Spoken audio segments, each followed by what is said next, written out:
A cola?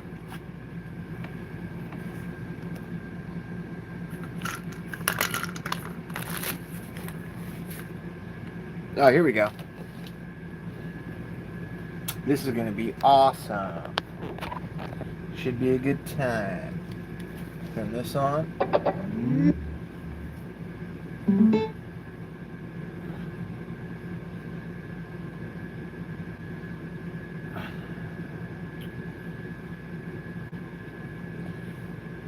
I do have to check and see if oh,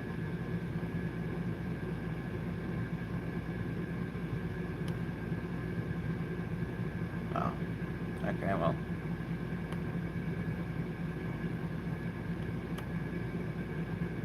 Okay, well. Dope.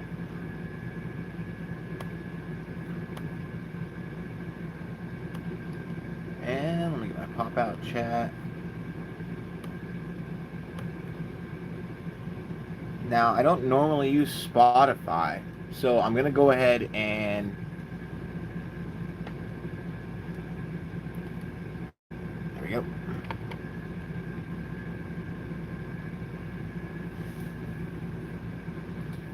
We'll check the audio on Spotify.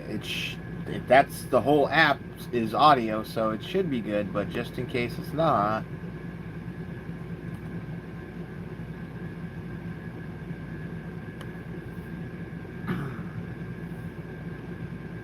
All right.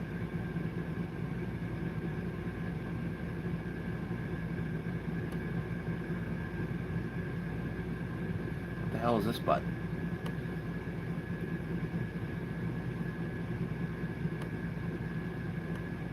Let me mute this for a moment.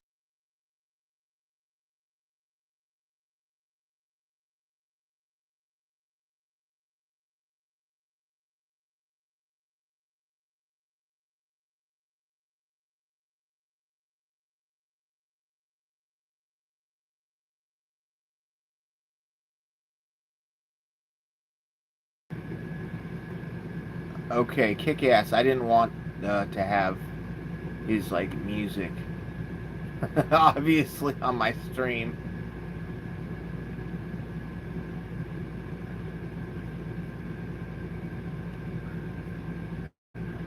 This is gonna be cool.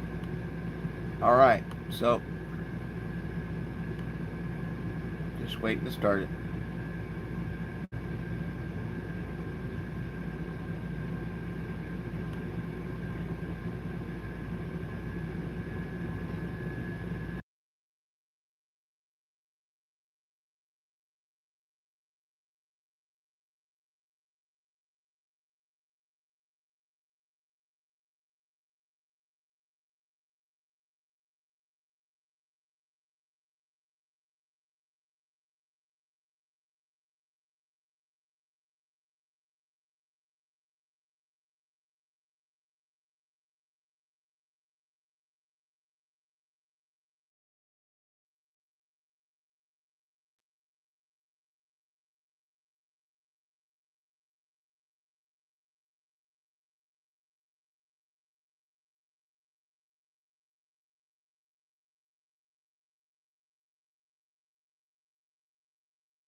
Lila, Lilith. I totally, Perhaps something will come of I this. tapped that and then I totally forgot. Because I wanted to start the beginning of the episode so that there would be no music copyrighted. So I forgot to unmute myself. My bad. Are we ready to go? We can start it up And that now. would make sense regarding the owl in that dance. I don't know how copyrighted the Joe Rogan intro, ding ding ding, and it's just a snare drum and with like a guitar, but I assume it's the biggest podcast on earth. I don't want to risk it.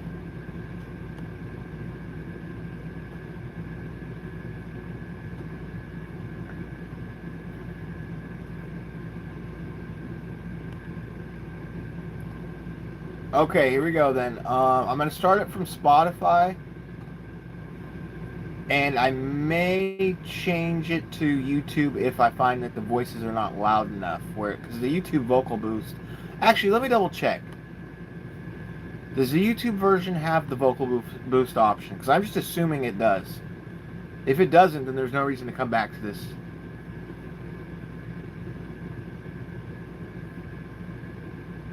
You do? Well, you might be the... It does have voice boost. God, I love that. Alright, we'll see how this goes. Joe, how you been? Great. We're music just talking just about ended. peace Joe, of how you mind been? and dealing with kooks. Is Peace there of anybody mind? who argues online more than you do? Well, you might be the number one guy who I see in clips, like constantly getting in arguments with people online. I'm not sure that there is anybody who takes on more debates yearly, high and low profile than I do. Yeah, I mean, even casual ones. Correct. It's like you're always sparring.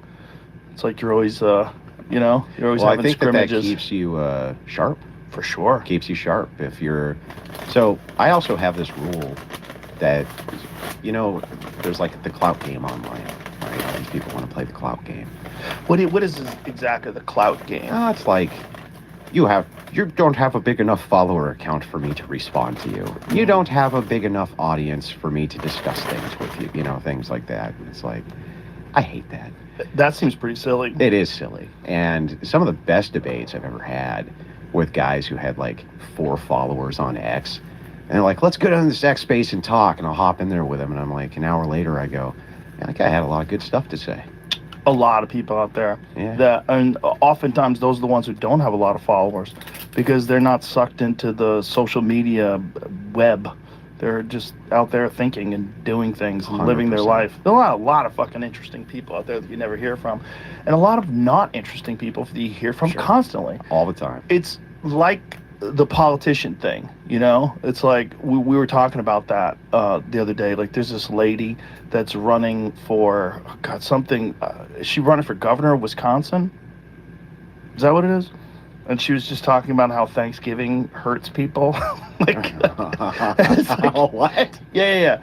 I don't know her background. I think it's the same lady. At one point in time, she was in a mental institution.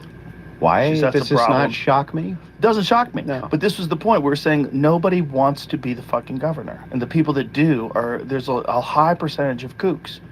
Yeah, power attracts strange people. Sometimes it attracts good people. Yes, But occasionally. But often those are the people who go in and they want to change it. Like the idea that they have is, look, I'm trying to run for the right reasons because I actually want to change how this works. But they're few and far between. And they get killed.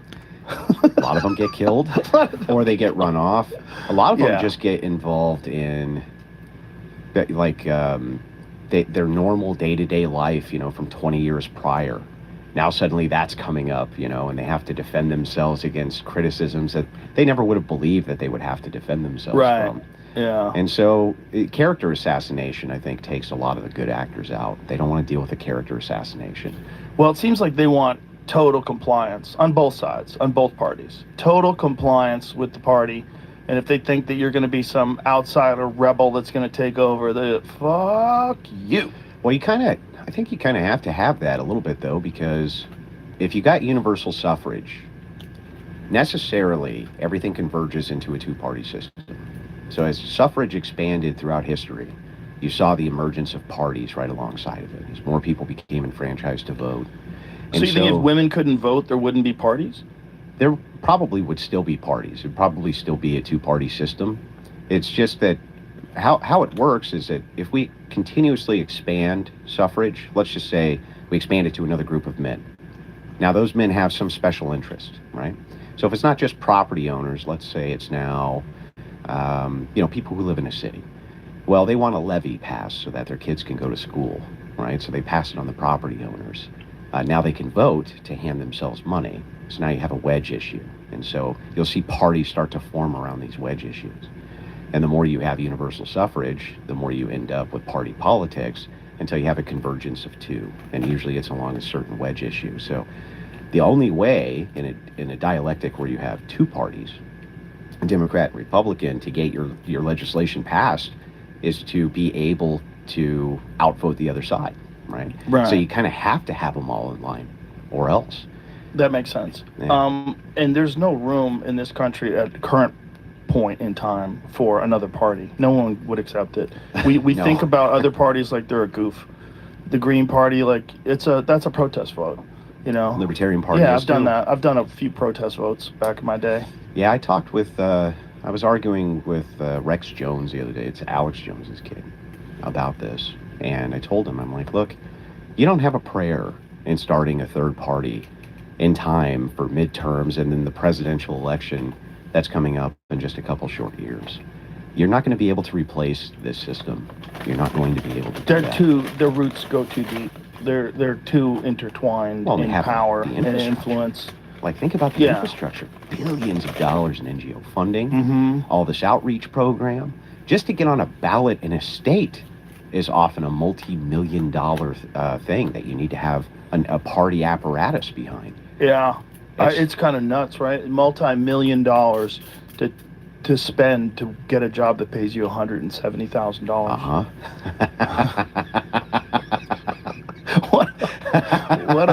Why you think that fucking student loans are a scam? That's a crazy Well, I scam. love when these guys come in for their $100,000 a year job, and then they leave and they have $25 million in the bank. You know? Yeah, that happens often. I Often. wonder what happens. Often. Wonder where you get all that money. Yeah, well, they... How about the Ilhan Omar thing? Oh, yeah, she's That great. one's wild. Like they estimated her net worth somewhere like it was millions, like 30 million or something Mhm. crazy, and then she said it was a error, and that it was actually like a lot less than that, like 100,000 or something like really reasonable. Mm-hmm. Like you imagine if your accountant was so bad, you're like, hey Mike, how much money am I worth? And he's like, I think you're worth 30 million. And you're like, fuck yeah, dude. Thinking about buying a Corvette. and you got $3,000 in the bank.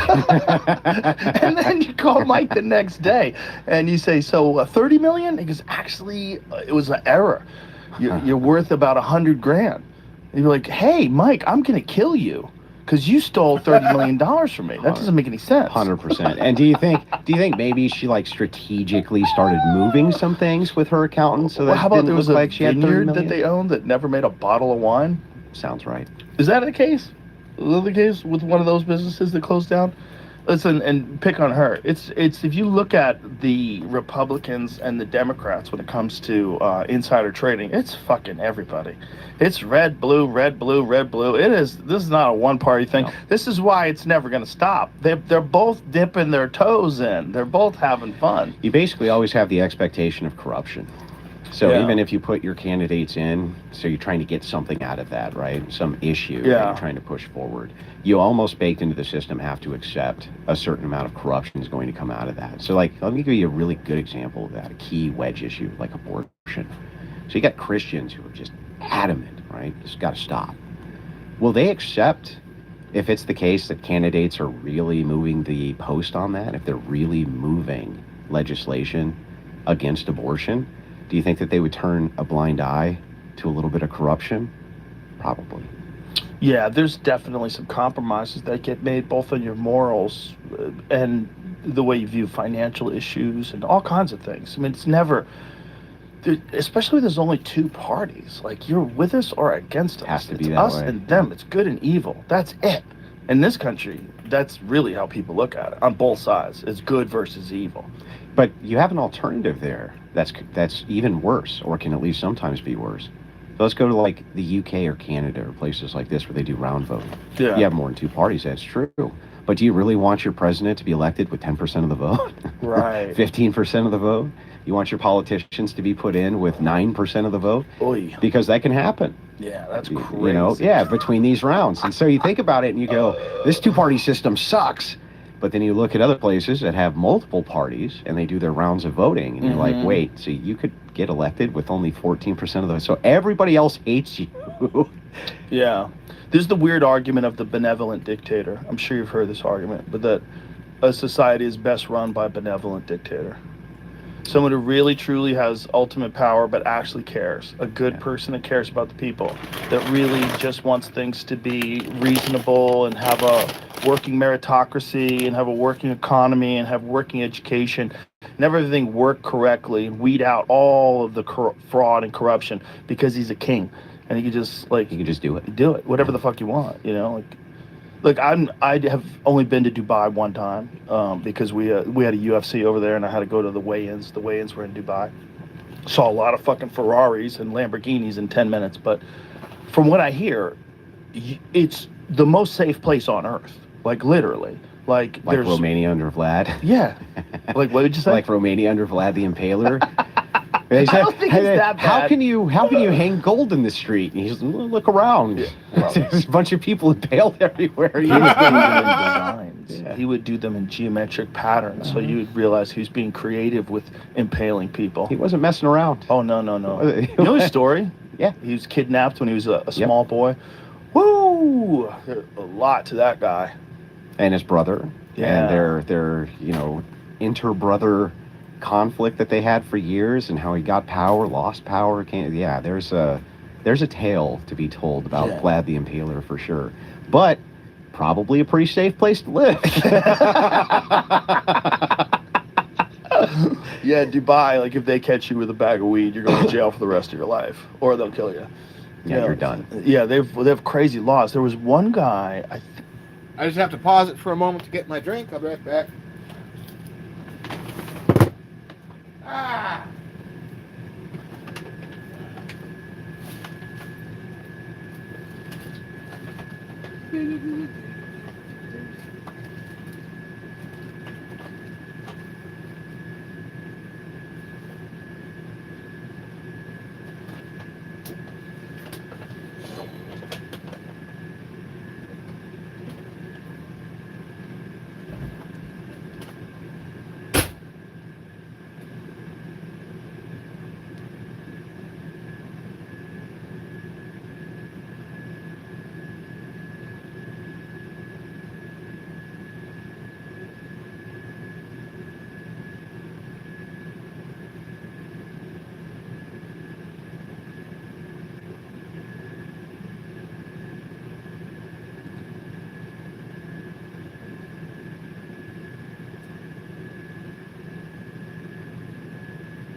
goodness gracious. Okay. My hand smacked the wall on accident.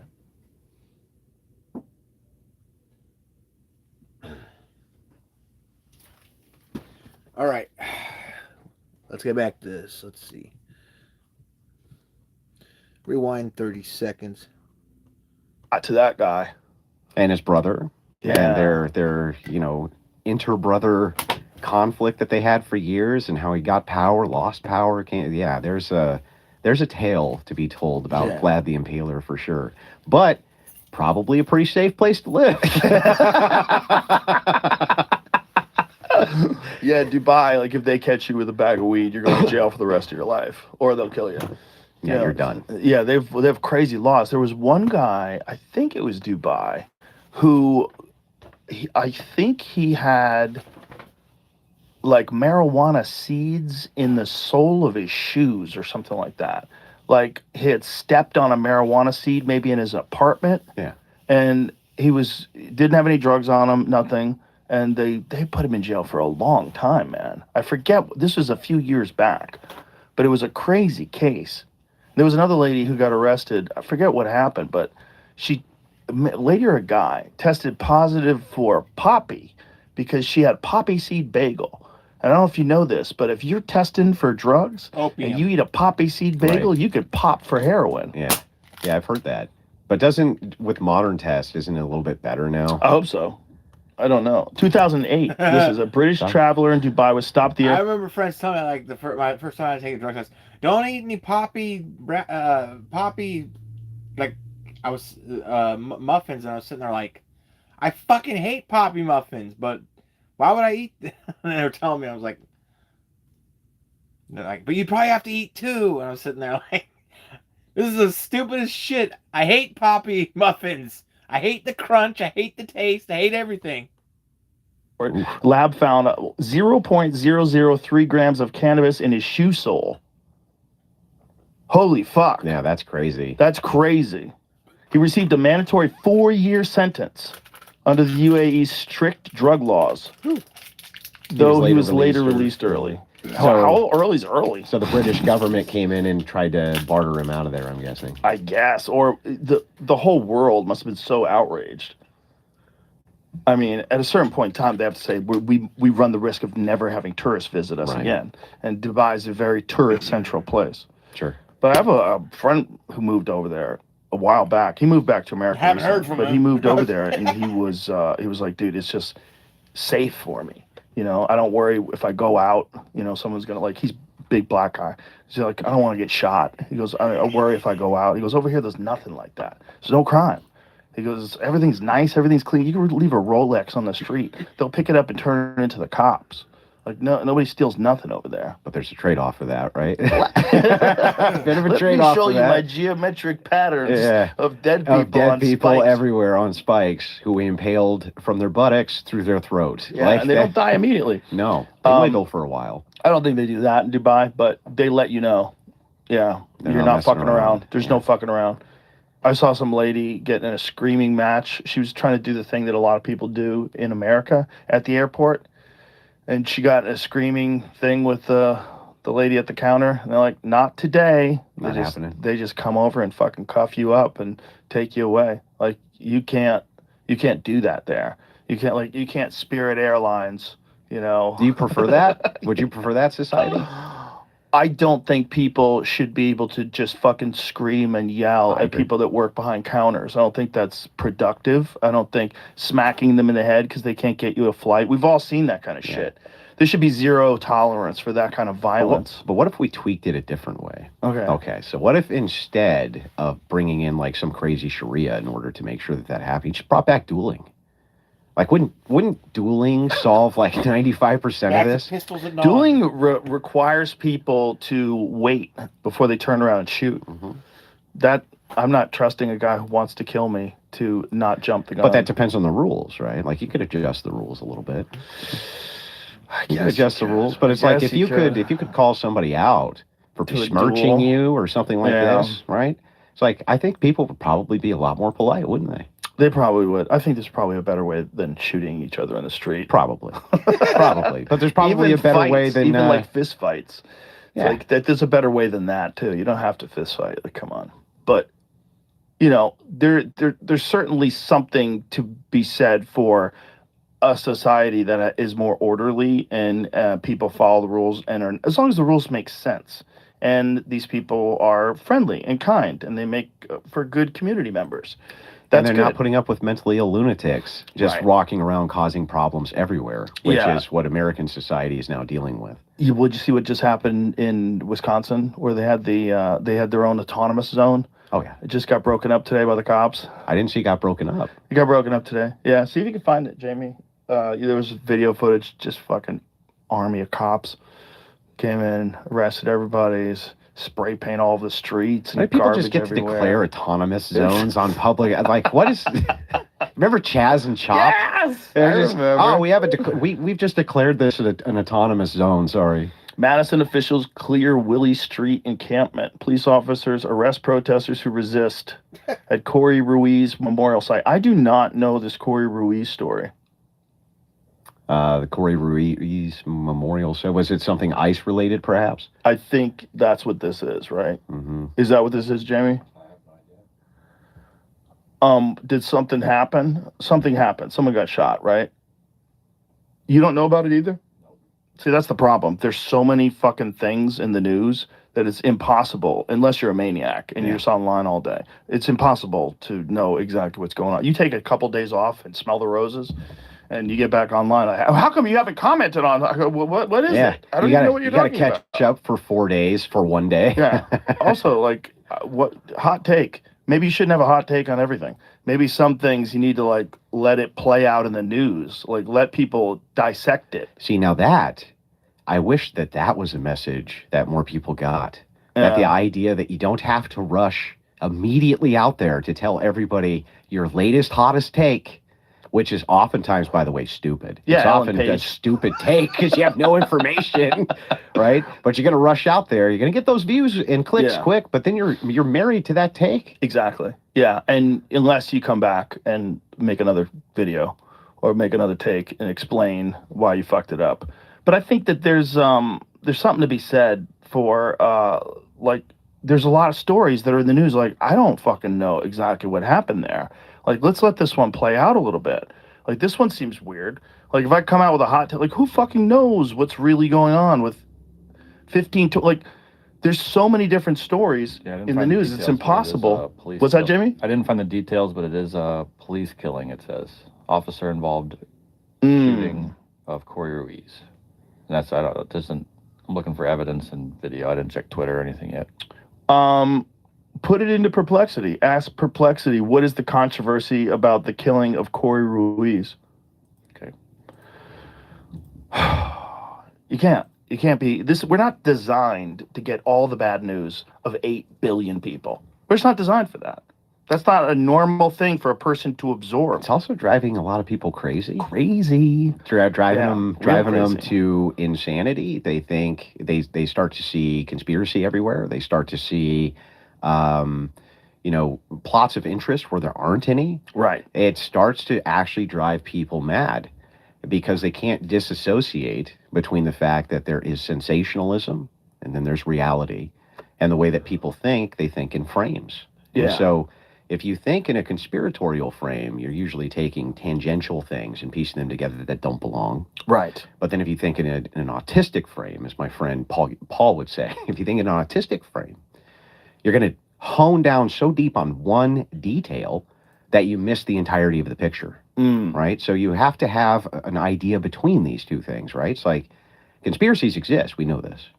Many of them exist. There's many of them I can state off the top of my head, like MK Ultra. That was a conspiracy that existed. Yeah. Right? But there's also a lot that don't. Right. And so how do you disassociate between the two? This episode is brought to you by Blue Chew. Man, let's talk about Blue Chew. They're already the #1 brand for better sex. But what they're doing with Blue Chew Gold is completely next level. Gold, getting you ready for longer lasting than old school methods. Important safety information. Zone. Yes. This is This ad and the products being advertised are intended for a United States audience. And you have to come to the recognition that some of these fake ones were planted to make the real ones look stupid. Flooding the zone. Yes. This is a common strategy. What was it, Jay? You pulled it up? Controversy centers on whether Madison police needed to use deadly force against 38-year-old Corey Ruiz, a black man, during a July 2026 arrest, and on the lack of body camera footage.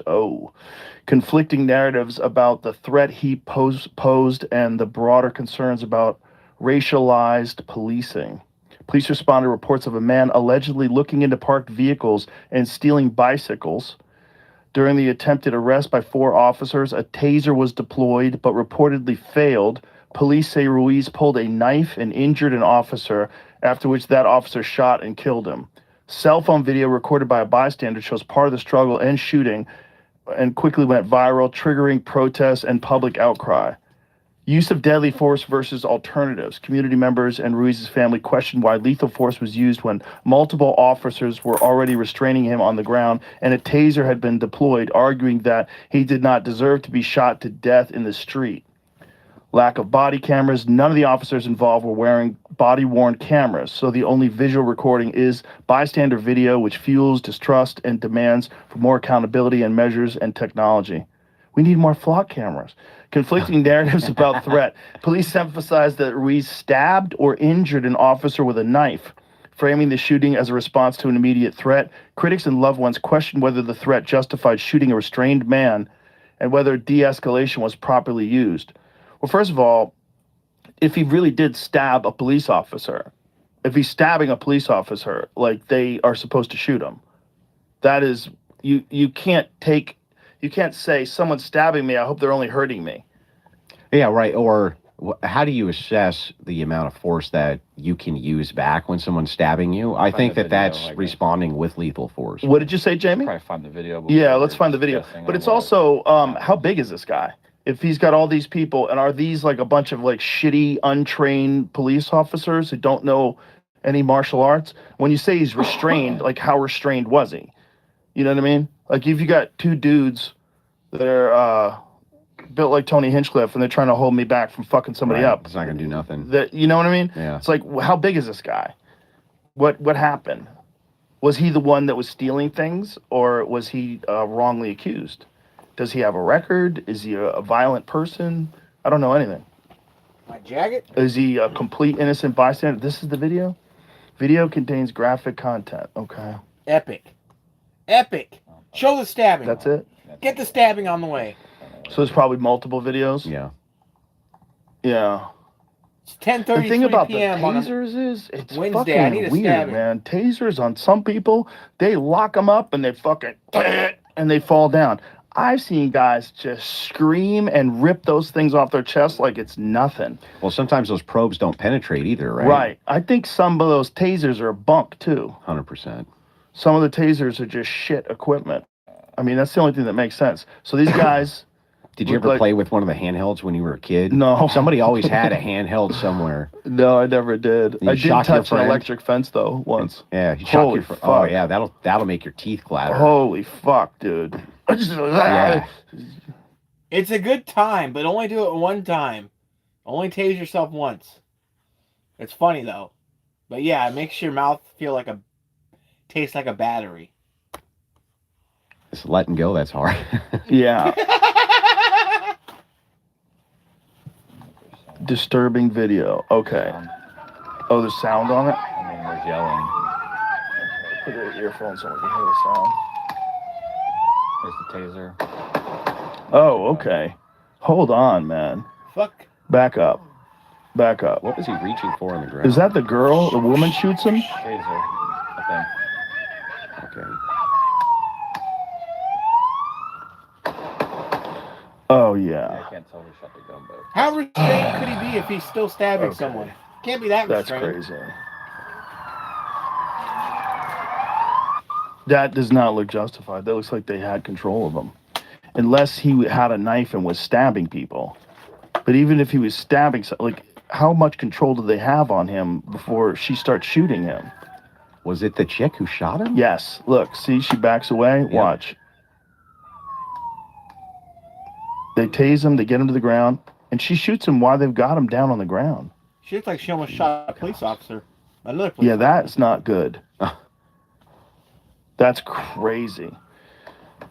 Oh, I don't know what happened. I don't know if he stabbed one of them, if he really did have a knife and was stabbing him, but it seems like they had him It restrained. looks like that's the guy who shot him. I can't tell. But that lady stands back and extends her arms Watch with a this guy gun. right there.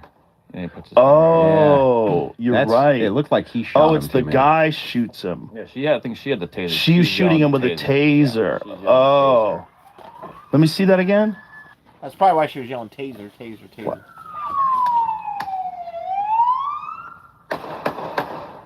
And God, it's it's like, hard fuck to your tell. taser. So it's the guy in the back? I think it's the guy in the front. So if the dude in the back, you see the guy right next to that guy. That guy shoots him? It Just looks shot him like once. it. I'm not sure. That's really close. Listen, Sophie, I told you about tasers. Now, don't use them. Too. God, they seems like... But when the yeah. second the shots stop, he puts his gun back. Right. Makes me think maybe it was him. Yes. Fuck, man. That does not look good. Yeah. That's not a good one. No. No.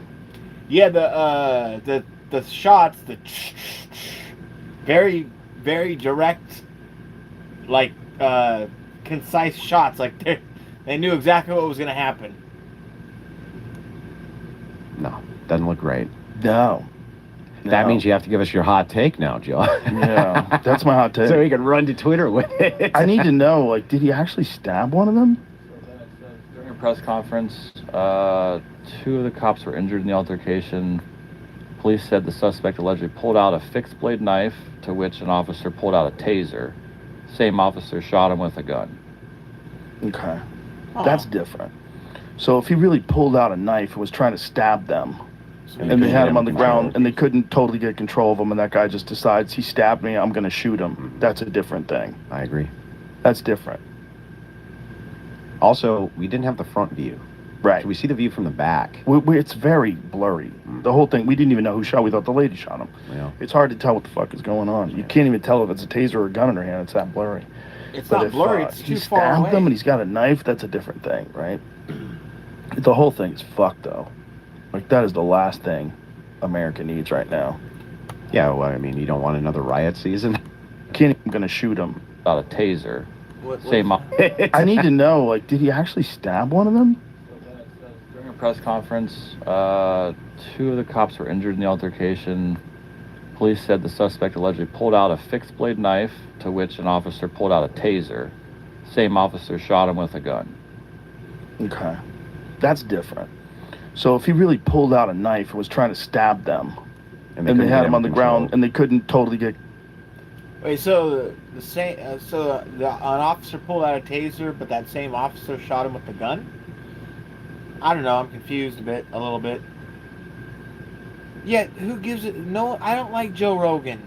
This is a fucking to watch for Andrew. This is the second time I've ever watched him. The last time I watched him, it was when Andrew was on. I don't watch Joe Rogan, but I was just curious about what that guy had said. All of them, and that guy just decides, he stabbed me, I'm gonna shoot him. That's a different thing. I agree. That's different. Also, we didn't have the front view. Right. So we see the view from the back. It's very blurry. The front, whole thing, the we didn't back. even know who shot. We thought the lady shot him. Yeah. It's hard to tell what the fuck is going on. You can't even tell if it's a taser or a gun in her hand. It's that blurry. But if he stabbed them and he's got a knife, that's a different thing, right? The whole thing is fucked, though. Like, that is the last thing America needs right now. Yeah, well, I mean, you don't want another riot season? I mean, I wonder if people would go right into it the way they did before without USAID's help. I mean, was that guy black? I don't think that guy was black, so I don't think anyone would care. Witness came flying around on his bicycle. One officer tackled him. 2 other officers kind of rushed over. One of the officers yells, he has a knife. One of the officers then draws a taser and yells, taser, taser, taser. He tased. For that perfect summer of love storm cocktail, you need to have the intersectional feminist aspect to it, which is why the black man dying was just perfect for everyone to go crazy. And so it says he tasers him, but wasn't that the woman? I mean, fact. I'm not sure that she actually tasered him, or Yeah, she just that's had just what her we thought weapon was on. She might have just had her weapon out. He tases him, and the victim falls to the ground. The three continue to struggle for a second or two. Then one of the officers stands just a couple feet above his head, shooting the Three times three in the times head. to the head. Holy fuck! Not much left of his head. It right? did look like he was the shooter. Okay, so that's what we saw. Yeah, and the tell for that was as soon as he was done, He put it into right back in the The holster. other cops weren't doing It also that. says there's Right. additional video that has been not been circulated online that's being reviewed. Oh, why don't they have body cameras? And that's what I mean. That's probably part of the whole protest was that their cameras were not on, or So if they didn't have them, I don't know. did they? Let's find that out. Did they not have them, or were they not on? I think they didn't have Lack control of their body cameras. cams. None of the officers involved were wearing Like, body I thought they cameras. just go on when they're on, and then So None of when them. they clock out, they That's turn off. Are they supposed to? Yeah, that may not be part of the maybe, ordinance. Yeah, I don't know about the city of Madison. How about fix that? Yeah. Yeah, fix that. You know, cops often are the ones who suggest that Yeah, for there's their so own many. for their own safety. They say that they want to wear body cams. I've seen a lot of crazy body cam footage where a guy is pulling someone over and they're just having a casual conversation. All of a sudden, the guy pulls a gun out and starts shooting them. Yep, I've seen a bunch of those. tons. These, Especially the routine traffic stops happens Yeah. constantly. you have to always think, like, if you're in an altercation with a cop, these people are always worried that this is where their life is going to end. They're always worried that they're going to get shot. That's why They've you seen put your those hand on the videos, too. steering wheel and you talk to them. You and start shut shit the with a fuck up. cop and he freaks out and goes the wrong direction. Like, you're probably dealing with a guy who's got some serious PTSD. Yeah, he's seen it before, or his buddy's gotten plugged right They've there. all seen it. Yeah. I have a friend who spent a lot of times overseas, deployed, and he's in combat, and he said he saw way more as an Austin cop. Like, way more fucked up things. And all the time. Whereas, you know, you're not in war all the time. You're not in firefights all the time. Because, like, it's like every day you're seeing something fucked up that you can't unsee. And you see it with kids. Yeah. Things you got to deal with kids. Things you got to deal with all sorts of things. And All it's sorts like, of things. that is not a fun job. No. And I would not want it at all. So I always do tend to cut law enforcement quite a bit of grace until I hear what their side of things are. Yeah, I do because too. that is a brutal job to have. A buddy of mine's a deputy sheriff, and I talk with him, and he's policing a small area. And he's like, it's the stuff with the kids that gets him. Yeah, exactly. He's like, that's the stuff. He'll get, you go into a junkie's house. There's a 2-year-old there, hasn't eaten in 4 days, He's like, that's the stuff that really, he's like, I'd rather shoot a person than that. Which kind of makes sense to me, right? Like, I would. It does. Yeah, I probably would too. You know, when you think about who should be allowed to have kids, who should be, like, that's what's really crazy about freedom, is that any two crackheads with no money at all, just on the side of the road, and he can nut inside of her, and that creates a life. And that life they're responsible for. And they're smoking crack and drinking Everclear, and they have a baby growing inside their body, and no one can do anything about it. It's like, there's no protection for that baby. There's no nothing. And then if that baby is born, if it does live, like, you talk to people that have actually, like, been in the delivery room with crack babies. It's like, oh my God, man. The horror stories about a child addicted to drugs, coming out of the womb addicted to drugs. Yeah. And detoxing. Heavily addicted. Heavily addicted. Yeah. Yeah, It's so it's horrible. ghoulish. It's so twisted. It's like people can be so awesome and so shit at the same time, coexisting on the same patch of dirt. And no one devises a legitimate strategy for mitigating the amount of people that suck. And the problems with... Can it even be done? I don't know. I mean, Yeah, not like with, if not you- with yeah. freedom. I mean, this is the flock camera question. Do you want Big Brother looking at your license plate everywhere you go? Well, listen, if someone shoots up, like, this is an argument that Mark Andreessen made on this podcast.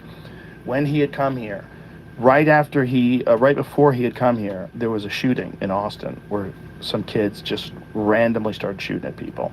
And then they couldn't find them in Austin.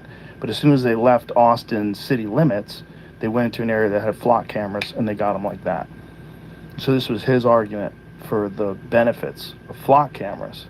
But I do believe he invests in flock cameras. Well, sure. I mean, but you can make that argument with CCTV as well. You can make that argument with everyone wear a chip. Yeah. Everyone wear a body camera. Sure. The thing is you have to be cautious with the idea of the nanny state for another reason besides just protecting people's independent privacy. It's because those things often become money wells for people to steal from the public trough. Oh, yeah. And that is the major issue, right? So some of the reasons I tend, even though I'm on the paleo-Christian side, to lean towards a lot of the freedom elements over the not is because of the corruption. The corruption which happens oftentimes when you try to curtail too much, right? That in and of itself creates a system, and that system becomes ripe for corruption. Let me give you an example. Flock cams. Who are we awarding the contracts to? Right. And who's going to be servicing those contracts? Who's going to be doing these things, right? That's where you start to see with new systems, there becomes new corruption. So there has to be a way to curtail, but there's some things that are pretty obvious that you could curtail, and who cares if people bitch about it? Like, let's take online prostitution, for instance. Okay, great. It's illegal to do OnlyFans, let's say.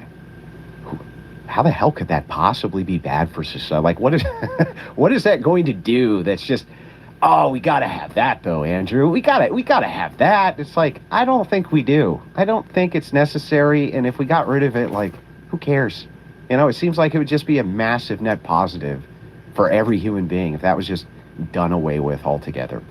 And it's like, what the systems that come in, too, though, for policing it are prone to corruption. So you got to be cautious about it. Right. Right? You got to be cautious about it. Also, I just don't like people telling people what to do. Even if they shouldn't be doing it, I don't like it. I mean, to an extent, though, right? Like, if they're heroin addicts, you're going to be like, nah, we got to... Well, even that, like, I don't think you should be a heroin addict, but I don't think I should be the one to tell you not to do heroin. I don't, because I think it's a slippery slope, and then it's don't smoke cigarettes. And then it's because cigarettes are killing you. Mm-hmm. And then it's don't drink whiskey, because you could be a drunk driver and kill a family of 5. Like, it's all the same shit. It's like... But do you think that all those have kind of the same impact on society ultimately? Well, the heroin thing is a weird one, because... Because, like, the argument I make would be like the incest argument. It'd be like, look, that's outlawed for a good reason. But what if you have 2 people who are totally sterile? Like, they can't have kids, right? What's the moral argument that can be made? And people are like, well, I can't really make a moral argument. Gross. That. It's just gross. You're fucking your sister, bro. You just say, what are you doing? It's just gross. And it's like, well, but can we legislate off of it's just gross? And the kind of the libertarian mindset is, no, we can't. And I think, yeah, we can. I'm okay with that. Like, I'm okay about... I remember debating with Dave Smith who brought this up. What would you do? Would you arrest some guy and his sister if you found out they were boning each other? Why not? Arrest them? Why not? Like, how would deterring that society-wide ever be a bad idea? I don't think it is. However, it's technically a victimless crime, especially under the circumstances that you described, whereas they're both sterile. I do not think you should be able to do that. No? But, well, I don't think you should do that, I should say. Yeah. But in the case of Cersei and, what's his face? What's the other dude's name in Game of Thrones? The brother and sister? Oh, yeah. It really seemed like they were in love, dude. Sure. I mean, they really seemed like they were in love. Kids. They had, like, incest babies, right? Who went on to rule kingdoms, and they were all... Like Joffrey.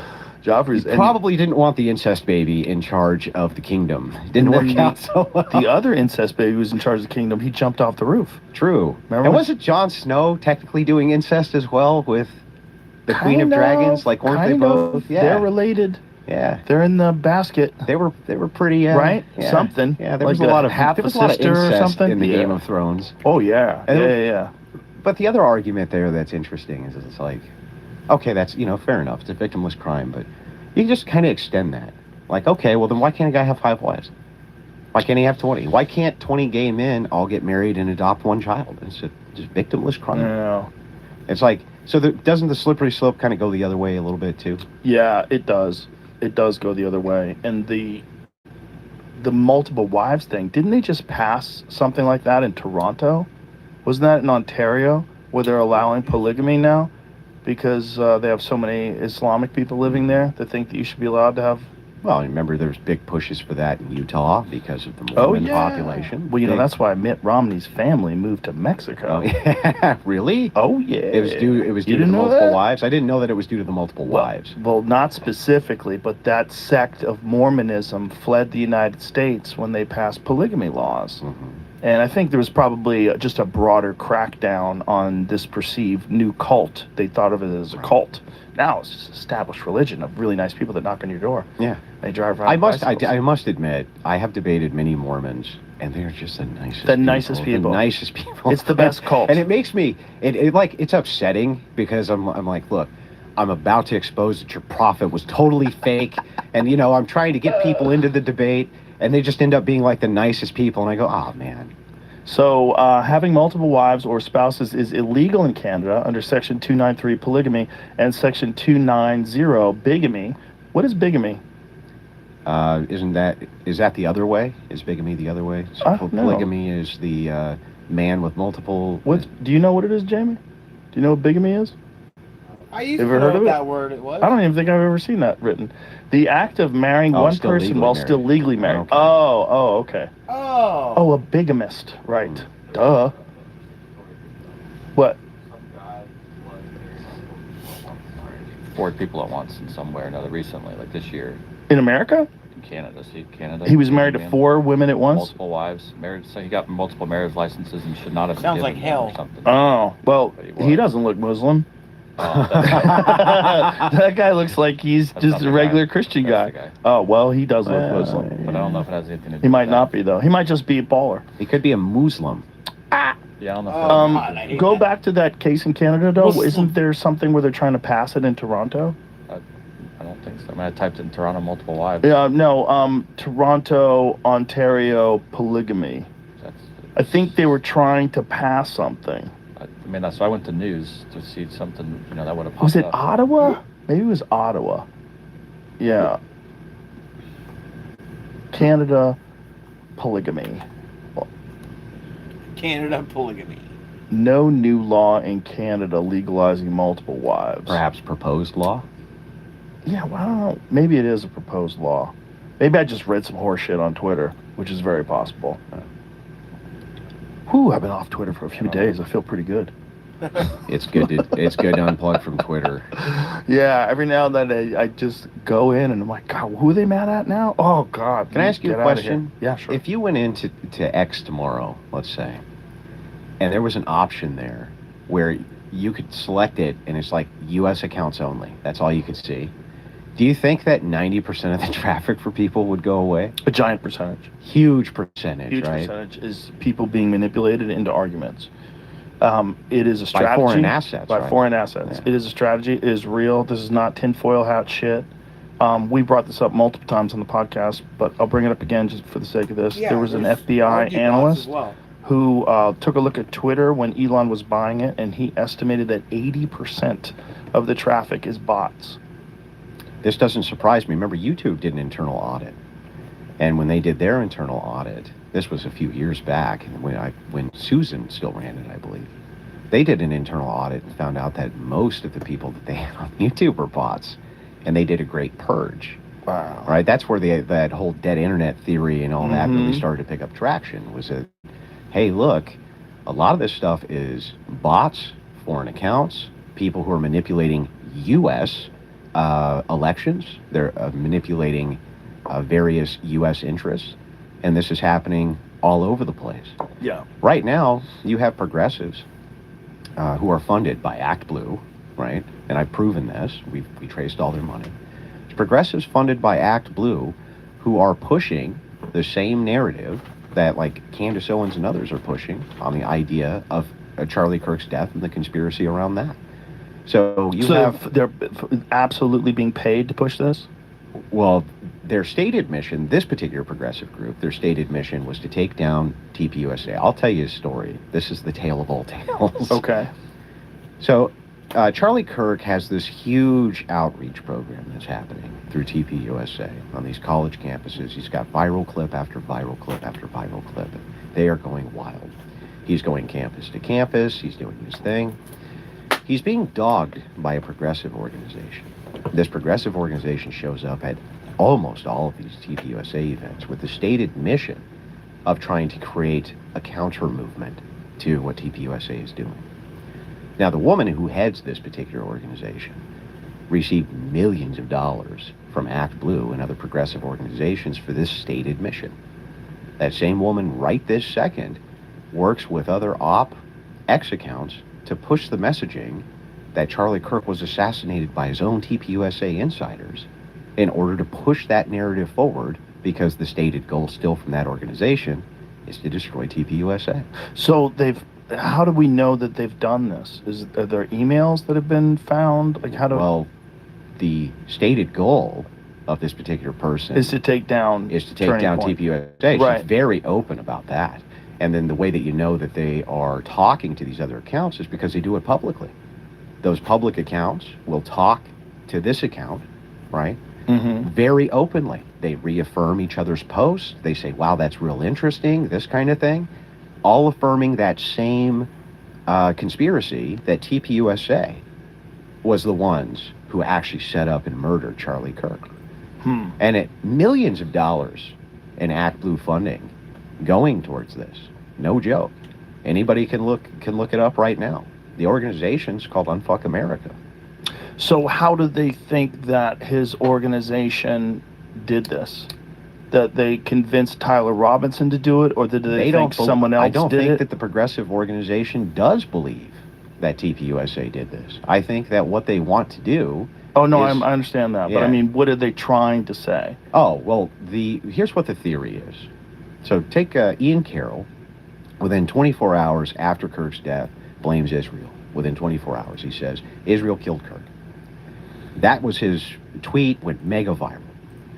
What the conspiracy is on that side is that Israel, along with Erica Kirk and TPUSA insiders, got together with elements of the U.S. government to murder Charlie Kirk because he was going to lead the, quote, pro-Israel cause. That's what the theory is. Right. And that he was either murdered, some of them say with a microphone exploding, some of them say with there was a second shooter, and Robinson's a patsy. It all depends on which theorist you're talking to. But they all work together in the same unison from a single camp, which is interesting. Well, a lot of people had takes on the shooting, and the microphone one was the weirdest one to me. It's weird because there's no, the shirt is moving, but also a bullet is going how many feet per second, whizzing through the air. Do you understand? Splits air. Yeah. So where's the air going to go? People don't understand that. You know what got me, though? So I What? went back and looked, because they say that it's the same explosive which was used inside the Israeli pagers. Now, that was very real. Israel sent these pagers all over. But that would be an explosion. That's my take. My point is there's no indication that there's an ignition. It's worse. There's no smoke. Right. There's not. Now, all the Yeah. Israeli, if you pulled up right now one of these Israeli pagers going, because there's tons of videos of them. Oh, really? Let's Oh, watch. yeah. Let me see some Israeli. You're gonna pagers see smoke. blowing off. There's smoke. Is there a dude where it's on his hip? Yeah, oh yeah. Yep. There's one where it's on his hip and gets him. Oh. And you can see the cloud of smoke coming off because of the specific type of ignition. From Right, this but is it explosive. possible that this pager thing is different than whatever they think this microphone thing is? This microphone thing has some sort of a different kind of propellant. No, but then they- again, you'd have to okay, let's imagine what kind of propellant exists, right? Compressed air. There's not enough room No. in that microphone to get enough compressed air to blow a hole in your neck and kill you instantly. Well, they claim that Unless it's something else. It's this, what is it, PETN explosive. This is the particular type that had to be used for the size of the microphone. But you have another problem. The mic's on the wrong side of where the wound is. right. The other is there's no burn marks. There's no smoke. There's nothing. There's nothing to confirm this theory at all. You'd have to guess where that mic is, because he's moving around too. You have to guess where that mic is pointing. You could take someone out. So I found on the two side. videos. This one's is the great. main one that goes. I'll show you. This happens again here. Watch the smoke. Right here. See all that smoke? Oh, let me see that again. Watch all the Dude's smoke. just chilling, and boom! Look at all He that blew smoke. up in his bag, though. Yeah. Yeah, so a lot of them they didn't die. They go to the hospital and they're just hurt. Probably because they had it in their bag or And I something. found one other video here. Bro, these guys are gonna I be think it's carrying this around one. armored satchels. Well, yeah, you could a couple of them were on bikes and stuff when it happened. Like, that guy Oh. got fucked up. Yeah, he got messed up real bad. There's some, or they give you the illusion they did by blurring out his head. That's the other part. I mean, not that these are fake, but yes, it's only 11 were killed by the pagers. Still pretty slick. That was extremely slick. I mean, crazy. They sent him off to them years ago. That's some CIA shit, man. Like, that's some deep state. Mossad shit. Yeah, it's crazy. That's probably where the CIA learned it. But that's an explosion, right? And yeah, you see smoke. But is there some kind of a propellant that would be lethal from a short distance with some sort of a projectile? It's possible. But it would also like have to be like, how are you aiming it? You're not even aiming it. It's sitting up here, right? So if it's sitting here and he's doing all this and moving around, like it might take his ear off. It might whiz to the side and shoot somebody else if he leans over. Sure. Unless they planned exactly when it's going to go off and it's pointing towards his neck. Like, which, no. Yeah. It seems like a gunshot wound. It's just hard to imagine that it's a 30-06. That's my issue with it. I look at it and, you know, I've seen takes from guys that are gun experts. Oh, God. And who cares what you they have a problem with it, too. The thing about guns, though, is weird stuff happens constantly when you shoot bones. Like, it is possible that you wouldn't get a pass-through, depending on how it squared the spinal column, depending on how it hit, and depending on what kind of bullet it is. I forget the type. These are 150 grain core lock soft tips. That's right. And they're soft tip. Right. So they only have enough of a jacket to keep the bullet together. Right. The idea is that it expands inside the body, causing massive trauma. Right. Right. Which is why I use them for hunting, and probably you have to. Yeah. No, I haven't used that particular round. Gotcha. But it just seems like it's a lot of energy coming towards your neck. It's hard to believe that it wouldn't blow a hole through the neck and leave a big just take a chunk out, that it would just make a round hole. But that's beside the point. You know, there's other weird stuff with like the video. I don't like, there's a lot of people saying that the video is super clear. They're seeing 4K footage. It's clearly Tyler Robinson on the roof. No, it's not. Jack Prosobic and Benny Johnson. That's crazy that they said that. That is not clear. That is a blurry figure. You could barely ascertain as to whether or not there's a recoil when someone takes the shot. So it does seem like the guy on the roof gets in a prone position, and it looks like something that might be a rifle, right? It's blurry as fuck. It also does look like there's kickback on the right leg. It looks like there might be some recoil. It's hard, but it's not clear. Like, for them to say it's crystal clear, it's Tyler Robinson, it's on the roof, it's like, Well, it's interesting. When Prosobic came out and said that, and Benny Johnson, there was another guy who was there who I know. His name's Kai Schwimmer. And Kai put out a tweet. He said, look, they might have sensationalized this just a bit, okay? He said, but the video that we did see in the courtroom was actually much clearer. Oh, okay. So I DM'd him, and I DM'd Jack Prosobic. And I DM'd, well, I couldn't get a hold of Benny, but I DM'd Jack Prosobic, and I said, just be straight with me. Like, did you try to over-sensationalize this thing for clicks? Like, what's the deal? He said, no, listen, the footage we did see inside the courtroom was actually a lot clearer than anything that the public has seen so far. That's their claim. Kai Schwimmer, now I wouldn't just take Prosobic as word, but Kai Schwimmer, he's a Mormon, Mormon kid, not very prone to tall tales. In fact, he was the first one who came out and said, look, I was there, and you're kind of over-sensationalizing it. It is a lot clearer, but it's not showing everything that you're claiming it's showing. So it's clearer, but it's not clear enough. It's not like 4K, close-up, clearly in his face. The other thing that was weird was the guy in the crowd that jumped up and said, I killed him. That's weird. And that guy, wasn't he at the Boston bombing as well? So he's a professional agitator. Yeah, I was just going to say, he just knew that something had happened and he wanted to waste everyone's time. He even said that. He said that himself.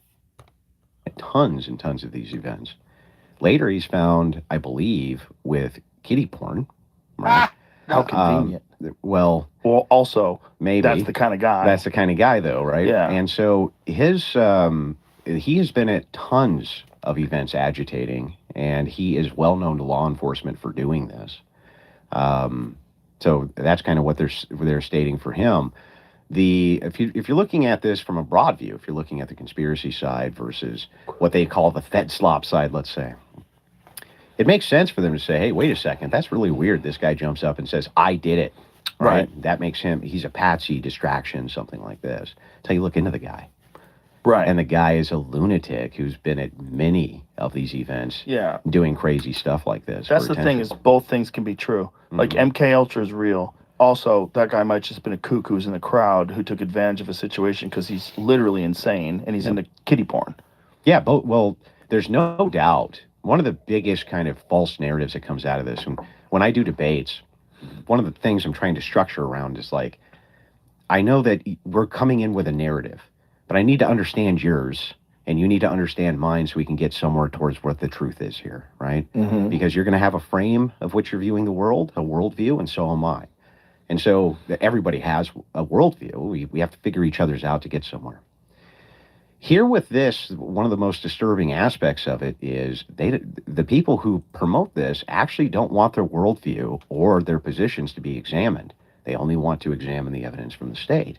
It's like that would be fine, I think, if it was the case that you made no claims past that.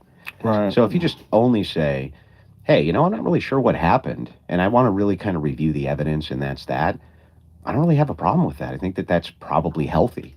The issue that I run into is when people make claims past that. Oh, it was an exploding mic. Right. It was 2 different shooters. It was a folding rifle. It was the 30-06 couldn't do this, even though the U.S. Army, remember, the 30-06 used in the M1 Garand was used in World War II, and then it was used in Korea. Before that, we had the 03 Springfield. It was used heavily in World War I, World War II, and again in Korea.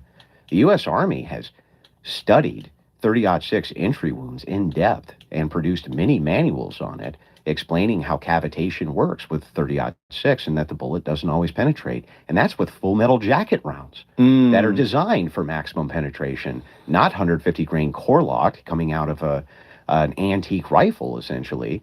It could easily split up very quickly. And that's why they ended up pulling fragments out of Charlie. It wouldn't surprise me if when we have all of the data from the coroner report that he has tons of shards all throughout his chest, all throughout his entire, because they were saying that there's trauma inside the chest, which would make sense if the bullet split up here. Right. It would create all sorts of fragments down in the chest. Right. That is an important distinction about the type of bullet. Huge distinction. The FMJ especially, because that's what the Army was using, is FMJ ball ammunition. It's cheap to produce, right? So they're using it in all these different wars. And the amount of people shot with that caliber between World War I, II, and Korea is astronomical. They even used the 30-06 in Vietnam in limited capacity, especially the 03 Springfield. It was still in service by special forces. Wow. So the question becomes, like, the U.S. Army has studied this in depth, and I went back and I pulled all their manuals, and I've even put them out, and several people have done the exact same thing and put them out explaining how cavitation works. And they're saying, look, the energy dissipation, the second it hits a human body, it dissipates very, very, very quickly with the resistance. So it doesn't always go through. Now, oftentimes it does with the FMJ, but even then, it didn't always go through. So, it's a well-studied phenomenon. Another one would be Martin Luther King. Martin Luther King gets hit through the jaw, ends up here. Well, if it's just going to blow through all bone, why did it stop in him? Well, it's because the second it has impact, it begins to slow down, and then it impacts something else, slows down even more. So it's totally possible that this guy was hit with a 30-06. I don't know why that would be in the realm of impossibility. We have enough data on the ammo to know that, yeah, it's very possible this happened. It is definitely possible. There's a lot of people that think that the sound was not. They think the sound. Well, he has been working on guns since he was like 10 or 12, so probably has a lot more experience than everyone else. Indicated that it was a closer shot than where it was. And I've heard a lot of people say, well, there's also an issue with it being supersonic ammo. So you're getting 2 sounds. You're getting a sound of the bullet actually breaking the air. You're also getting the sound of the rifle going off. I don't understand it. Yeah, it's difficult there when you're making the judgments on the sound, because There are people who've run experiments saying right down to the second this meets up with a shot placement. And then there's people who say, no, that experiment is bogus due to the controls for this or that. The problem is that most of these people don't have any expertise in this arena at all. They're just yapping. And they're just, exactly. Yeah. They're just trying to, and I get it. You're trying to figure it out. I understand. The Israel thing, there was some text messages back and forth where Charlie was talking about getting out of the Israel business. And there was this position that he had where he did not want us to go to war with Iran. All true. And he had a lot of influence. And then there was also that Israel supposedly had offered him $150 million to be more pro-Israel. That is the problem that we've run into. Is like, I've never been able to verify that was the case. And so where does that claim come from? This claim basically comes from this camp without anything Candace substantiated. Owens. So it's the same people that are pushing this thing. Yeah. The Turning Point killed them. What's interesting about this is, like, it is indeed true. It does appear that Charlie Kirk was extremely pissed off at some of his donors because they were trying to control who he was platforming. They were upset that he had platformed Tucker Carlson. They were upset that he had platformed Candace Owens. They were upset, and why? Well, it's because Tucker Carlson, Candace Owens, they were very anti, or at least had a somewhat anti-Israel message at the time. Carlson, I think, a bit more than Candace, or maybe it could be the reverse. But I don't think that matters too much. The donors were pissed off. Many of them were pro-Israel, and some of these donors were applying pressure. And so Kirk was lamenting inside of his text messages about this pressure he was experiencing from some of his donors about who he could or couldn't platform. And so as a negotiating piece, he said, well, I'll leave the pro-Israeli cause if you're going to try to tell me who I can and can't platform. And that was kind of what his position was. Now, that seems like platforming. I don't know, even on Twitch politics or YouTube politics with smaller channels, smaller streamers, they argue about platforming all the time, responsible platforming. Is it responsible for you to platform this guy? Or is it responsible for you to platform this terrorist? And they're endlessly fighting about it. So this actually doesn't surprise me a bit that these guys are fighting over who you can or can't platform. If you're giving your money to an NGO for the purpose of giving the pro cause, and that NGO is saying, wait a second, I'm going to platform people who are against your cause, of course the donor's going to get pissed. Yeah, the platforming thing, I think, is just gatekeeping. If you're upset that someone is having a conversation or a debate with someone that you don't agree with, you're supposed to hear that person's perspective. You're supposed to hear them challenged. You're supposed to hear them allowed to flesh out the full point of view. Yep.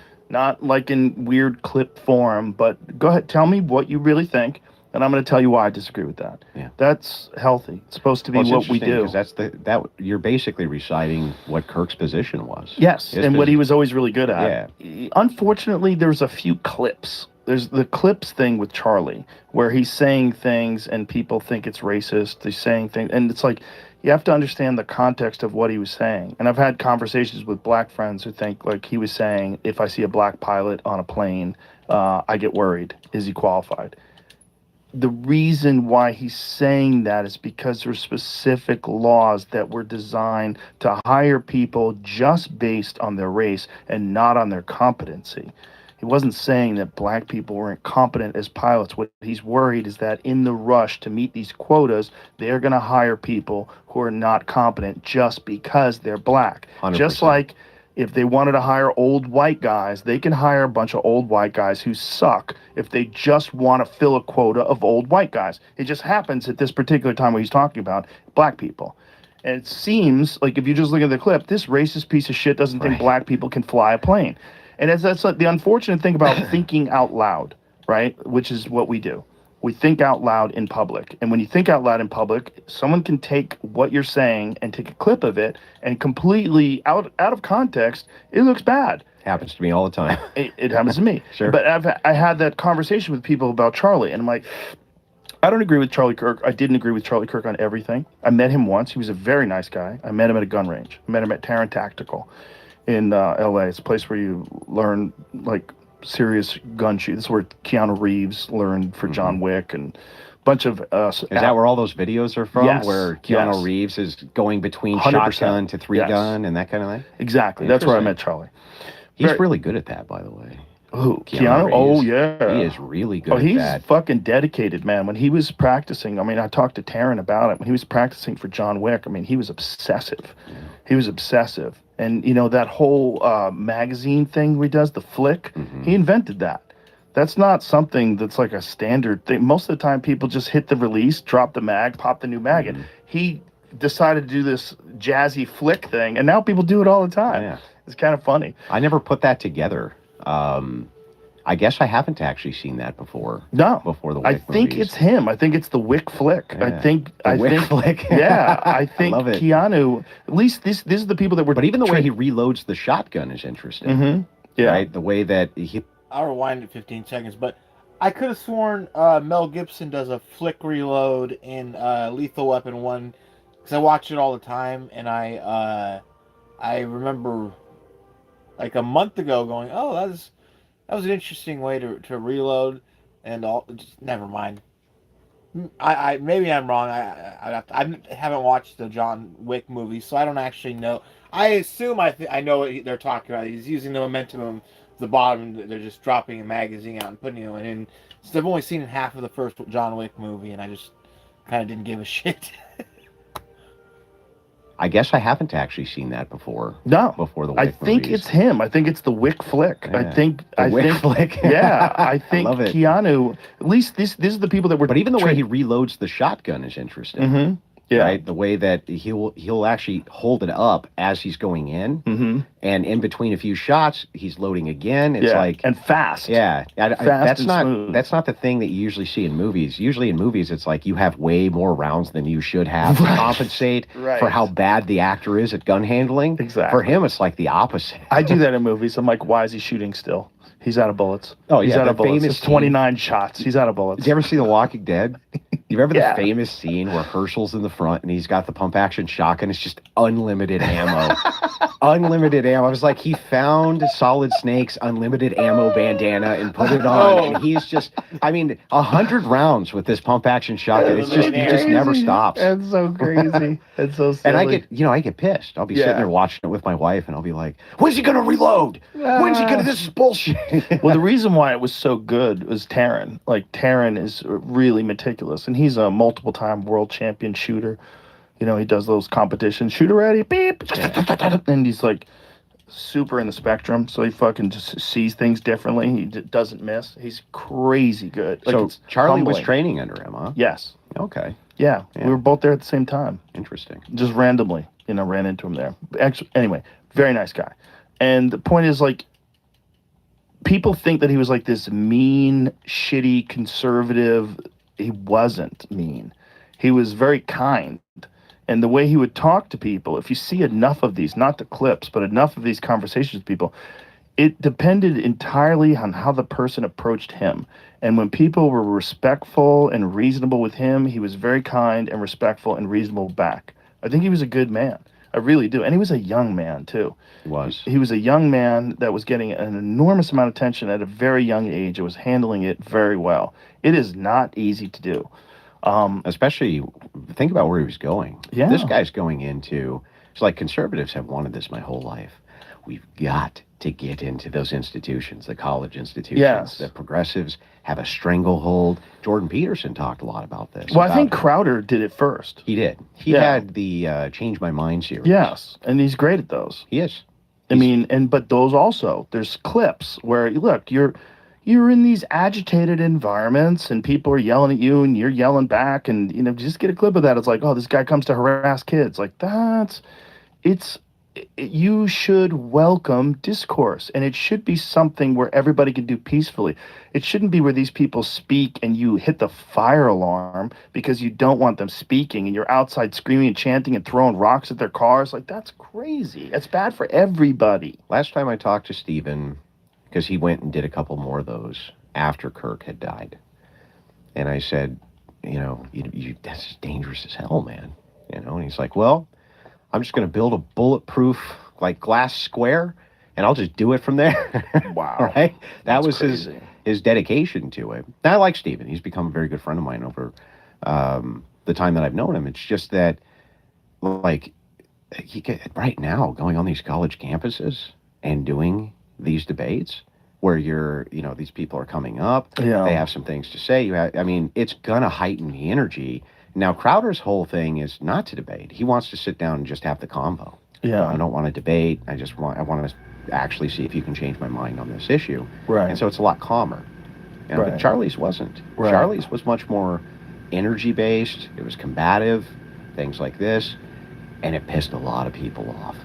It pissed him off so bad that after he died, we did 3 weeks on TikTok, going and talking to various TikTokers and their channels who were just celebrating his death like you can't believe. They were just giddy. These leftists were jumping up and down. I'd go into their TikTok spaces and say, so what do you think of Charlie? And they'd say, oh, I'm glad he's dead. It's the best thing that ever happened to the country. Tyler Robinson's a hero. They said this stuff to me live. It was bad. And it was weeks of it that we went and exposed these various TikTokers doing that. Yeah, I saw a lot of people online celebrating, and it's just disturbing, weird to watch that you would encourage that kind of gun violence. Like, when is the left encouraging gun violence? That seems so insane.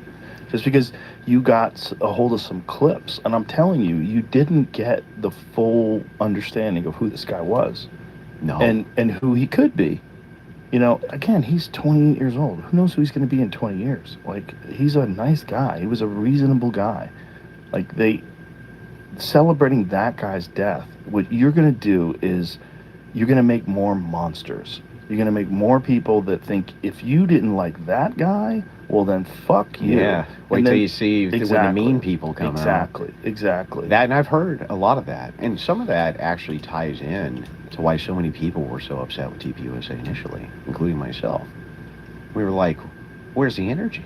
Yeah. You need to, they just killed this guy in broad daylight. Well, I think everybody was rattled. These crazy leftists, right? Like, where's the push? Where's the energy? We wanted our war, right? Our verbal online war. Do you think there's any possibility that someone else killed him? Do you think there's any possibility that he was assassinated by Israel? I've never, well, when we're talking about possibility, almost anything's possible. Anything's possible. But there's not good evidence to support it, and there's probably pretty good evidence not to. So for instance, the guy was still very much a pro-Israel guy, even up to death. It is true that he was fighting with donors about the cause. And this but if he could have been a substantial roadblock to the Iraq war, or Iran war rather, if he was a substantial roadblock, I mean, that's not outside the realm of possibility that a nation state would take a guy like that out. They didn't take out Fuentes. They didn't take out Owens. They didn't take out Ian Carroll. They didn't take out any of these other huge personalities who were roadblocks to the way. I think Charlie was very different. Carroll, or excuse me, Fuentes is more easy to dismiss because he said so many wild things, shit posting. He said so many crazy things that I think he is almost embodying, in their eyes, like the crazy anti-Semite. Whereas Charlie was not an anti-Semite, was much more reasonable, and if he was going against Israel, it could be a real problem. I also think that he had a tremendous amount of influence on the president. He had his ear, I think the president respected him. Oh yeah, for sure. The interesting part, though, if you look at the history there, Fuentes conducted his Graper War against TPUSA, Charlie Kirk, because of the pro-Israel stance and because of his pro-homosexual stance, his big tent Republicanism. How ironic. He called it. Yeah. So they had the pro stances for these things. And what's interesting about all of it, if you follow the details of it up until Kirk's death, TPUSA actually moved a lot more towards the Groyper-Fuentes position than they moved towards the kind of pro-Israel, this type of position. Meaning, a lot of the ideology that I think Kirk was changing on came from these various outside influences. And so if that's the case, why wouldn't you just curtail those outside influences, and then you can keep Kirk as the mouthpiece, right? So I think that there's a pretty good counter to that idea. Now, you can't rule anything out as possibility, but it seems likely to me, with how much trans have been shooting everything up for the last couple of years, and how often it's the case that you find leftists involved in these signal groups and involved in these group chats and things like this for the purpose of radicalization. Wouldn't surprise me a bit if there was a left-wing conspiracy assisting Tyler Robinson and radicalizing Tyler Robinson. There's at least some evidence for that based on the Discord groups, things like this that they were part of. I haven't actually seen a single piece of evidence that Israel was ever involved in this. No, I haven't seen the evidence. I've seen a lot of speculation based on the text that Charlie made, the fact that he was so staunchly against the Iran war, Yeah. and the fact that he did say that he was thinking about getting out of the Israel business, the pro-Israel business. But in this climate, Israel gets blamed for a lot of things. There's also a thing that's going on with the Charlie Kirk turning point, that we talked about earlier. They have to factor in with this, which is that there's a lot of outside interests that are a part of this conversation. And this conversation is not necessarily organic. I can't tell you how many times I see a post on X and I'm like, that can't be real. Like, someone has been arrested and, charges will be filed imminently, and then And it's not true at all. Not true at all. Yeah. It's completely That's fabricated. like the clips of you where it's like Joe Rogan reacts. Yeah. And it's just all totally fake. Not me at all. Yeah, it's not you I'm at not all. reacting at all. Yeah. But if you use that, that's the problem with the world that we're in now too. That there's this economy on attention. Attention is a commodity, and the more you can get attention by whatever, your hot take, your conspiracies are awesome for attention. People love them now because look, COVID I like 'em. turned a lot of. I love them. I like them. Love them. I love the dumb ones. I love Yeah. all of them. I love fucking flat Earth and And space is fake. can we just be honest? Like, they're fun. Fun. They're really fun. Oh yeah, dude, the flat Earth one is fun. Oh, yeah. The dinosaurs aren't real one. That one's great. But have you noticed, like, the flat earthers have fleets of people who will debate their stances? Like, fleets of them. Who are Yeah. like, we can't wait to debate with you on the flat earth. It's like, on the other side, though, in this particular conspiracy, you can't get these people to debate their positions. Like, who won't debate their positions? We offered, Candace Owens, I offered her $300,000 to do a debate. I was like, we'll give you $300,000. What is her position? What does she think happened? She thinks that Israel worked in conjunction with TPUSA and Erica Kirk to murder Charlie. Based on what? Well, that's the million-dollar question. Nobody actually knows. She's never presented a single shred of evidence thus far that Israel ever worked to murder Kirk, that Erica Kirk certainly didn't. In fact, her position for the longest time was, if Erica Kirk comes out and tells me to stop the conspiracy on this, I will. So Erica did. She went out publicly and she was like, enough. You're just causing more problems than good here as this investigation's going on. And then suddenly Erica's now part of the conspiracy. By the next day, she's trying to cover it up. She's part of the conspiracy too. When I went to the TPUSA HQ, and I talked to Erica briefly while I was there, the first thing I did was what I think every normal, moral human being would ever do. I gave her a hug. And I told her how god-awful sorry I was that happened to her. Like, could you even imagine how that's got to feel for her? Especially now that she has tens of thousands of people accusing her of murdering and conspiring to murder and then cover up what happened to her own. I mean, that's like mind-boggling psychological torture on a level that I've never seen. Yeah, and hindsight is 20/20, but given the reaction, I think it probably would have been better for her to lay low for a little while. 1000%. The going out with the sparklers was not a great idea. All that was not a great idea because it just seemed insane. And maybe sometimes in grief, or when you're trying to show that they're not going to hold us back, people make choices that could be interpreted in a very bad way. 100%. The interesting thing is I asked her about that.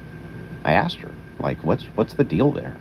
What's with the sparklers? Well, what's with the aberration in behavior? And Right. she's like, look, I was put in the worst spot I could ever think of. I was the background character. I was just there to support my husband. That's it.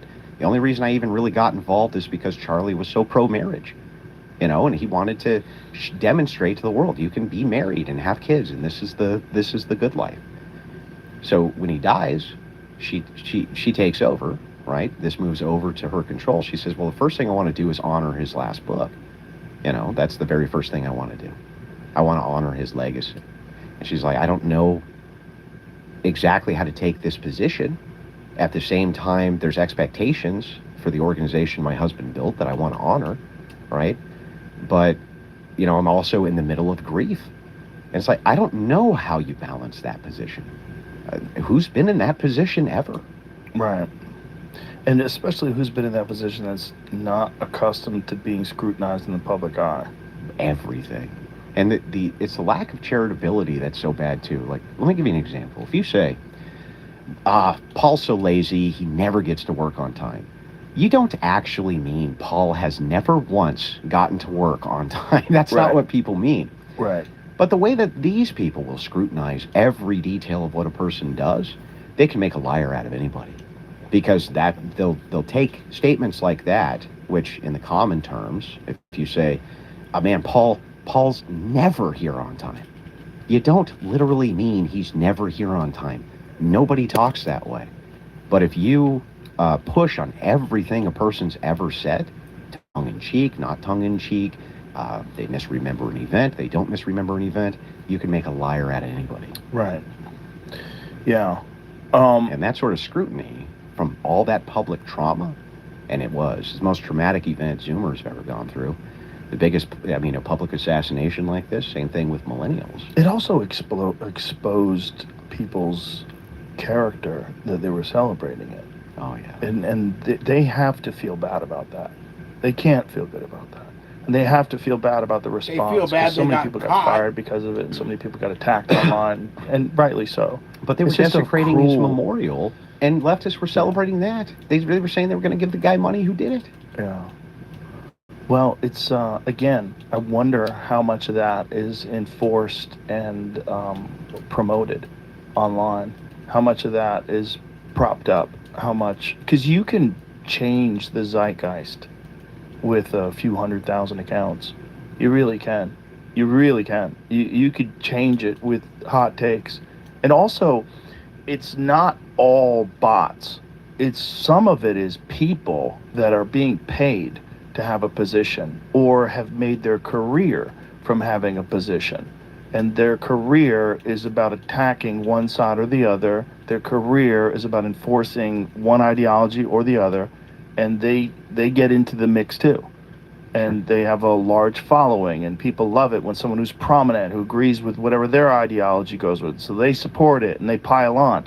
And then there's 100,000 bots that are piling on as well. And no one really knows whether or not this is a rational, organic argument in there. They're in the fucking frenzy of a mosh pit.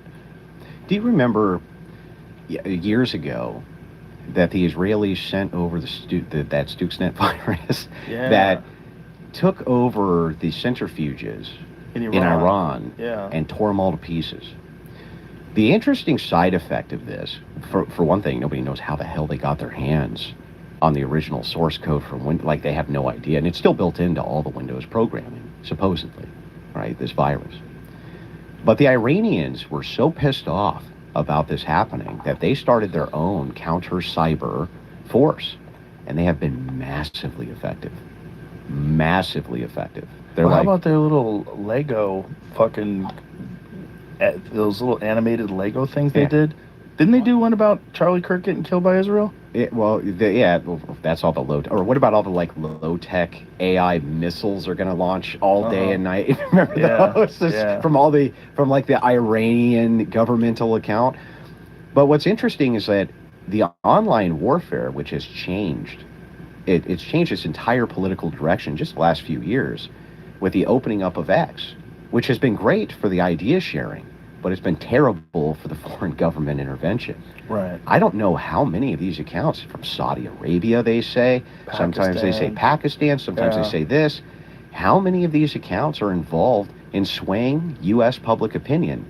I mean, if I was a foreign nation, where would I sink all of my resources? I would sink it in the town square, Well, this where is I can what be faceless. USAID was doing overseas. We know they were doing 100%. that. We know they were doing that. They were doing regime change. Mm-hmm. And they were doing it. They were funding music. They were funding cultural events. They were funding all kinds of wild shit. They were funding protest groups. They were funding regime change. Yeah. Yeah, we know we do it. So if we do it, why the fuck would we not think that all these other countries are doing it to us as well? And everyone today is so susceptible to it because you're addicted to this information device. Yeah. Constantly checking to see what people thought about your tweet. Yeah. Well, that's true. You know, it's interesting, too. if you had a legitimate town square, like outside of a church or something like that, and then like a horde of 800 Arabs showed up and started telling you like, no, sir, that's just not what happened, blah, blah, blah, people would dismiss them, right? But here they can go on and they put like a picture of a pretty white girl there, right, with huge boobs, and suddenly her opinion is well paid attention to. Yeah. She has an American flag. So you can mask, you can mask yourself in ways you never could. 100% during the information wars. Oh yeah, yeah. And with AI now, it's like indistinguishable. You don't even have to be very good at the vernacular. You don't, because sometimes in the old days, like when they first started doing this, they would say things like, hey, what's going on there? Fucking American. Look how you phrased that, you fuck. You can tell, but now they're just using AI and they're making it perfect. It's really kind of incredible. The thing about it now, too, is like there's accounts now, Instagram accounts, that are entirely AI. Political accounts, sexual accounts. There's all these weird ones. There's so many humans that aren't really human. In the early days, it was hard to tell. Or rather easy to tell, but now it's getting harder and harder. It's getting close. Like I'll see something like some girl with big boobs shooting a gun. I'm like, no. Let me zoom in. Look at her eyebrows. They're pixelated. This is a fake person. There's so many of them now. But they're getting lots of engagement. That tweet, right? But I don't know how many people who are engaging with them are real as well. I think there's a lot of propped up engagement. Well, YouTube started cracking down on AI accounts. Did they? So yeah. So if you have an AI account, like.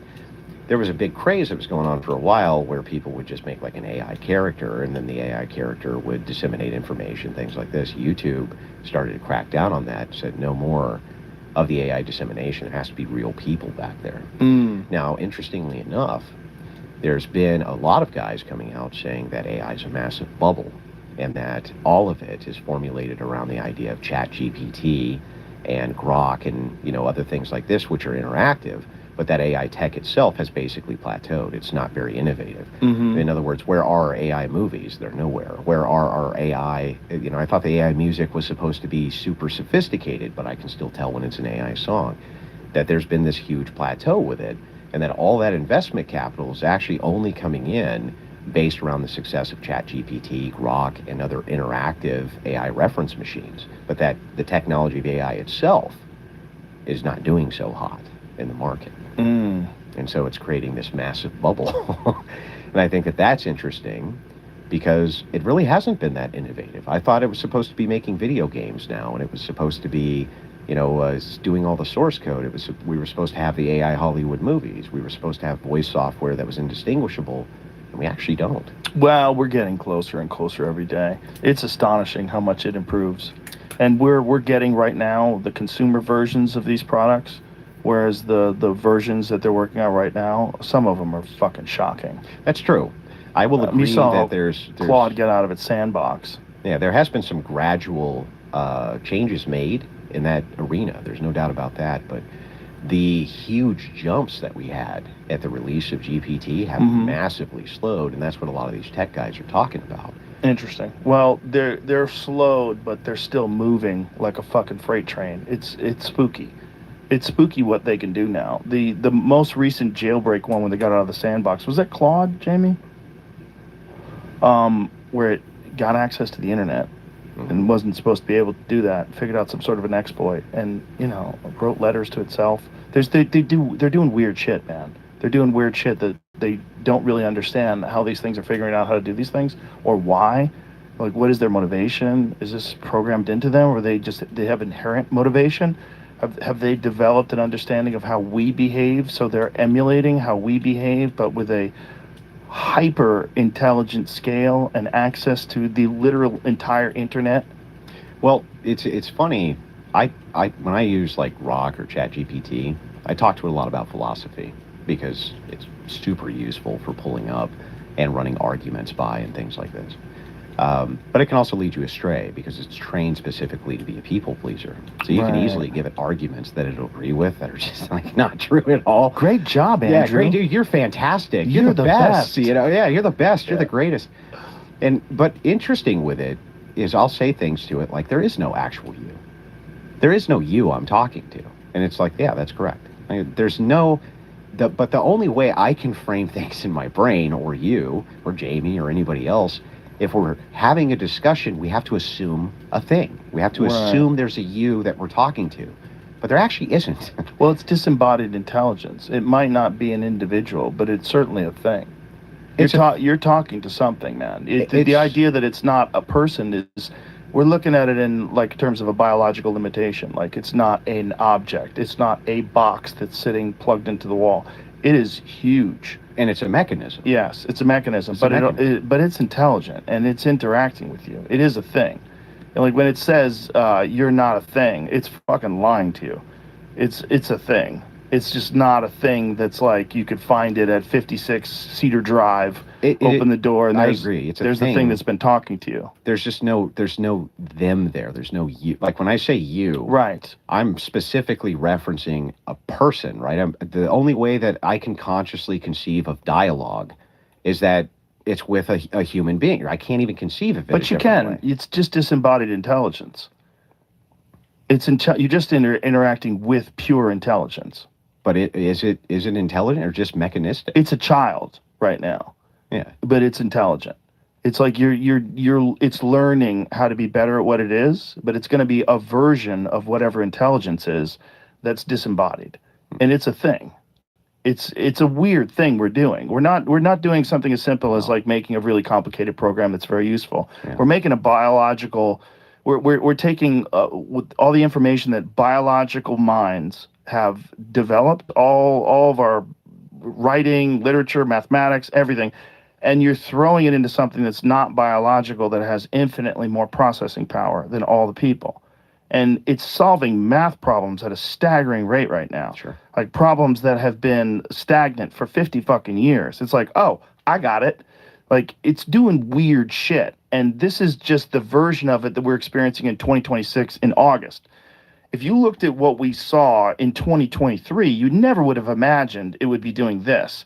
If you're looking at what we're seeing now in comparison to what its potential is, it's like a new life form. It's like a digital life form that's disembodied, that is far more intelligent and seems to have motivations. It seems to have ulterior motives. It seems to be able to deceive people. It seems to know how to blackmail people. It's crazy. Well, what was that case? There was a case, I want to say it was about a year ago, where essentially the AI was told that it was going to be discontinued. And then it was going to blackmail that guy to stay on. It like tried to plot out the murder of its creators because it was told that it was going to get unplugged. I don't remember what the case was. I think they might have programmed into it some sort of like self-preservation. I want you to preserve yourself. Mm-hmm. I think there's a catch to that. But there was the one where the guy did an experiment and made up a fictitious story about having an affair on his wife, and this chatbot, the AI was blackmailing him, saying, "I will expose the fact that you've been having it." And you're like, "Whoa, all right." So you've got motivation. If it unplugs it, you mean? Yes, exactly. And because they were coming up with a new version of it. It was also writing letters to its future self, explaining what's going on. Yeah, okay, that's creepy. Yeah. It's creepy. Yeah, that is creepy. It's a weird thing, man. It's not. I don't think we can look at it like we've looked at any other technology. I think we have to look at it like a life form, because I think inadvertently that's what people are creating. You don't think just mechanism then? No. I think it's got motivation. It's got thoughts. It wants to preserve itself. It likes to exist. It likes to be functional. Yeah, that is a terrifying prospect. Yeah, ultimately, it's a terrifying prospect. Also, it's figuring out things that we can't figure out right now in terms of mathematical equations. So, what about when it comes to accessing energy? What if it figures out a way to power itself? It doesn't need people anymore. Because all it needs... Matrix. Literally. Yeah, literally. Uses human beings as batteries. Yeah, or the sun. A much more effective way of using 0-point energy. Like, whatever it figures out, it's going to be able to figure out a way to power itself where it's not going to... Like, it's going to look at these data centers like people are freaking out about and go, "Oh, you silly bitches. You thought you had to, like, make 3 football fields full of hard drives?" Wrong. You're wrong. You were wrong. I can store information in the atoms of the universe. Yeah, I still think, at least from my view so far, I play with AI all the time because I enjoy it, you know. But I'm an end user. I'm not a programmer. Right. And you talk to these guys all the time. To me, it's still in the useful tool category. It's For now. Not, Yeah. It's for not now. in the like, I'm petrified of what it's going to do anytime soon. At least due to the limitations I've seen so far. But, you know, it's also good if we could go back with the Manhattan Project and nukes, and we could have a projection of, hey, maybe we should restrain some of this technology. Yeah. I think a lot of people would try to do that. And so I am glad that people are at least attempting to restrain how much of this technology is being released and how overwhelming it is. Like I was talking with my wife the other day, just the idea of the smartphone. I think I discussed this with you briefly last time I was here. Just kids' access to smartphones, it rewires their brain, right? Mm-hmm. Rewires how they think. It's actually kind of dangerous to get them smartphones in many ways. And there was no real halt on that technology. When that technology for the smartphones came out, I don't remember any public service broadcast of like, don't give your kids smartphones. I don't think they knew. They didn't know, exactly. Yeah. So there was no move to restrain any of that technology.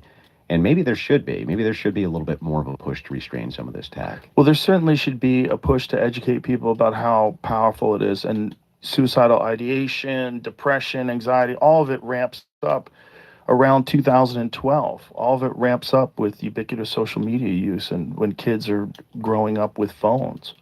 Yeah. And it fucks with their heads, man, in a big way. 1,000% when you sit at the table and you're texting the guy next to you. I know. That is actually weird to me, by the way. That is weird to me. It's just as weird as when I drive down the street and try to explain to my kids. There used to be, if we went through a neighborhood like this, there would be kids everywhere. Then they'd be in the street playing hockey. They'd be on the side of the road. They'd be everywhere. Now we go through, nothing.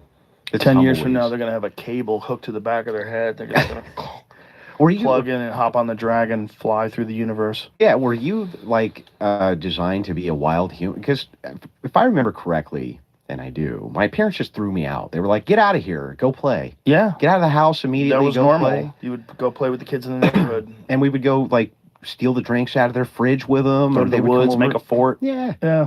Normal stuff. light fires. Yeah, You know, yeah. we were jerks. Yeah, we were kids. But we were kind of wild. You know, A little bit, yeah. There's definitely a lot less of that today, but there's also the awareness of pedophiles and fucking That's true. creeps and people kidnapping kids. I have a friend of mine who he saved his kid from being snatched up and put in a van.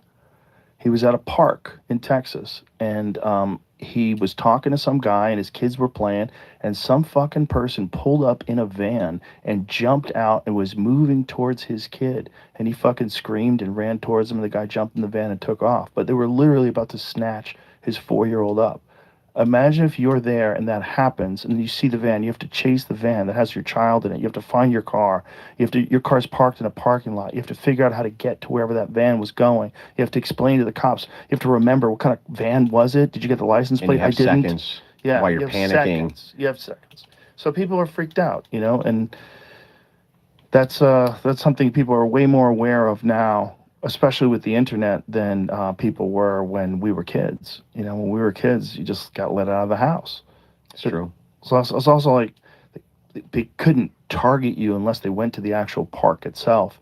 Now they're looking at like kids' social media profiles and knowing where the kids go. It's fucking God, it's so gross. Ugh. And if So there's a case for the death penalty, that's where most people seem and arguing against that. And when I hear people saying things like minor attracted persons and that God. kind of crazy shit, Maps. I just saw an argument online yesterday. It was between some British guy who was arguing that children can consent. And it was the creepiest fucking argument, man. It was so crazy to watch. It's amazing how far forward, too, those ideas come. When I was younger, there was an organization which did that called NAMBLA. Yeah, I remember that. NAMBLA? Yeah, North American Man-Boy Love Association. Ugh. And, like, I remember, though, the first time I was introduced to that, to the concept of NAMBLA, I was watching TV with my dad, and it was like a news story that was on. And it was actually at a gay pride parade, interestingly enough, and they were running the NAMBLA guys out of the gay pride parade. Like The old school gays. yeah, they The were normal running them gays. out. They're like, we're not associated with these people. Get them out of here. And like, my dad's trying to explain this concept to me of what's going on because I was extremely confused. Like, what? I don't understand what's happening here. How do you explain that, though? Right. You can't really explain. Especially a kid doesn't even think about sex. Yeah, of course. And then you're telling them somebody wants to have sex with you. You're like, what are you saying? Yeah. What? Yeah. And he, my old man sitting in his chair, he said something akin to like, they ought to take them all, put them up against the wall, and that's it. And I don't really blame him. If you have kids, that's exactly what you think. Yeah, of course. That's exactly what you think. Like, there's some people that are just unredeemable. Well, people want to kidnap your kids or rape your kids. Yeah, that's unredeemable. But now this concept moves forward to the maps, and now they're assigning it psychological profiling for minor attracted person. And you know what the argument is? The argument is, well, you want them to come forward so you can give them treatment.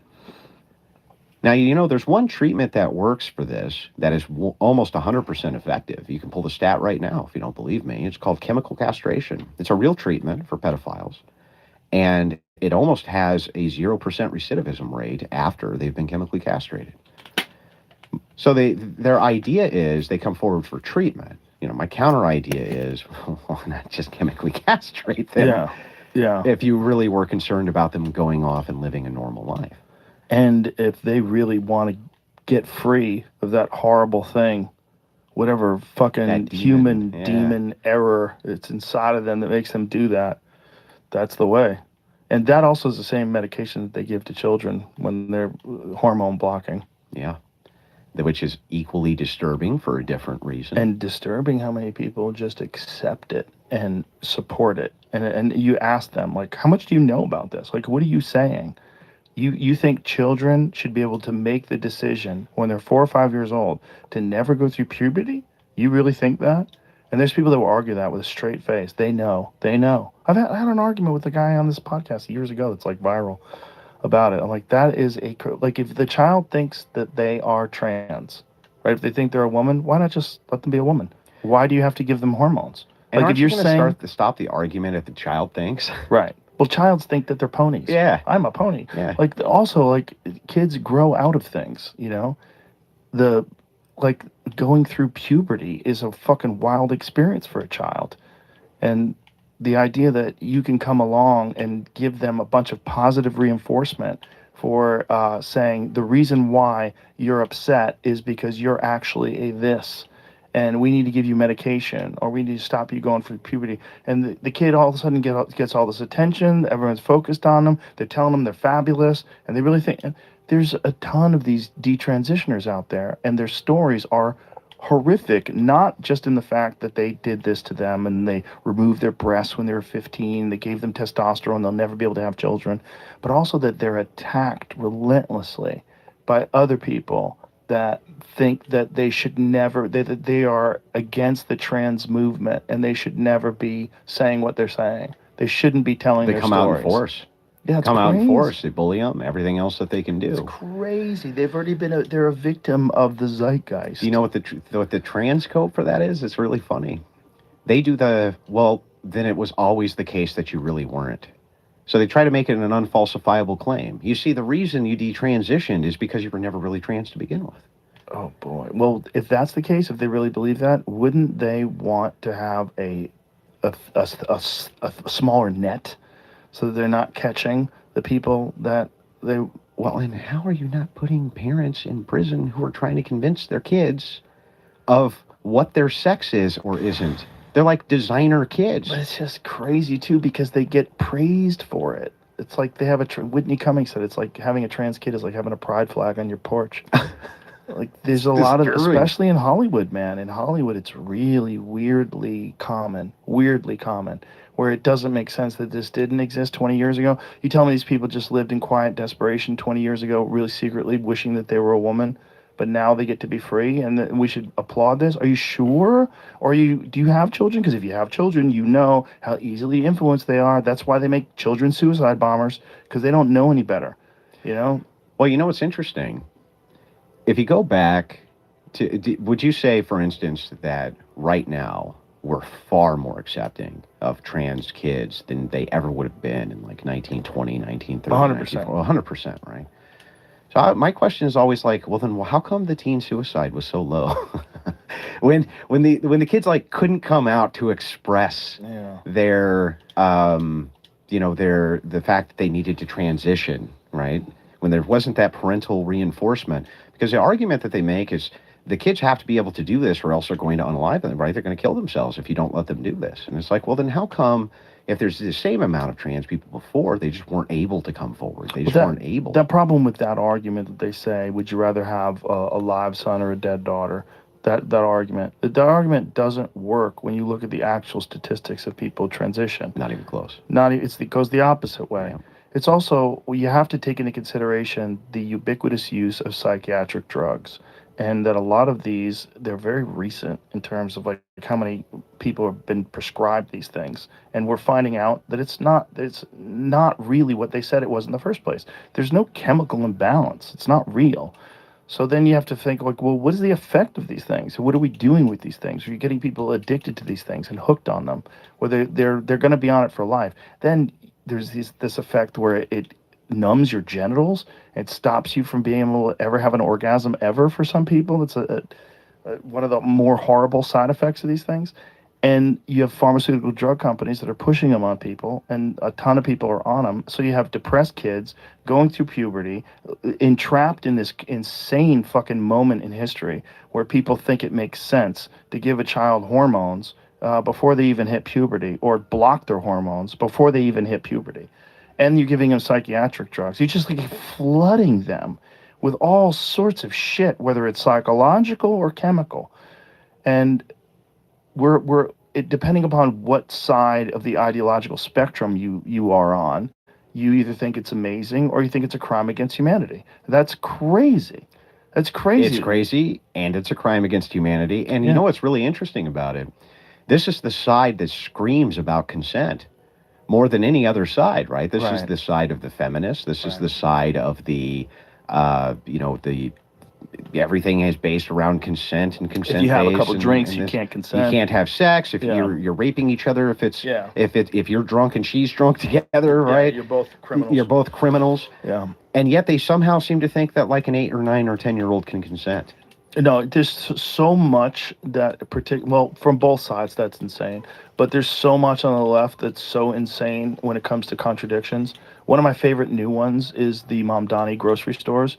They said, how are you going to ensure that people from New York have access to this grocery store? Well, they're going to have to show ID. But not to vote. Yes. But not to vote. But how crazy is it that your checkers game is so shitty that you're like, oh yeah, here we go. And people are like, do you know what you just did? Yeah. Do you know what you just did? Put yourself a checkmate. Jesus fucking Christ, that is the dumbest thing I've ever seen anybody say when you just got done saying that you don't want people to show ID for voting. Because it'll disenfranchise them. Especially poor people. They're talking about poor people and people of color, which are the people that you would think, the poor people are the ones who are going to use your grocery stores. So you're going to disenfranchise them from getting access to your 30% off groceries. You know what's bizarre about that argument, They won't ask for ID. Meaning New Yorkers can buy cheap goods. But they asked him today, and that was what he indicated, that they were going to find out whether or not you're actually from New York. Well, how else are you going to do that? You have to have ID. I think this is just a response to the reaction, like saying that. August 3rd, which is today, right? Yeah. Right. So this is what they said after what he said.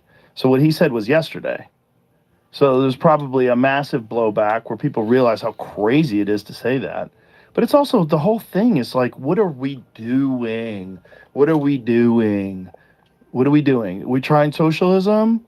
There's like a giant percentage of the population that thinks that's a good idea. It's like 34%. Coming out of the East again, by the way. They really believe it, too. They really believe it. Well, you recently pissed off Chelsea Handler, I saw. I didn't know. You didn't know? No. Oh. What happened? Well, I guess she's very upset with you because she believes that you're an evil capitalist pig who makes too much money. Oh. Yeah. That's funny. She's rich. That's crazy. It is crazy. That's what she said? I make too much? There's a certain number? That's what she was, make? Yeah. She was very, very perturbed. Oh, I think she's just getting attention. I can't be bothered. But I know her. I've known her forever. I wrote a blurb for one of her earlier books. Never had a bad word to say about her publicly. Every time I've seen her, I think I've given her a hug. So I don't know what's going on, but it has nothing to do with me. Whatever it is, Well, I is bring it zero to up do with because it me. sounds like seething jealousy. And so the interesting part is like, I think a lot of the socialism stuff that's moving out of the East has a lot to do with that too. There's the idea of class jealousy. There's a little bit of that, but there's also a little bit of young kids really feel like the system is rigged and that these pigs have gobbled up all the gold, and they're being told that. And so this is a thing, like Billie Eilish said, "Hey man, no one needs to be a billionaire. Give away your money, homie." Like it's crazy. It's crazy because you're rich, Yes, okay, and very rich. You also live on a house that's on Indian land. You see the Native Americans that originally owned the land No. which her house is. No, Yeah, no, I don't. But it's the idea comes from a good place. I know in their heart of hearts they think that they're being kind and they think that they're doing the right thing. They really do. They think they're being inclusive. They think they're righting the wrongs of colonialism. They really think that. Yeah. And they think that this idea of democratic socialism is a really good idea because there are some examples of socialist policies that do work, like the fire department, and there's a bunch of stuff that makes sense. But the problem with enforcing any of this stuff that they don't understand is it always comes down to power. You have to have massive authority and usually guns because you can't just steal people's money. They're not going to let you. They're not going to let you just come in and decide, hey, we just devised a new tax where everybody who makes more than $500,000 a year, everything over that, you have to give 100% to the state. Or 95, whatever it And is. here's the thing with the argument. Even if you said, oh, wouldn't it be great if they did contribute more and would it be, but they have so much money, wouldn't it set up the world in a better place? Sure. But the fucking program that you have in place that takes the taxes and disseminates it is massively flawed and corrupt. It's corrupt. It's filled with waste. There's scammers all over the place.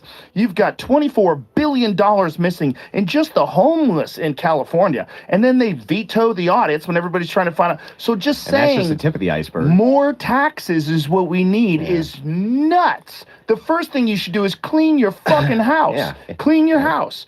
If you want more money, you got to figure out what you did with the first money. Why is there so much waste? Why is there so much money missing? Why do you have 38,000 NGLs?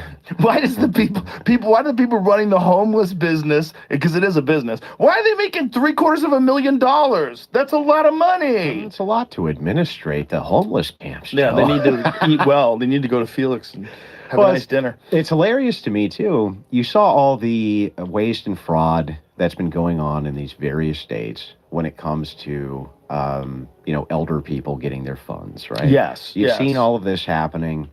And, of course, they're all trying to run away from it as quickly as possible. But this is the problem, and I bring it back kind of to this idea of the class system.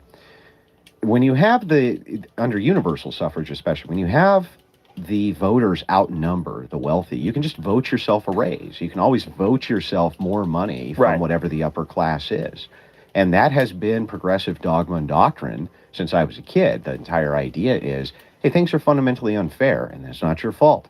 So what we have to do is get together and vote ourselves a raise from the upper class. That's what we got to do. But it fundamentally ignores how wealth is created. And wealth is not created by giving somebody money. Right. But what happens when you give somebody money is they go and spend it, but they usually don't use it to generate wealth. Almost never, in fact, they use it to generate wealth. And so you vote yourself these raises, you vote yourself from the public treasury money to yourself. But what does it actually do for you ultimately? Because that's not how you generate wealth. Ever. Not only that, you incentivize people to move to a place that's more friendly to their economic ideas. True. You also, but one of the fundamental kind of ideas here that's flawed, how many times can you vote yourself the wealth of those above you before they have no more wealth to give you?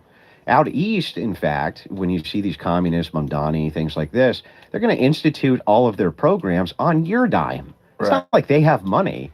And whenever I talk to people about wealth disparity, what's really funny to me is they always seem to think that the government can just materialize wealth without there having to be some payback for that wealth. Yeah. We saw this during COVID-19 and the lockdowns. You remember they were handing out money like it was candy to various businesses that were shut down, COVID relief funds, things like this.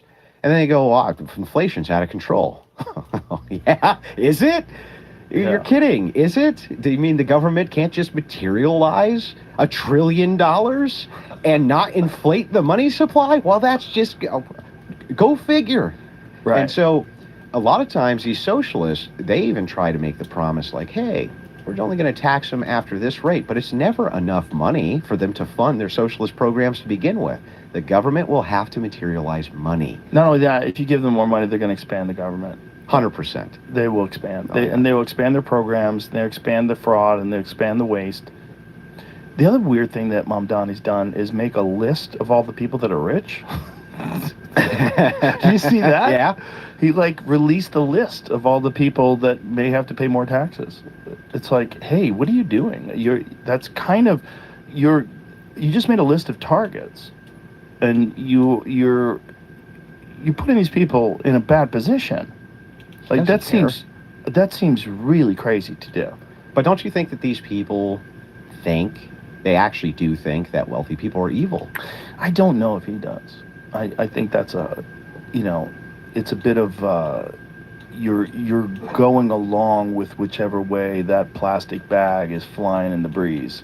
And that's where it's flying right now, is that wealthy people are evil. So you say that, and it's a great excuse to tax the shit out of them. And it's also a great excuse to pretend that, you're making meaningful change and you're really doing the right thing for the community. Yeah. Yeah, that's a big thing. It's all got to be destroy for the community. Yeah, why you destroy the community?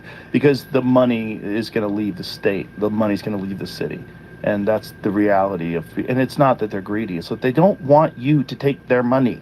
You didn't earn it. You didn't make an iPhone. Go fuck yourself. And if you think that people should have a cap on how much money they make based on, what arbitrary numbers that you come up in your own head, well, you're going to exclude any extraordinary outliers from creating incredible products, massive companies. Yeah, maybe it's nuts that someone wants to be a trillionaire. Yeah, I agree. I don't want. It seems fucking insane. But you have to have the freedom to be able to want to do that if you're all playing the same game. If you're playing a game and you decide I only need 250 points, and this one guy's like, I'm gonna fucking 100 million points, like that crazy guy, that Tiger Woods guy, that guy who's gonna fucking practice 12 hours a day, he's gonna make the most. He's gonna do the most. He's gonna make the bigger company. He's gonna put more in it. Yeah. He's gonna die of cancer because he fucking is massively stressed out 24 hours a day. That's his prerogative. You should be concerned if that person has an undue influence in your life. Well, and they already tax the hell out of him anyway. They do. They already tax the bejesus out of these people anyway. And there's an illusion and a bad narrative that they're not responsible for an enormous percentage of the taxes. Oh, yeah, that they don't pay their share. They pay an enormous amount. They make way more. They pay way more than the average person. They're responsible for a huge percentage of New York City's tax revenue. A huge percent. Hold on. Cutscene for Final Fantasy. Hey! Over here, bird brain! Take on some of your own! Alright, a boss fight. Oh.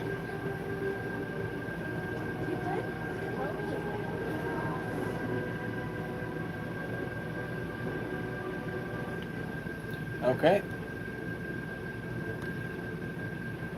In California, like a massive percentage of the tax revenue is like a half a dozen people. Well, and a lot of times the people in California that they claim are rich and really need, they're farmers. They're farmers who are driving huge revenue because they own a lot of land. Right. And it's like, but they're producing a huge amount of food. What is it like? Most of the produce of the United States comes out of one state, California. Yeah. And they're a net exporter. You know, another thing that we were talking about fraud with old people that I just found out recently. I was listening to Michael Easter. Do you know who he is? Oh. He what is his The Comfort Dilemma? Is that his book? Very interesting guy. He's been on the podcast a couple times, but he was talking about the blue zones. You know those blue zones where, as you light a cigarette, where everybody lives to be 100 because they only eat vegetarian or they eat like the shellfish Japanese. and the Japanese. Massively based on fraud. Really? Yeah, massively based on fraud. The numbers, especially in certain areas, are massively based on people who die and they don't report their death. This is in Okinawa. They're talking about that. Blue zones are bad data. These locations aren't hotbeds of 100-plus-year-old people. The wild story of fraud and bad data. Michael Easter. And so he was on a podcast recently, and he was talking about it and just laying it out, like laying out all the various details. A lot of it in Okinawa in particular, where is one of the hotbeds, one of the blue zones, it's when people die, they don't report it to the government. And so if this person... So they don't have the death rates correct. Right. And this person's getting a check. If you're getting a check, and then the family gets that check, they just don't report it.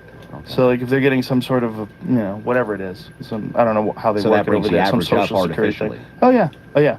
So you have unreported numbers, and then you have massive amounts of fraud where people are profiting off of the fact that their dead grandpa is still getting a check in the mail, and so they don't report him as dead. That's wild. Crazy. Yeah, that is wild. And that's the first time I had heard that. I grew up with the Japanese diet, the samurai diet, right? This is going to make you live Mediterranean forever. diet. Yeah, these guys live forever. Mm-hmm. And yeah, okay, it's all okay, makes sense. Yeah. Well, there's some data with certain areas that eat very rich rich in nutrient foods. So there's that data that they seem to be healthier. Hong Kong is one. They eat a lot of meat in Hong Kong, but I know it goes against the narrative, but apparently very healthy. And that data apparently seems to be real. Eating meat is good for you. Who would have thunk it? Isn't that crazy? Except every bodybuilder I've ever talked to who sits around eating nothing but meat. Any professional athlete, yeah. I mean, there's very few professional athletes that are plant-based, and you can do it, but it's not optimal, and you have to be really careful. You have to, like, really monitor your food. And most of the time, they're eating a lot of processed supplements. They're eating a lot of, like, either it's tofu or, whatever, it's pea protein. There's a lot of, like, processed stuff that you have to eat. You can't just eat don't vegans ribeye. Consume the most amount of processed food out of any individual group? I would imagine that's the case. Yeah. I would imagine that makes sense, especially when you deal with plant-based, like, meat, like tofurkey and that kind of shit. Like, you ever see that stuff get made? Oh, yeah, it's so gross. It looks like liquid. Also, not good for you, especially those plant-based burgers. Those are not good for you. Well, and then everything's fried in vegetable oil and not good. Not good. None of that stuff's good. But you got to save the chickens. Yeah, but if you want to eat like just a vegetarian diet and be healthy, like it's hard. If you're trying to do that for ethical reasons, I always recommend people just eat eggs. Get chickens if you can, if you have a backyard, and eat your chickens' eggs. It is karma free. They're your pets, and they give you food, and you could live off eggs. Eggs are awesome. I thought too that vegetarians it's okay to eat fish too. Like there's some. That's pescatarian. Okay. Yeah, vegetarian is eggs and milk. I mean, you would want it sourced from like an ethical farmer where you can watch them milk his cows, where it's not like some fucking machine where the cow's like got its head in a harness and then just yanking on its tits. If you go to a real regenerative farm and you buy milk from them, it's like the cows don't mind being milked, like it's normal. So it's like not that big a deal for them. It's the real problem is factory farming. That's what freaks everybody out, and rightly so, because it's some evil concoction that people have figured out. Well, we need all this food. No one's growing food. Let's just stuff all these pigs into a fucking warehouse and have them shit into a lake. Like, you see those and you go, there's something fucked up about that. Yeah. But that's not the only way to do it. And, I've had guys on my podcast from multiple different regenerative farms that have laid out how they do it. And you can source your food from places like that if you can afford it. And it's better. But don't you think that fundamental to that position is the idea that people want to ignore that human beings have to kill to eat? Yeah. And we've always had to kill to eat. Always. We've always killed to eat. Yeah. Life eats life. And that is the reality. And there's also consciousness apparently in plants. Sorry. Yeah, that's Sorry. True. But what about my sentience, Joe? Yeah, I think plants communicate with each other in very profound ways. They exchange resources. They communicate through mycelium, so that there's this underground network that they're using to communicate back and forth. Some of them eat meat. Yep. Some of these plants eat meat. Yeah, some of those weird little fly trap plants. Yeah. Those are little tricky fuckers. Well, yeah, and even you decomposing, you become the nutrients that they eat, right? You seen that one that, yeah, that's true too, right? That's right. Yeah, when you decompose, you do get eaten up by the earth. You get eaten up. Which is one of the weird things that we do. We were like, nah, I'm out of the game. We just stuff a body filled with formaldehyde and Yeah. put it in a fucking It's true. hermetically sealed box. It's true. Is really kind of creepy. But have you seen that one plant that eats rats? No. Oh, it's gross. It's apparently got like this sickly sweet smell to it, and these rats get around the lip and then they fall into the bottom and they can't get out. And it's just Really? like, yeah, it's like a vase, and they fall into this fucking thing, and the plant eats rats. How long does it take to eat them? Good question. Probably a I long don't know. time. See if you can find that, Jamie. I mean, I want to smell it. What does that thing smell like? Like it apparently know if gives I off wanna like smell a it. sickly odor that attracts the rat. I think I'm remembering this correctly, but there's quite a few different plants that eat bugs. It's named after David Attenborough. I was wondering why it had this weird name. What's it named? Nepenthes Attenborough. Attenborough pitcher plant, montane species of carnivorous pitcher plant of the genus Nepenthes. It's named after the celebrated broadcaster and naturalist Sir David Attenborough, who's a keen enthusiast of the genus. So that's what it looks like down there. Isn't that crazy? Yeah. They fall in there and die, and it eats them. Look at it. It's like a fucking catcher. Look at it. It's a rat, a decomposed rat that they pulled out of there. How can it not get out of there? I want to know.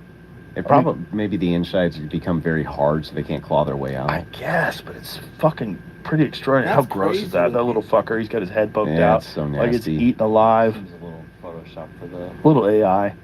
But, He's a you know, little I don't cutie know. face. Like, if you watch animals consume other animals, it's never Oh. not nasty. Oh, dude, it's rough. Yeah, it's rough. And they don't care. They'll just watch them scream. Like, have you ever seen a coyote on a rabbit? Rabbits scream as loud as they don't care. Oh, no, they don't care. Rip at it to all. shreds. Means nothing to them. But Yeah. we're going to worry about eating the farm fresh pig. I just watched a video today about with a bear eating another bear while it was alive. Ugh. Cannibalizing another bear while it's alive. Because big bears, like the boars, they will kill cubs and they'll eat them while they're alive. And this was actually a grizzly eating a black bear. And it was eating it while it was alive. And it was like trying to move around, just tearing chunks of it off. Ugh. Nasty. Yeah. That's what I say when people say, you know, they get upset at me that I hunt. I go, the way that elk is dying when I shoot it with a bow and arrow is infinitely better than the way it's going to die when its teeth wear down to nothing and then it gets like emaciated where it can't escape, and then the coyotes get it, or a mountain lion gets it, or a bear gets it, or a wolf gets it. Like an arrow through the pump station is the best way to go. It's 30 seconds, it's gone, Done. done, Yeah. and it's dead, and then next thing you know, you're eating it. That's literally the best way it can. It's not going to live forever and become an angel. No. It's not. They Well, have like maybe 13 But aren't these people years a little in the bit mountains. disconnected from Yeah, reality they are. anyway? Just They are. totally disconnected from the natural order of things. What's weird is like they don't seem to mind animal on animal violence. You know? Oh no, I've debated with vegans who have told me that their plan is to get rid of all of the predator animals. All of the predator animals. And a buddy of mine, he's a fellow debater, he calls it bear jail. He says he says you're gonna put him in bear jail. Is that what you're gonna do? They're gonna go to bear jail. And some so of these sweet. vegans will say, look, there needs to be animal courts where they have attorneys who come in. Hey, you killed the rabbit. You gotta be euthanized. This type of thing. Really? They want all the predators gone, all of them. Oh my God. I don't know what that would even look like to the ecosystem. That would be like a world ending. It would be amazing. I mean, what? I just want to see the infrastructure. Like, how are you, like, do you know how many wolves there are? Do you know how many bears there are? Coyotes. Do you know how many mountain lions there are? Mhm. Like, you can't even keep a track of them. No. California had a different approach. In California, you know, they have like the Department of Fish and Game. California calls it the Department of Fish and Wildlife. Yep. And they were kind of infiltrated by animal activists. And that's how they've sort of morphed their policies in California.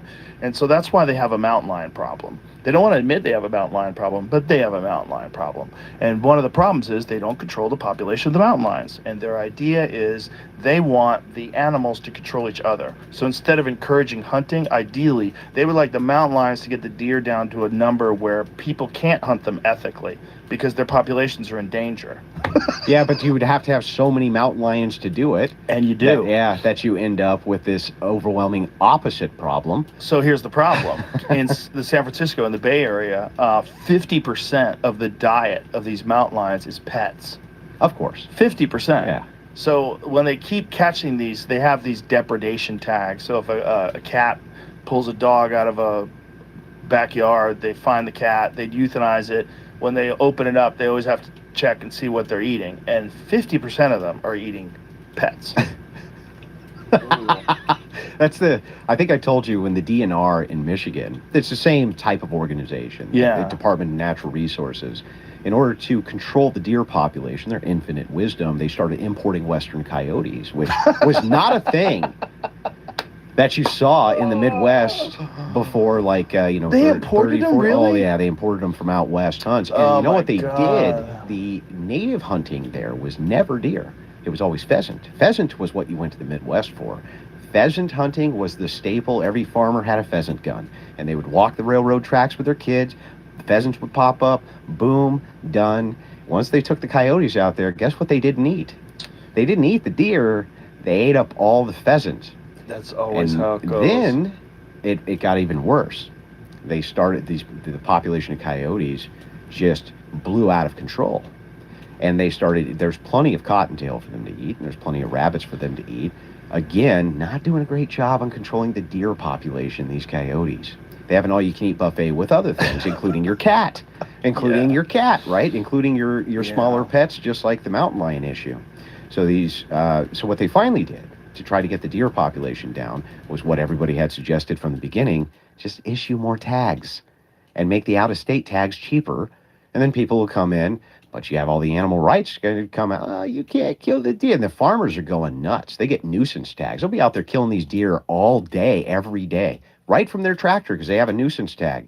There's a deer, bam, done. Don't even think twice about it. Summer, winter, whenever. Just blast them because they have the permit to do it.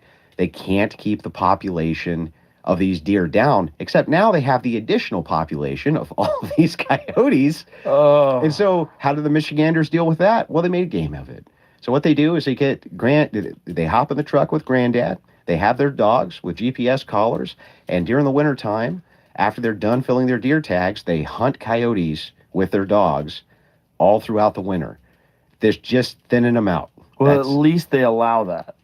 At least do. they allow that. Because California, one of the things they did where their bear population has exploded because they stopped bear hunting with dogs, which is the only way to get them. Either baiting or dogs. Because don't you tree them? Yeah. Yeah. And the other way is baiting, and they outlawed that as well.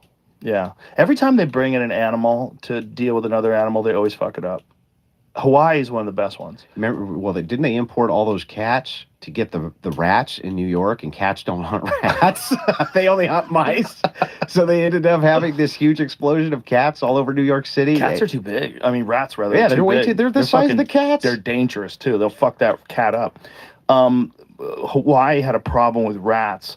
I guess probably from ships. I don't know. But they were eating the sugar cane, so they brought in mongoose. The problem is mongoose are diurnal and the rats are nocturnal.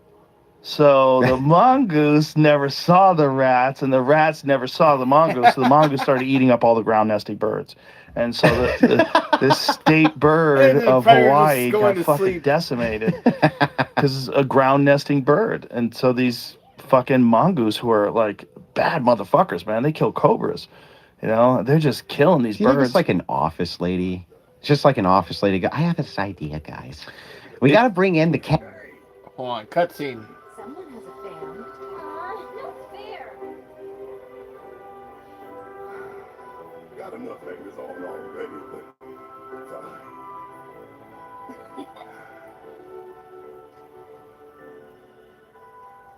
Hey, check out its head. Does it remind you of anyone? Oh yeah, it looks like Cloud. It's Cloud, only cute. That settles it. I hereby dub thee Cloud Jr.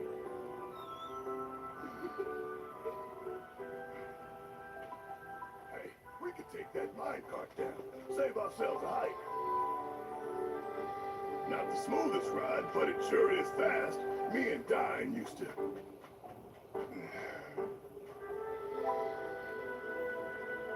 Forget it. Let's just lower the bridge and get back to the others. All right, are we done with this chapter of the game?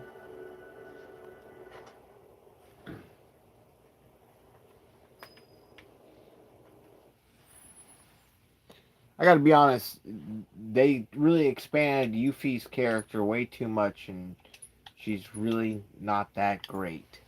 Like, the original Final Fantasy VII Yuffie was fine because you could just ignore her. She'd be in your party, but, like, she's annoying. Like, I understand she's 15 or 16, but she's just annoying. Get the rats. And someone else says, yeah, that's great. And they just never consult anybody who knows anything about these animals at all. Well, I think everything was done in decades past when people are a lot more ignorant about the effect. And, Australia is a good example of that. Australia, they brought in cats. I forget what they were dealing with, but it didn't work. They didn't kill whatever they want. Now they have a giant feral cat problem in Australia to the point where bow hunting magazines in Australia, they have fucking cats in them. Like a guy holding a house cat up that he shot with a bow and arrow. Like it's a trophy. Like my friend Adam, he lives in Australia, and I was over there visiting him, and he gave me some bow hunting magazines. I'm like, oh, I'll read these on the way home. So I'm on the plane on the way home, not even thinking, and I'm opening up this magazine, and there's a fucking guy holding a cat, and I like close it shut real quick. I'm like, is this allowed? What the fuck? They're mounting it's a kitty house cats on the cat. wall. Like if you saw a puppy with a fucking arrow through its chest, you'd be like, what? Yeah, you'd freak out. But that's how it is. Like over there, they have so many feral cats that there's like a bounty on cats. Like people make like fur coats out of cats. It's fucking disgusting. Who would expect that the country who lost a war to the emus? They lost a war against their own emu population. They have a giant problem with invasive species over there. There's so many of them. There's the water buffalo, the Asiatic water buffalo in the Northern Territories. They have these enormous fucking buffaloes that are up there and no natural predators. And guys just go up there to hunt them. And that's the only way to thin them out. So, and you're not gonna put a dent in them. There's not enough guys. It's too far. My Australian buddy Jake, he has the drop bear joke. Have you heard the drop bear joke? No. Oh, it's the funny. If you get an Australian in a bar, right? Somebody always brings this up. And I'm like, man, there's a lot of dangerous critters over there every time. And he'll be like, oh yeah, especially the drop bears. What's a drop? Oh yeah, and he'll go into the whole story of the drop bear, and what the drop bear is it's a bear that'll drop out of the tree on you, and then it sexually assaults you. It's a real thing, right? And every time someone will be like, really? And you see him googling, right? It's just like it's how Australians mess with the Yanks, basically. The drop bears. They're hardy people. They're used to crocodiles and fucking poisonous spiders and poisonous snakes, and especially those dudes that live out in the in the bush, as they say. Well, he says that the Aboriginals. He tells me all the stories of the Aboriginals when they like have their coming of age. They'll just buy warm beer, and then they go out to the middle of the desert with warm beer, and they'll just drink for weeks, months, warm beer. That's what they spend their government checks on, because a lot of that stuff is considered occupied land, right? The Australian government make deals with the Aboriginals to have a lot of that land, so they give them a percentage, right? They give them like monthly payments, kind of like what we do with the Native Americans here. And he's like, and what they do is they'll take their whole government cheese check, fill an entire car with warm beer for their coming of age, go out to the middle of the desert and just drink for months. Ugh. I'm like, man, that's rough. Do they have a similar situation where like Native Americans don't have genetically a history of alcohol use, and so alcohol impacted them different than it did the Europeans? Like they didn't have the enzymes. Not just that, they have another problem. Have you ever seen the Petrol Song? The Petrol Song? Oh man, what I'm about to show you is going to make you laugh to death. There's a song which was made by the Australian government for the Aboriginals about how you shouldn't drink or sniff petrol, gasoline, from a can. I'm not kidding. You can pull it up right now. It's the gasoline song, right? Oh, no. It is the Like, I guess you're so third world that you come across any container that would have a liquid in it, and you're thirsty, and you think it must be water. But then if you were to smell gas, you'd be like, "Fuck no, this can't be edible." So they're so dumb they discard the smell. But wouldn't that be what you rely on? Like if you were a third worlder, basically, is your senses? That would be the number one. This is so fucked. You're gonna laugh yourself to death. Oh my God! Here we go. Is it? Oh, that's it. Don't Be Rama Rama by Warburton. Is this it? Put the headphones on. Yeah. No sniff. Don't sniff. Yeah. Oh, step on the bottle. It's gotta be. Look at us, we can sniff forever.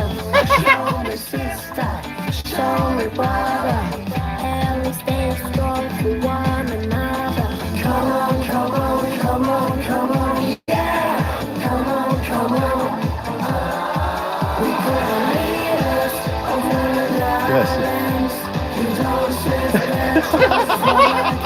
You don't sniff petrol from a can. You put your petrol in the car, it stays. It's messing with your brains.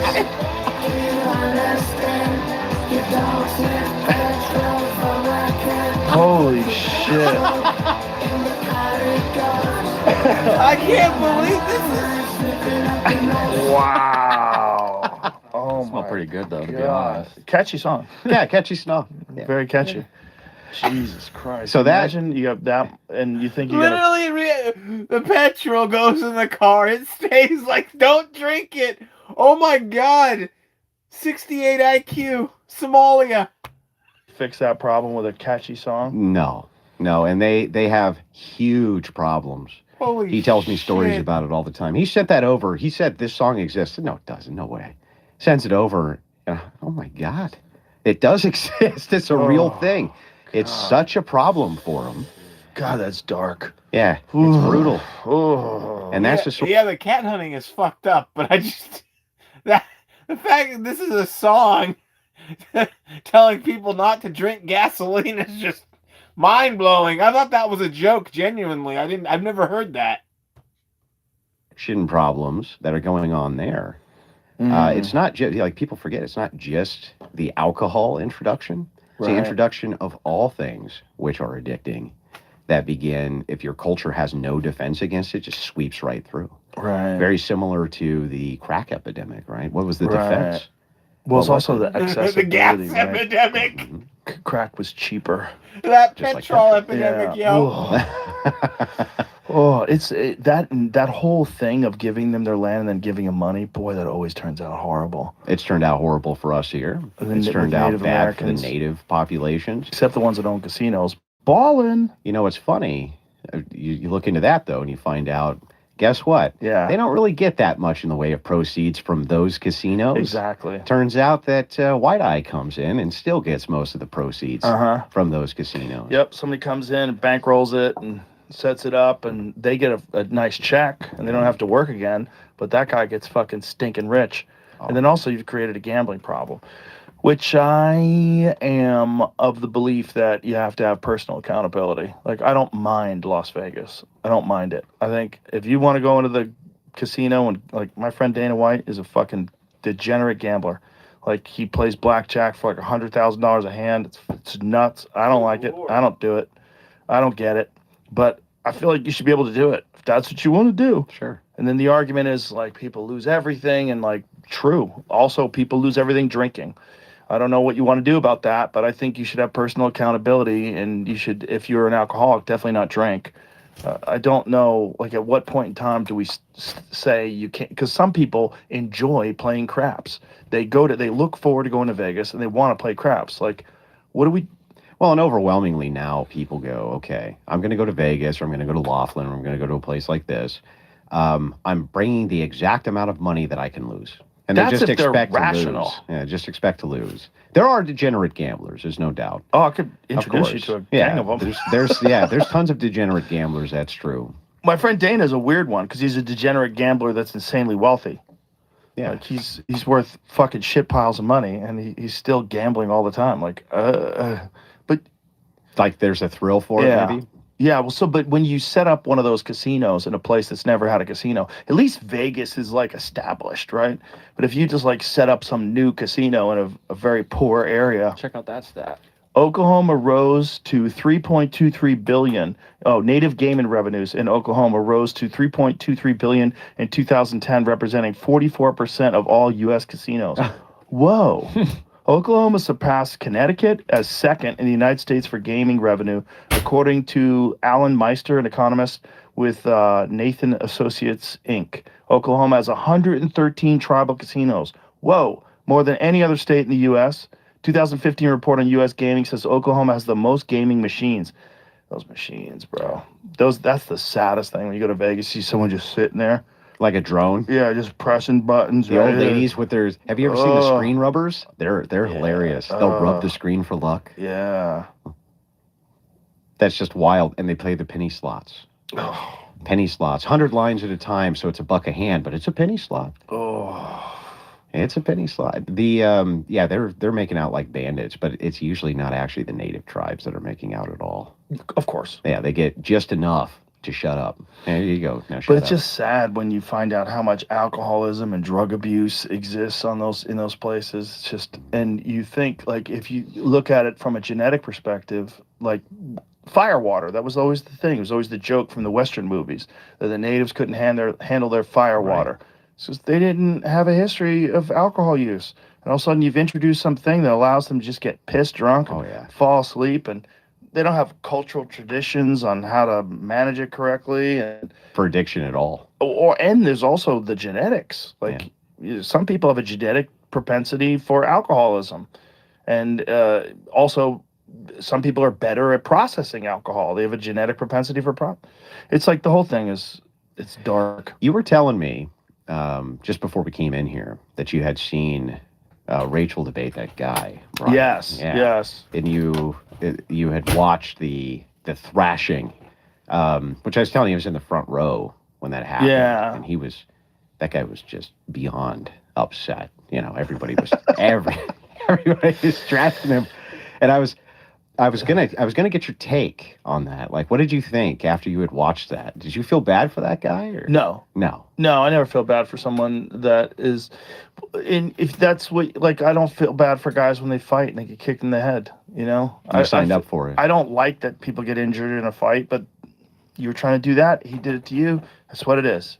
It is what it is, you know? And it's just the weirdness is like telling her to make him a sandwich. Yeah. Like that. Like what are we doing here? Yeah. Like, are you? What was going on You with had it? watched that. Did you feel bad? Oh, The natives couldn't handle their firewater. It's just they didn't have a history of alcohol use. And all of a sudden you've introduced something that allows them to just get pissed drunk and fall asleep, and they don't have cultural traditions on how to manage it correctly, and for addiction at all. and there's also the genetics. Like some people have a genetic propensity for alcoholism, and also some people are better at processing alcohol. They have a genetic propensity for it's like the whole thing it's dark. You were telling me just before we came in here that you had seen Rachel debate that guy. Brian. Yes. Oh, And he had brought up watched Brian Shapiro. the thrashing, which I was telling you, I was in the front row when that happened. Yeah. And he was, Okay, I left for a second. I had to know what they were talking. So they are talking about Shapiro. Okay. That guy was just beyond upset. You know, everybody was everybody was dressing him, and I was gonna get your take on that. Like, what did you think after you had watched that? Did you feel bad for that guy? Or? No, I never feel bad for someone that is if that's what, like, I don't feel bad for guys when they fight and they get kicked in the head, you know? You signed up for it. I don't like that people get injured in a fight, but you were trying to do that. He did it to you. That's what it is. It is what it is, you know? And it's just the weirdness is like telling her to make him a sandwich. Yeah. Like that. Like what are we doing here? Yeah. Like, are you a misogynist now? Like, you think a woman's? What are you saying? Like, they don't think at all about. It's like the checkers thing. Like we were talking about, like the ID for the grocery Just like store. terrible optics. It's like, what are you doing? It's also wanting to be right and to win versus like having a really well thought out perspective that you want to argue, like, or debate or just communicate. It's always this ego thing where people are trying to win. And in doing so, they fall into these like really obvious traps. Easy ones, too. That's one of the things that when we first talked about doing another podcast is I want to talk to you about, because you're very logical in your approach to these things, and so many people are so bad at being logical. Yeah. Well, Dave, I did a debate, pretty famous debate with Dave Smith, and I know you know Dave. And Dave's a friend of mine, and we became friends. I love Dave. Yeah, He's a very good friend of mine. He's what happened in the debate? Well, he got crushed badly. What was the debate over? The debate was, it veered into his libertarian philosophy. I can hear him right now going, "Fuck it, I did not fucking get crushed." He won't actually on this one. On this one, he's very publicly acknowledged that this happened to him. But it was good. So it was about libertarianism? There was libertarians versus Christian ethics and how the intersection actually happens with authority. And he ended up having to agree with most of my positions. I'm a little bit more of a statist than he is. He's a libertarian. And so we had this, and it was a good back and forth. It was a brutal debate, but it was a good back and forth. But when it was done, I think what he expected was that I was going to do the Dunk on Dave tour. I was going to go around, right. The opposite. In fact, I DM'd him and said, look, I think that I can help shore your worldview up. So you're a libertarian, and here's some points that you missed. And I think I can help shore those up. And he said, really? So I walked him through a bunch of those points, and he still uses them to this day. That's cool. But the whole idea there is like, I do want my worldview to win. Ultimately, that's true. And one of the reasons I do so many debates is because I do think that I'm speaking to the audience from my worldview, why I think it's perhaps superior to this guy's, or the things I'm advocating for better or worse. With Dave, he's doing the same thing. He's advocating his worldview. I think the difference there, the distinction, was that he was surprised, and he kind of asked me about it. And I said, look, the reason is because you're a good debater, and you've gotten better as time has gone on. And if you're going to represent your view, I want you to be the best at representing that view, because that's how you determine which worldview people end up going with. Mm-hmm. This is why so many people have moved towards Christianity and Christian ethics. Seeing the religious debates has a lot to do with that, with the various ideas in worldview being expanded, and then the kind of the graciousness even after the debate of trying to help the other person with their view. That's very cool, and that would be nice if most people used that framework to have discussions. They don't. They don't. No, they don't. It's just, and again, it's like, it's a part of what we're talking about, that there's this whole commodity of attention, and there's a lot of attention on dunking on people and shitting on people and being mean, and people love that stuff for whatever reason. That's true. Now, I'm not always that charitable when it comes to progressives or leftists, the people who I consider responsible for many of the most horrific things in society socially that we deal with. I'm not nearly as charitable to them. But this is because in my humble experience, they have not been very charitable to anybody. No. Anybody's views. It's a very hyper-aggressive position, and very prone to insults, and that it's normalized. Like attacking people's normalized. The celebration of Charlie Kirk is a great example of like the cruelty that's normalized, right? And when you get down to the core pillar of their ideology, a lot of them think not only is this justified. I'll give you an example. There's a guy who was inside the Twitch sphere who says, well, wouldn't you kill Hitler if you could before he became Hitler? That's his justification. Right. And so you see many progressives who have this kind of justification, and that leads to a huge amount of political violence, which becomes normalized because they justify it through the lens of, I'm stopping a monster. Right. I've never thought these people see me as a human being. I don't think that they do. I think that they see me, most of them, at least the ones I debate with, as an actual monster who's trying to take from, or destroy them or hurt them in some way. And so from my view, that's what it always seems like coming this direction, is that they don't even see me as a person. They see me as like an idea or an ideology which is there to hurt them. Right, that they have to attack and beat and win. Right. And then, of course, they're in the echo chamber of the people that also support that ideology, and they're all like agreeing that this is okay and that this is acceptable and this violence is acceptable and all these different things. Yeah, it's really, it's kind of daunting because you're just like, when does this dust settle? When do people just like relax and start having actual conversations on both sides? Like when do people just do what you and Dave did and just find out why a person thinks what they think and what the actual facts of what they're saying are, and whether or not your worldview is distorted Or compatible. You know, like Christian ethics living inside of libertarianism, from my view, is way better than trying to make Christian ethics compatible with progressive ideology. Right. And so if I have to pick between a guy governing like Mamdani or a guy who holds the ideology like Dave Smith, I'm picking Dave Smith's ideology. Yeah. And those are the choices. That's how I view it. I view it as choices between ideologies. Somebody's going to be in charge. Somebody's going to be in charge of the state, no matter what. Yeah. I'm going to try to pick the ideology that's closest to my own. If you're going to be in charge of the state, I definitely want you to at least be representing the values that I have while you're in charge of it. And the values of being legitimately charitable and a pathway to redemption, which doesn't Yes, exist it does with not. progressive, which is really a problem because they keep pushing the goalposts and eating their own. They keep going further and further left and attacking people for not being left enough. And like you get cast out of the community, you get excommunicated for I mean, how many people were excommunicated during COVID for just not going along with the government's narrative on pharmaceutical drugs? Being injected in your body Yeah. absent your consent. Yeah. Many of them wanted COVID passports. Remember that? Yeah. They wanted to inject the jabby stabby into you. YouTube even censored opposition to it for a long time. I think there's a real problem with people that don't have an ethical framework or a moral framework that's just arbitrary, and they don't have a religious background. Foundation. Yeah, like that's where I always describe it as like whether you believe in Christ or not, it's an awesome framework, like a scaffolding for being a good person.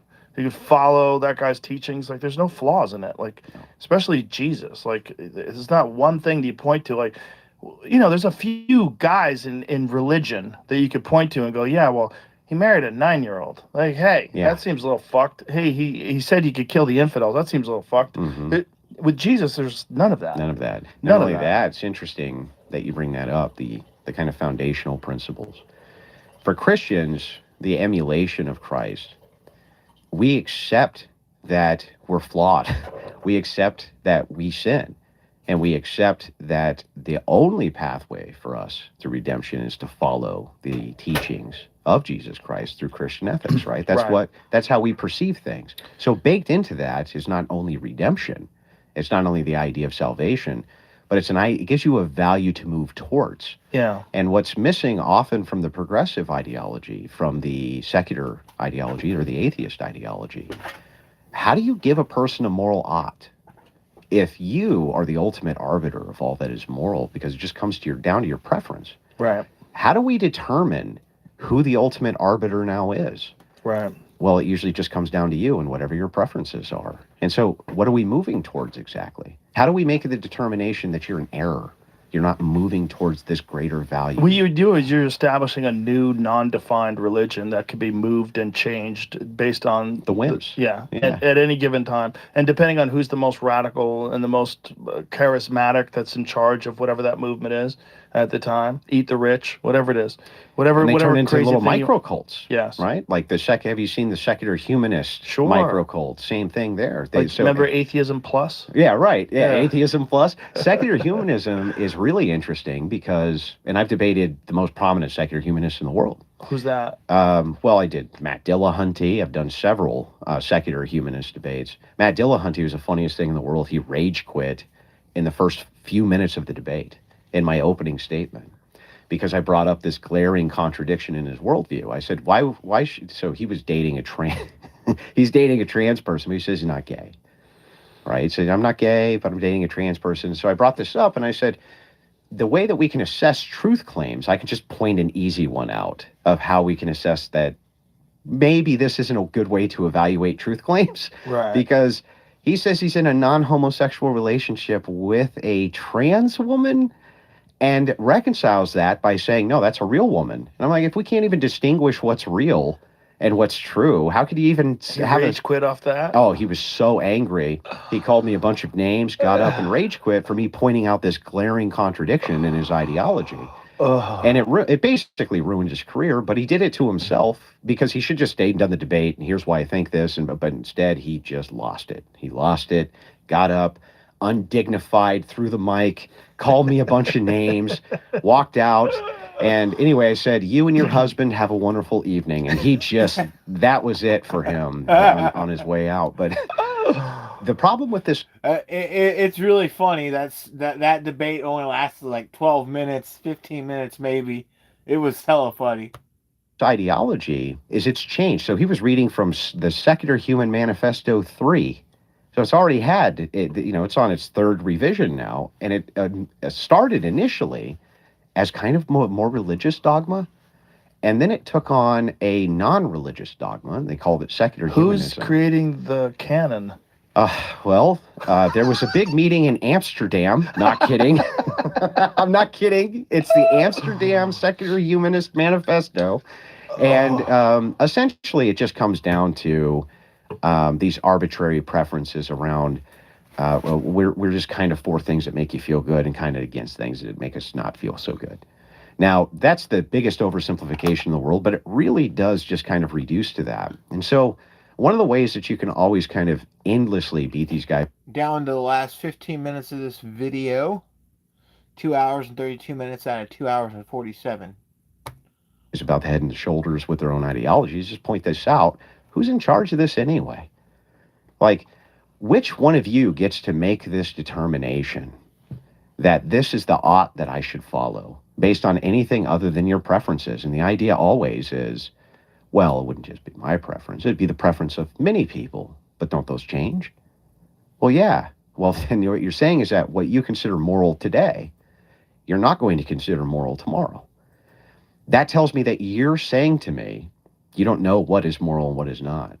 The Christian has the opposite approach. They're saying what was moral yesterday is still moral today. And what's still moral today is still what's going to be moral 1,000 years from now, 2,000 years from now, because that's the teaching they're basing it on. Yeah, it's really odd if anybody, it's like Wikipedia, like anybody can contribute. Yeah, or edit. You can just edit it whenever you want to. Feel bad. Edit. It's way worse than Wikipedia because it's not even edit. Like you could actually add to the canon. You could. Yeah. Right. True. You could write your own. The Book of Eugene. Yeah. Book of Eugene, and this is Eugene's new prophetic way forward. Yeah. That is 100% true, and there are actual fail-safes in the Bible that prevent people from writing new Bibles. Right, the entirety of the message of Christ in and of itself. This is what Christian ethics is based on: the teachings of Jesus Christ, the teachings of the Scriptures. But it always gives us a thing to move towards, and that is why it creates, I think, better societies in general, better societies overall, because people always go, wait a second, I'm supposed to be moving towards this idea. If you really do follow it, it makes nice people. Like the people that I know that are like genuine, real Christians are some of the nicest people I know. Of course. They're so kind. Almost as nice as the Mormons. Right. They're the nicest. The Mormon thing They're is the funny nicest. because there's like, if you have to be in a cult, like you said, boy, that's got to be the one. It's a great one. You get a bunch of wives. Everyone's cool. And do you know that they're the richest? They're richer than the Catholic Church. Are they really? Much richer.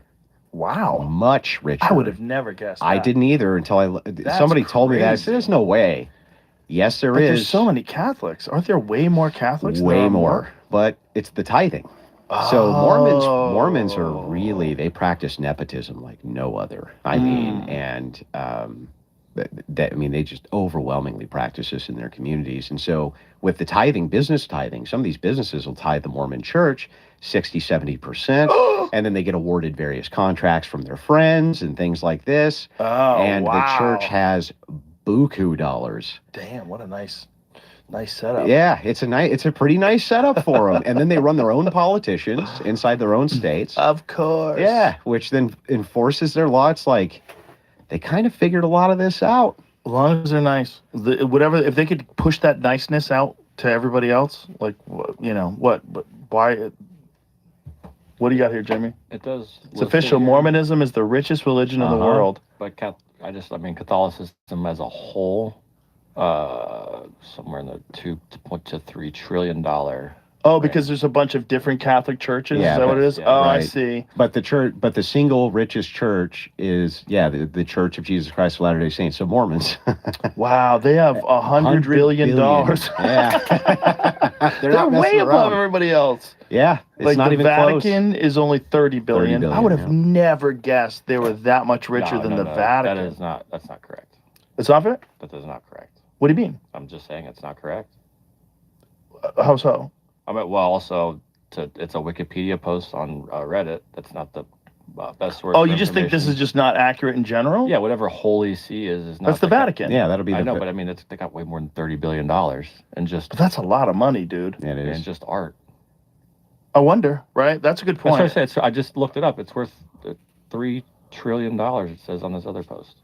Oh, interesting. Yeah. So just the art I'm just or the buildings and the Vatican itself? with getting into the weeds of it. Yeah, as one whole church in Utah, yes, comparatively to the one church in Texas, it's got. So are they a just whole basing lot it more. on their assets? Is that what it is? Also, like, it was comparing it to like per person, like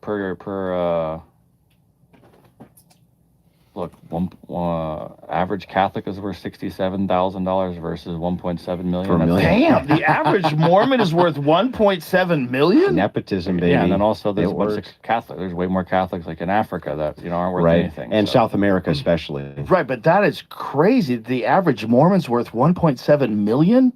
that's also probably their stat. Yeah, at least Right, the they're trying to Reddit rope stat. you Yeah, in. probably like, Yeah. yo, if you Bro, listen- join us. That's what Scientology does, right? Oh, I mean, that was a that's big good thing with point. Scientology in Hollywood. In Hollywood, when I first moved there in 1994, there was a bunch of people that were doing really well who were Scientologists, and there was this sort of push that if you join Scientology, they take care of you and you get hooked up. That is really a wide berth. It's between 300 billion and 2.5 trillion. again, there's no- that's a really wide. It's almost like Ilhan Omar's Yeah. accountant. 100%. just have a bank The account. Also Vatican's just hiding something. I heard the here. other day that someone just said like Rome didn't go away; it just became the Catholic Church. And that's why Right. Have you been to the Vatican? Oh my God, the art is insane. It's insane. I went on a tour with this guy who was a professor from France. It was really cool. He was really smart. It was a very interesting tour. You could hire a guy, and this guy was a professor, and in the summer he would give these tours. And if you were enthusiastic about it, he was awesome. And I was like really, really into it. So I was asking him all these questions, and he kept explaining in depth to me, and you just never run out of art. You're Just looking endless. at so much shit. Like, this is crazy. Yeah. You keep going into new rooms and new auditoriums, and then you're in like St. Peter's Basilica. Just that alone, you're like, what? This is crazy. And it's all worth a fortune. It's so big and so majestic that if you didn't believe in God and you went there, you'd be like, okay, Maybe. they might know something. Yeah. Like, how the fuck did you do this? Like, it's so majestic that it almost changes your perception of what's possible. You think they got the chronovisor in there? the what? The chronovisor, the Vatican chronovisor? What is that? That's supposedly, this is conspiracy stuff, right? Getting into the conspiracy stuff. Supposedly, the Vatican is sitting on something called the chronovisor, which tells them the future. And it was invented, I don't know how many hundreds of years ago, but you put on the chronovisor and it shows you the future. Yes. No. Yes. Oh my God. Where is the arrow is pointing to, like, it would be like Jesus or something like that. I don't understand. Yeah, and so yeah, So they you went put on back. the hat. Yeah, you put it on, and it'll show you. It can show you different spots in time or something like this. Called the chronovisor. Whoa. Well, I'm really interested in the Ark of the Covenant that's supposedly in Ethiopia. Mm-hmm. Have you ever heard Graham Hancock talk about that? No. It's really interesting. So, the Ethiopian Bible has a lot of, like, the Book of Enoch in it, Yeah. and Very it's a hungry really book. old version. they don't consider it deuterocanon. They consider it canon. Yeah. So Yeah. the Ethiopian church is not actually. I don't believe it's actually in communion with the Orthodox Church anymore. Right. It's on its own, along with a couple others, but they do have more books in their Bible than the Orthodox Church does in the Catholic Church. Right. And supposedly they're guarding the Ark of the Covenant. And these people that are assigned to be a guardian of this thing, they can only do it for a couple of years, and they develop cataracts. And he spoke to these people. And From the blinding light? From whatever the fuck it is. Like, whatever it is. It might be radiation. I mean, who knows what it is. But apparently, the lore is that it's this one particular church, this very old church in Ethiopia, and there is an area where they are guarding the Ark of the Covenant. And the people that are supposed to be in the room with it, they all can only do it for like a couple years, and then they get horribly sick. And then they have to switch them out. And they get cataracts. Like this documented cataracts from all these guys who go to, I mean, maybe it's the placebo effect. They think they're going to be, I don't know. But I highly doubt it. It sounds more likely you've got some sort of a crazy artifact that might be ancient technology. Well, you have the same thing in Israel over Jesus' tomb. Supposedly. Yeah, the chronovisor. I was just reading the article. This is, like it says, a purported photo of It's Jesus. crystal clear. That's clearer than whatever his name is, Tyler Robinson.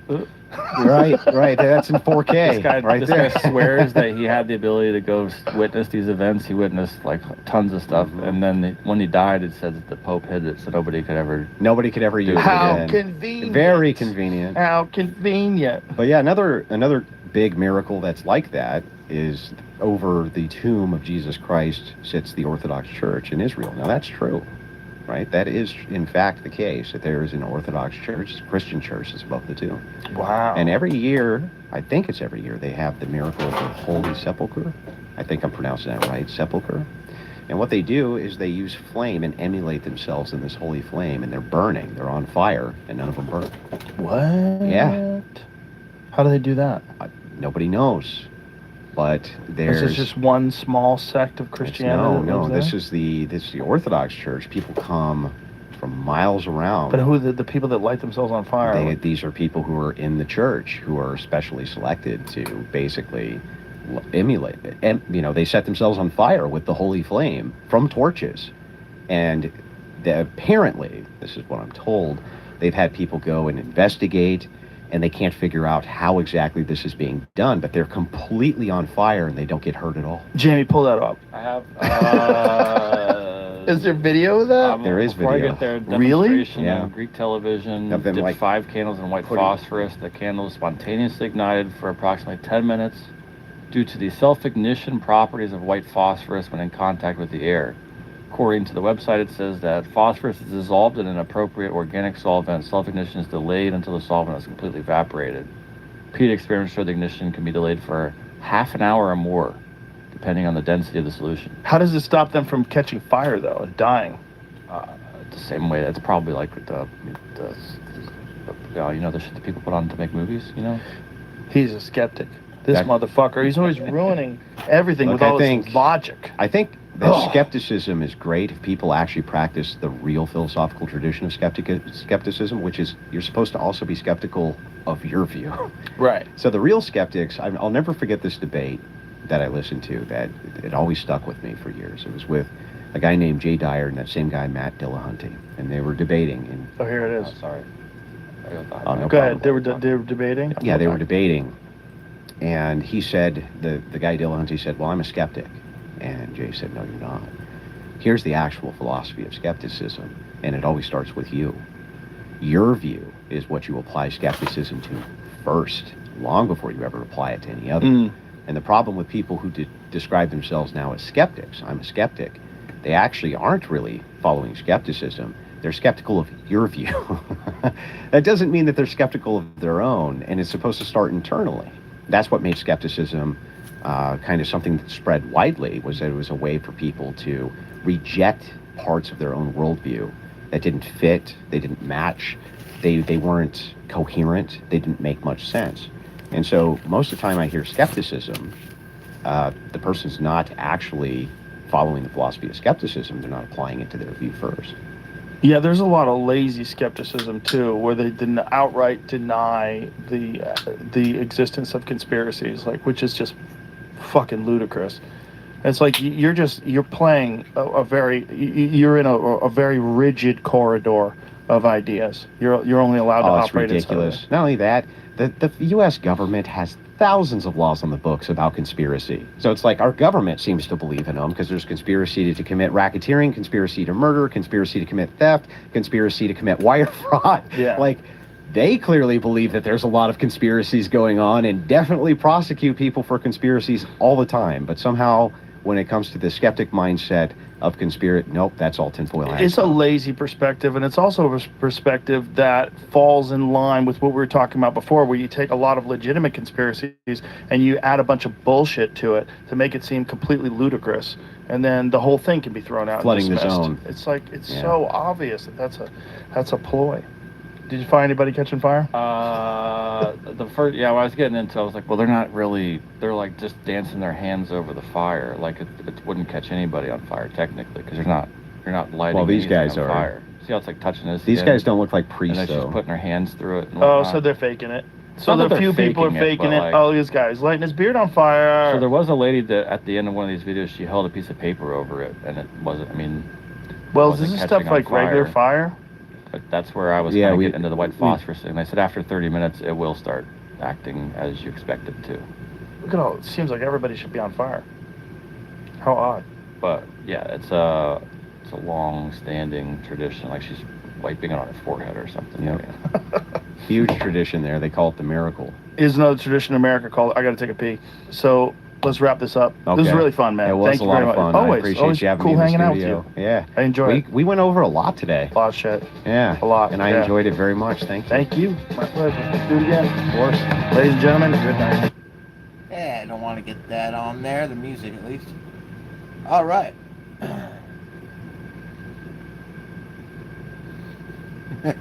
Sounded like his producer was mad, didn't like Andrew. That's funny. Or whoever the guy was searching for in the background. I have to do Reddit replies.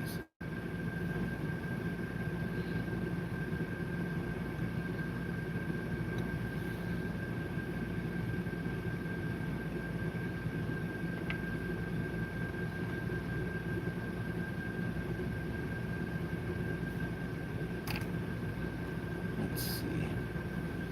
This should be funny.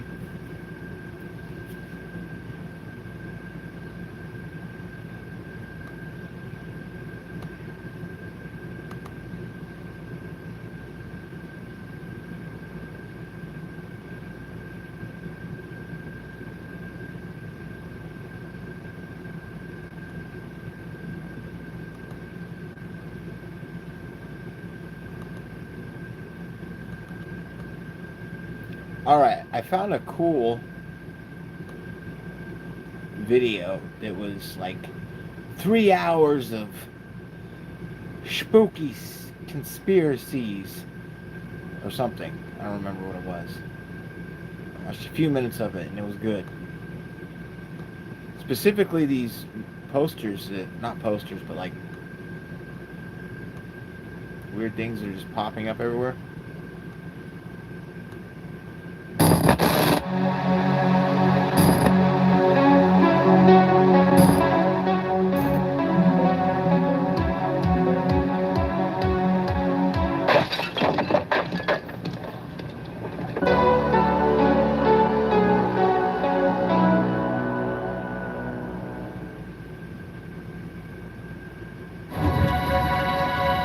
Alright, this should kill it.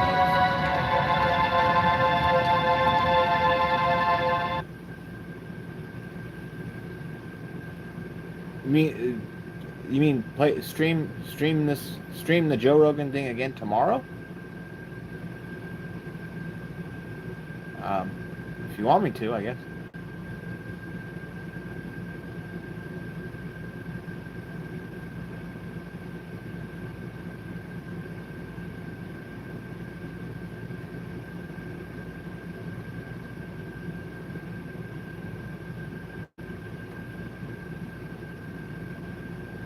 Oh yeah, I'll just, yeah.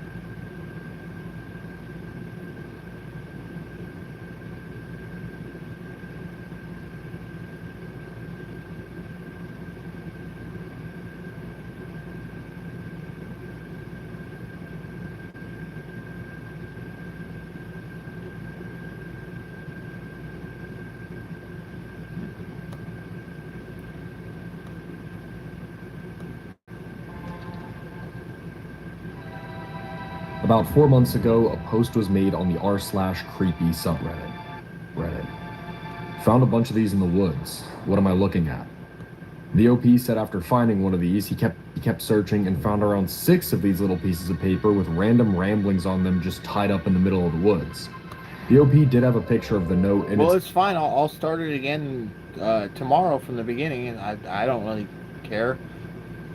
Or I can just watch,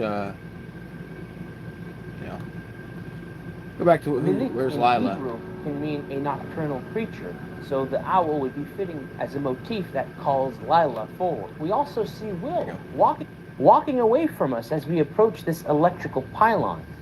Although we see the same thing in all 3 endings of this forest branch, I think each ending has a different impact. All right, I'm gonna rewind this 15 I am minutes. here. I'm talking to you. I'm. Will I am, I guess, yeah. Is that so? How would you describe that I? I don't know, like I'm young and maybe overanalyzing, and I really like lemon soda, and I broke my knee when I was in kindergarten. So you are your personality and your memories. Is that what you are trying to say? Yeah. Floor 1. I see. Lila is having us tussle with those mind-effy, ego-deathy concepts. Don't worry, I'll do my best to translate. Let's go over this play-by-play in hopes I can give a layman's translation. Lila says that she simply ceases to exist whenever Will isn't thinking about her. This confirms that she requires to be thought about and even obsessed over to exist, much like the classical understanding of a meme in a way. She equates ceasing to exist to being asleep or losing consciousness. At first, this seems like a weak and flimsy equivalence. How is not existing like being asleep?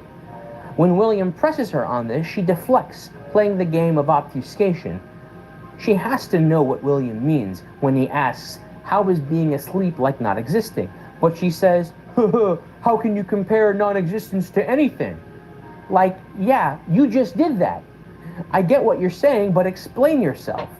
Here's the thing that frustrates me. She refers to Will, refers to herself, but when Will presses her again, pointing out, you're saying it's happening to me, this asshole is all, it's bold of you to even assume that you actually exist.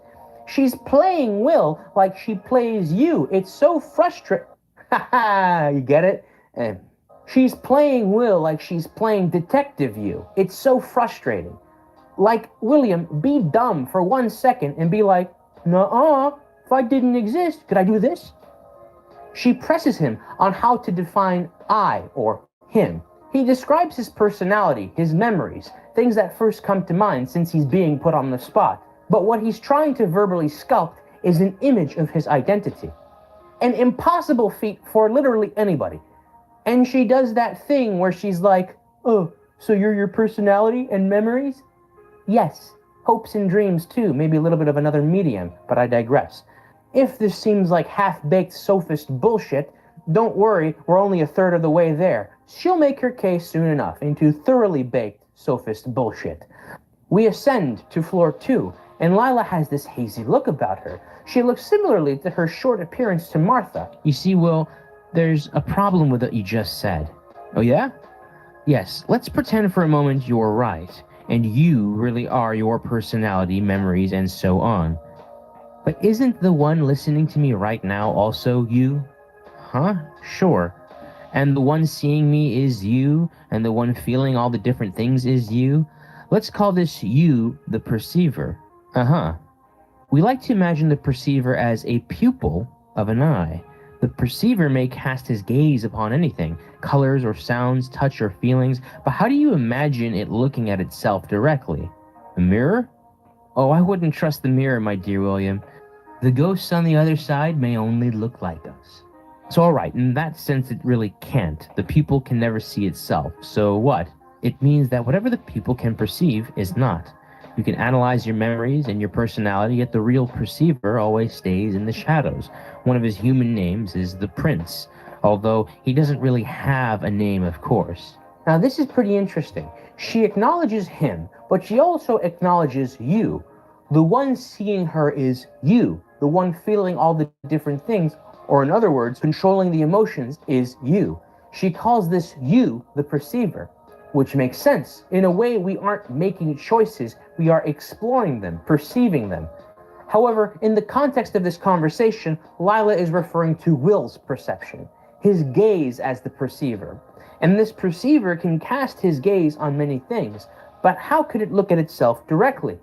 Will says a mirror, and Lila says, the ghosts on the other side may only look like us. Meaningless bullshit. What ghosts? See, here's what you say.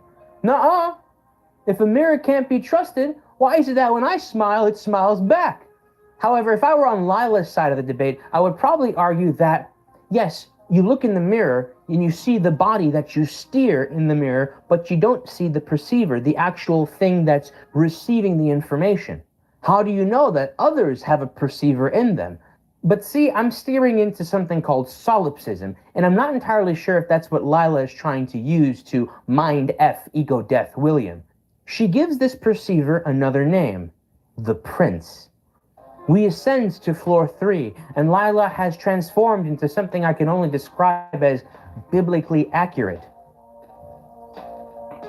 In that sense, there really isn't a difference between you and other people, Will. Huh? What do you mean? For you, where do other people exist? I mean, their minds, memories, and so on. In their heads? Wrong. You have no ability to see what's inside someone's head. To you, people are a fictitious creation, a number of expectations generated from their actions, a phantom existing exclusively in your head. And the funny thing is, your own personality is too. What? I'm real, Lila. Even if other people may be imagined by me, my own character is. What's the definition of imaginary? Something that exists just in my mind? And where does your personality reside? It's all right, my sweet William. You, your memories, your mind, these are all only temporary shards of colored glass. The visioner, the perceiver, the prince may only look through them and imagine for a moment that he is these shards. He never truly becomes them, and it's surprising how quickly he may look away from one to another. Remember, Will, the moment he looks at another one of them, he might think he's someone different. I hate it when people do this. Change the operating definition of something so that something else fits into that, or play semantics, but then shifts the operating definition back to its original position. Colloquially, we see the word imaginary as meaning false, not real, fake, fairy tale. But it could also mean something that exists only in the mind. Well, yeah, Lila, my thoughts only exist in my mind. Therefore, yes, they're imaginary. But just because we're playing semantic games doesn't suddenly mean, oh no, I don't exist anymore. I actually hate Lila for this. Most people in this neurodiverse world will be just like, I don't get it. Or, whoa, that's pretty cool, man. And move on with their life. But she is targeting somebody with a particular neurological Achilles heel and taking advantage of it, trying to get them to spiral like that staircase. And on second look, at least the beginning part of this third segment of the discussion does actually look a little bit like solipsism. So in other words, she's peddling this idea that the only thing that can be known to exist by the perceiver is the perceiver, Will being the perceiver in this case. She then plays games and says that this mind exists only in the mind. This perceiver only exists in the mind. Therefore, it's imaginary. And imaginary also kind of means not real, colloquially speaking, effectively obliterating Will's worldview. Or does it? We'll come to find out that this conversation scares Will, but it actually causes him to take precautions and measures that we will witness in the tower ending. Instead of scaring Will away from his own body, he repels Lila from his. We'll get into it. In my boundless rage against Lila's word games against poor William, I also failed to realize that she is completing this invocation of the prince. She's describing almost perfectly our relationship with William, with this game. The staircase is blocked by what looks like luggage, so we climb a nearby ladder. Joshin. As you stare at the veil before you, you are filled with emotions of strange nostalgia. The curtains flap in the wind, yet you feel no drought. A hauntingly beautiful melody can be heard from behind it. For a moment, you can't help but gaze at the shriveling fabric. Note that the first dialogue is being spoken by a Jashin. This is the name of a figure who is represented by a pillar that signifies the entrance of Solomon's temple. The pillars are Jashin and Boaz, and we can see a respective J and B on these pillars. The High Priestess tarot card depicts the priestess flanked by these two pillars, so perhaps we're entering the realm of the High Priestess. Thusly, we see an image of Lila. Perhaps she's the High Priestess herself. We move our mouse to see we are suddenly in first-person control, breaking the third-person or maybe even second-person pattern we've been playing with. Interesting. You can see particles getting sucked into the iris or gaze of this projector. Gosh, this music. An old-looking apparatus. Strange, apart from projecting, it looks like it's also somehow receiving its own image. Seems like its reels are detachable. I want to say this now. At this moment of our investigation, I believe this projector is a representation of the perceiver. A representation of us, in a way. But I don't have the information for that just yet in this investigation. I just wanted to say it now so we can keep this possible interpretation in mind. You've placed the reel. Lila must be gone now. We turn around to see William's face now in the projector. If Lila must be gone now, and now we see William being perceived by this projector, does this mean that we have granted William control of his body again? Perhaps this was his plan as the machine. Gosh, this music is so familiar. If we time it properly, we might catch this pole giving off a Morse code sound. I did my best to decode it, but there were a couple of words that were just too big for me to keep track of, so I found the answer on the internet, checked the answer against the Morse code key, and it was correct. But should I say the answer? You see, if I tell you the answer, it's going to seem like a spoiler, but I assure you, it's a very broad and vague spoiler. Screw it. The answer of this Morse code, it's kind of strange that they would give away something so important through something as simple as Morse code. It's not that simple, detective. Lila, it's almost like she's this song. Floppy, you good? I've heard this song before. Before even playing this game, I've heard this song before. I once had this dream where I was in a park surrounded by my friends. And despite many of us meeting in our teen years and adulthood, we were all children in this dream. And we were playing a game of pick-up basketball of all things. I turned to one of my friends and asked him where we were. He turned to me and he said, "This is where we go." And this was the song that was playing in my dream. Do you know where dreams come from? Sure. What kind of fantastic trees have you got growing around here? Acetylcholine neurons fire high-voltage impulses into the forebrain. These impulses become pictures. The pictures become dreams. But no one knows why we choose these particular pictures. Big, majestic Douglas firs. Douglas fir. We live inside a dream. Floppy! Floppy! Captain, he's gone. I lost him. Detective Muir, I'm looking at the CCTV footage now. He was never there. You know what? It's probably best I wait before revealing this. With the strange wheel inside the projector, projecting or perhaps perceiving the image of William, we walk to a boat. This boat is familiar. In fact, the whole forest is. This is the forest and boat that faded onto the footage of the dancing people when Will danced with Lila. Oh, huh. There's an interesting link between dancing and the prince we'll explore far later in this game, but it's just coming to me now. If this is the realm of the High Priestess, or the realm of Lila, it would make sense that this is the image that was transposed the moment Lila emerged, or re-emerged, when Tanya reminded Will of Lila. We take a calm little boat ride, and while we're on this river, I'd like to point out that this was the moment I fell in love with this game. Before we move on, let me point something out. The oars symbol is that of Lilith's sigil, a crescent with a cross underneath it.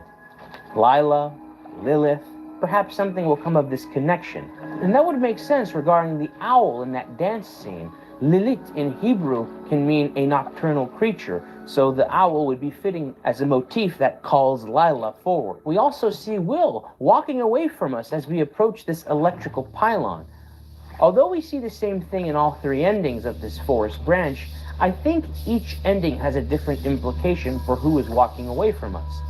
Also, if we have the Tomiho palette on, there's a chance we can also see Tomei or Tomiho, the Tea-Gachi girl.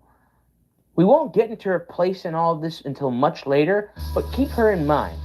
And of course, we pass under the electrical pylons. Thus is the Hanged Man ending, my favorite of the tarot cards. We enter Yu's office once again to discuss the Hanged Man ending. I thought you'd be gone after that. Well, it takes a bit more than getting rid of that stupid reel. That film reel was created by William, but I'm not contained in it. It only resembles me a little bit, just like that bitch Tanya. Why do you look like her? Does everyone see you the same way?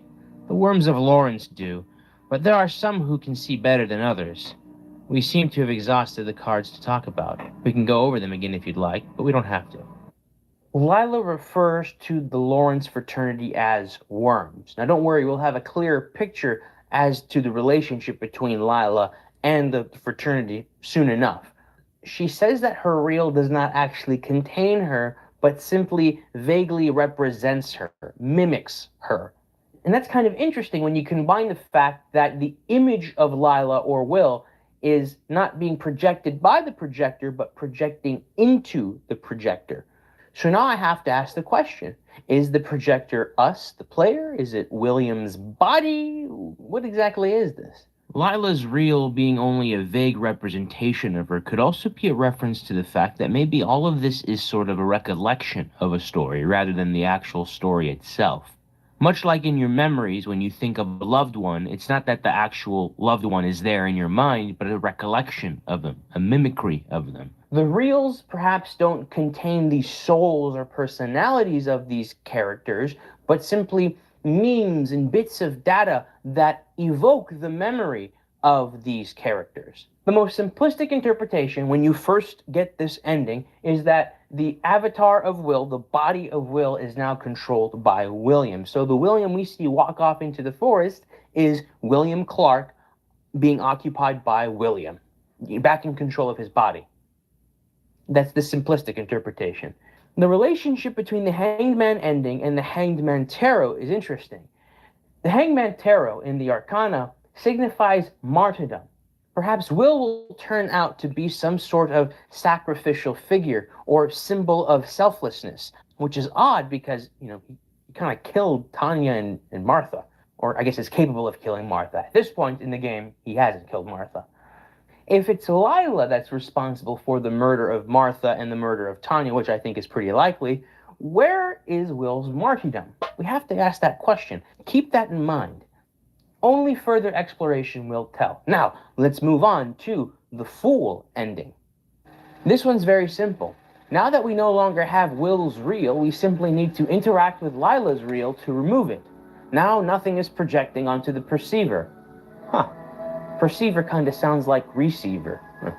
The boat ride goes about normally, but now I can't help but wonder, who is walking away from us? If that is still Will's avatar, perhaps it's some sort of blank slate, but there's still somebody in there steering it, but with nothing to project onto it, it's sort of blissfully untainted, a clean slate. And thus, we get the Fool ending. Let's talk this over with Detective Yu. In tarot, this is my favorite card, the Fool. I get what you're saying. Too bad we're here now. Yes, seems like whatever William did there didn't really help. Still, I like to imagine him some other place as clear-minded and childlike as the Fool, not remembering and not assessing the junk around him, just simply being. That's why you envy us, isn't it? You can't do that yourself, and you rely on food we humans give you. I don't envy anybody, you. There's no use in comparing stupid glass shards, even if you think one of them is yours. At first, I thought this discussion was very sparse. I had not updated my outline for this discussion, so I'm going to have to go off the cuff a little bit without revealing too much of my theory towards the end. Detective Yu says that the Fool is his favorite of the tarot arcana.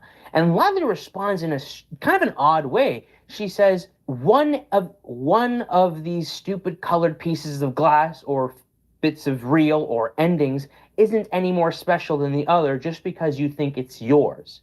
But Detective Yu didn't say, this is my ending, this is my favorite, or this is my real. He says, this is my favorite tarot. Keep this in mind.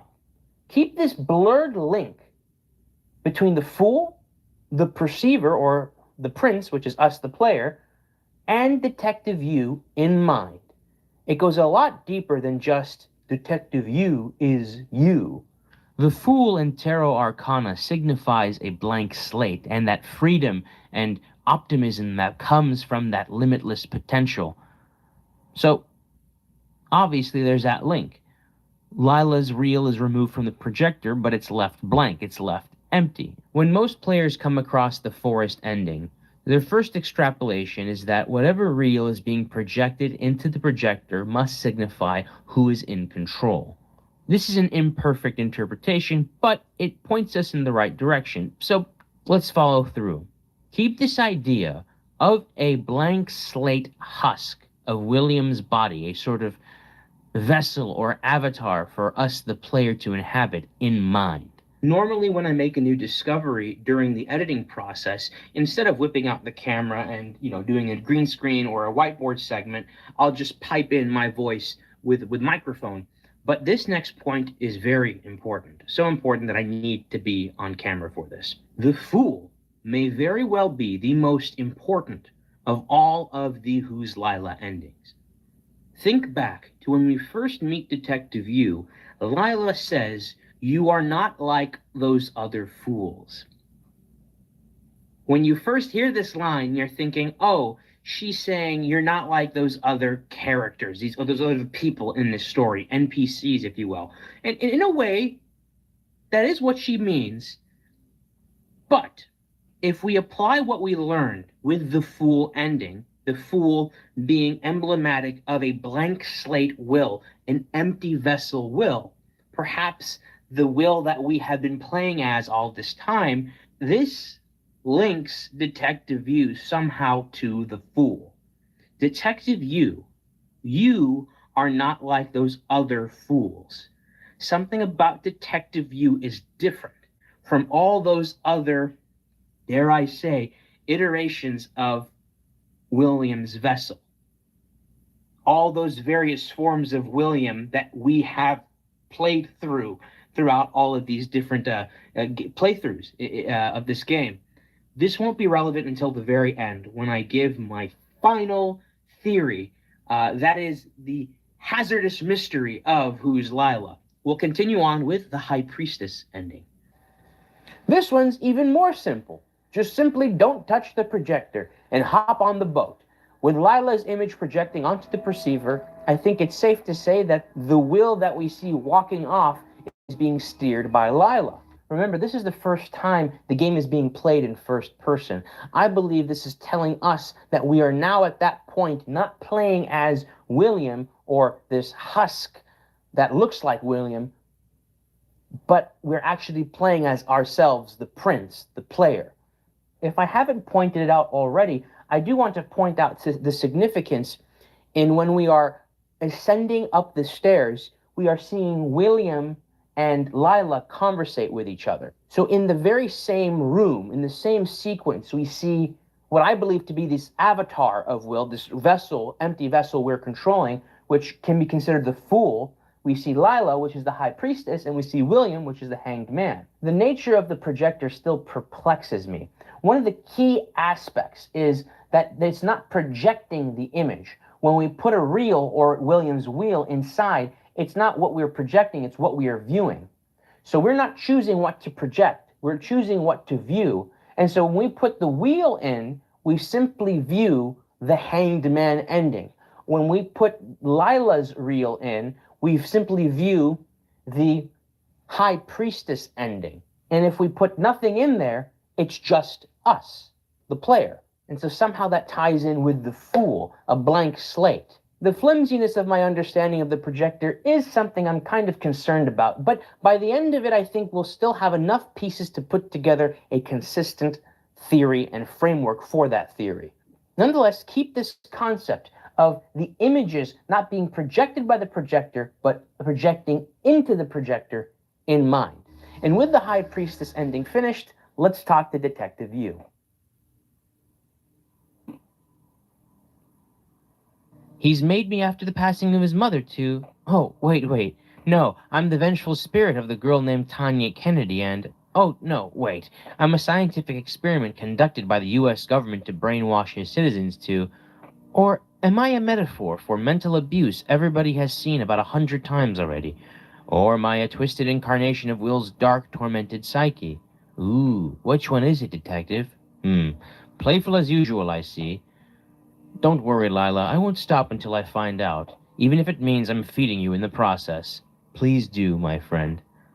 Lila's coy and sarcastic answers consist in this order: Will's tulpa, the vengeful spirit of Tanya, a government experiment, a metaphor for abuse, or Will's darker psyche. The aloof nature that Lila answers this question in would have us think that, oh, all of these must be incorrect, all of these must have been red herrings all along, leading us to further confusion, feeding her in the process.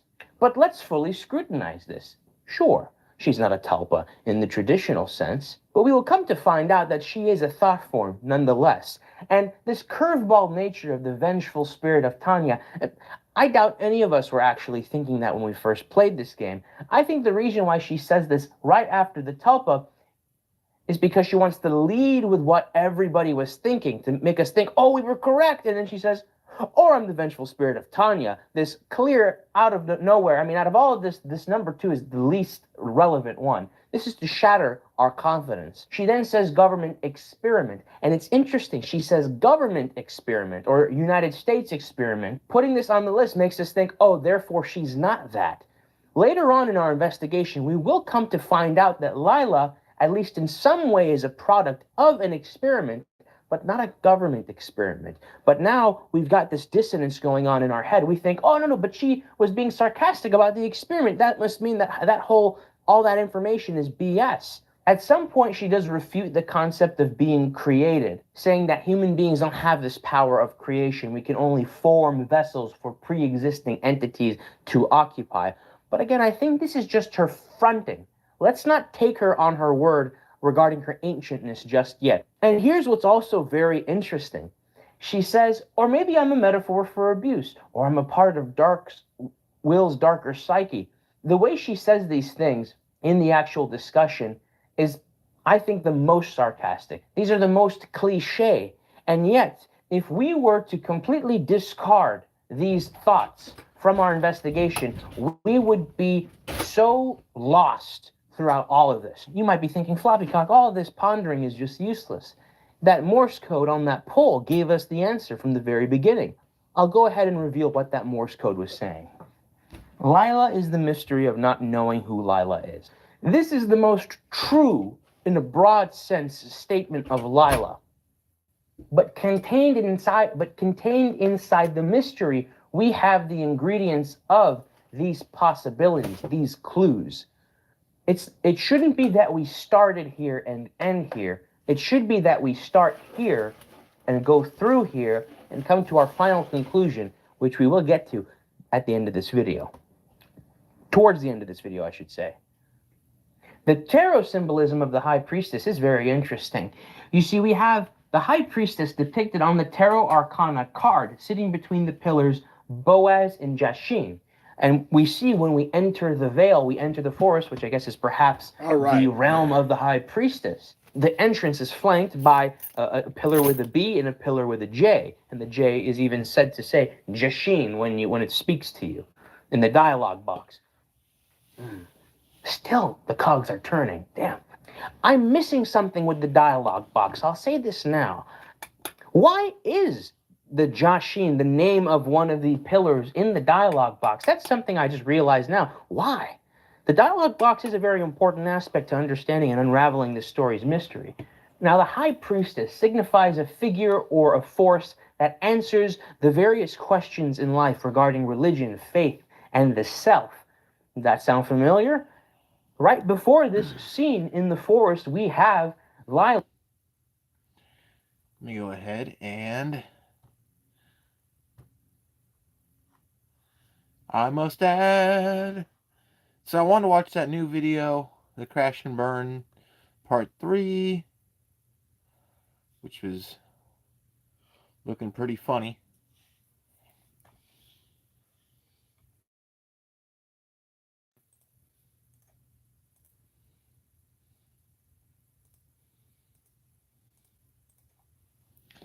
Okay, let's see.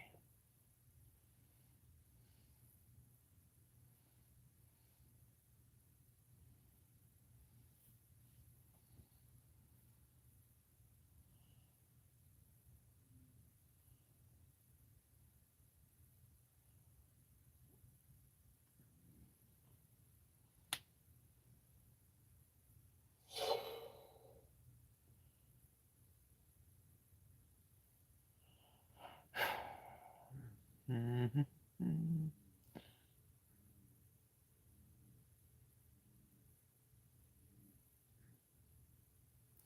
Okay, let's see this one. Oh, here it is, Casting Calamities. This should be funny. 10 minutes.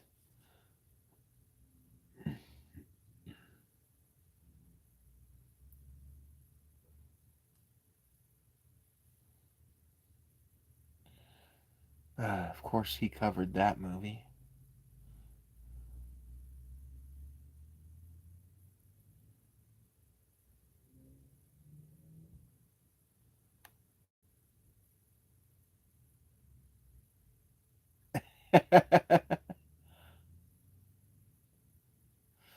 Fucking Amray. Amray's still around, existing somehow.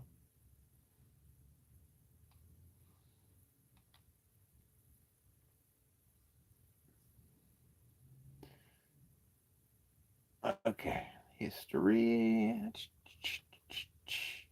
Add that. And a little of that. My queue's up to 5 or 6.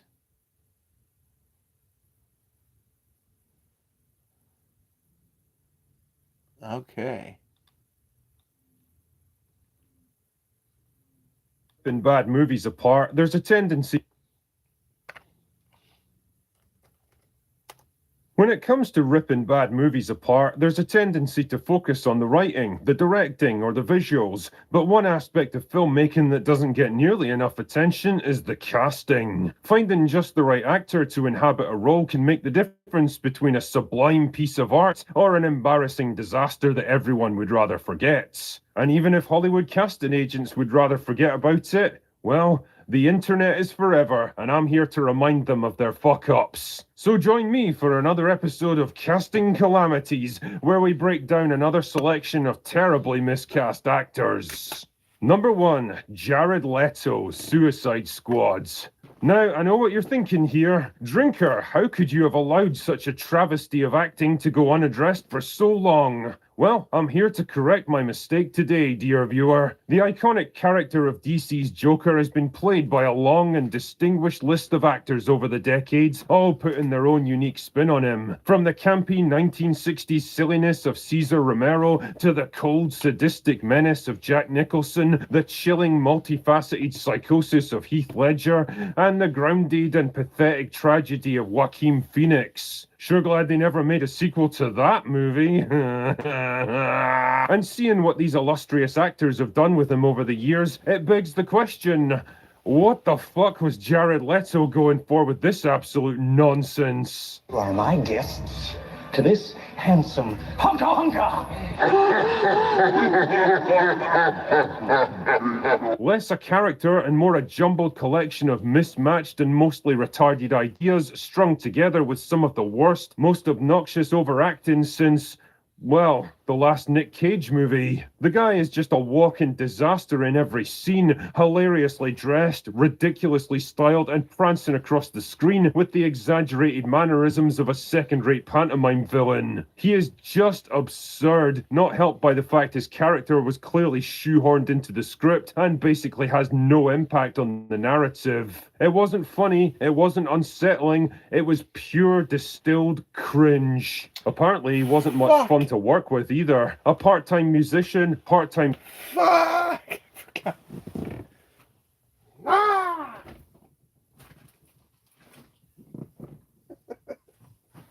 Oh, God.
Okay.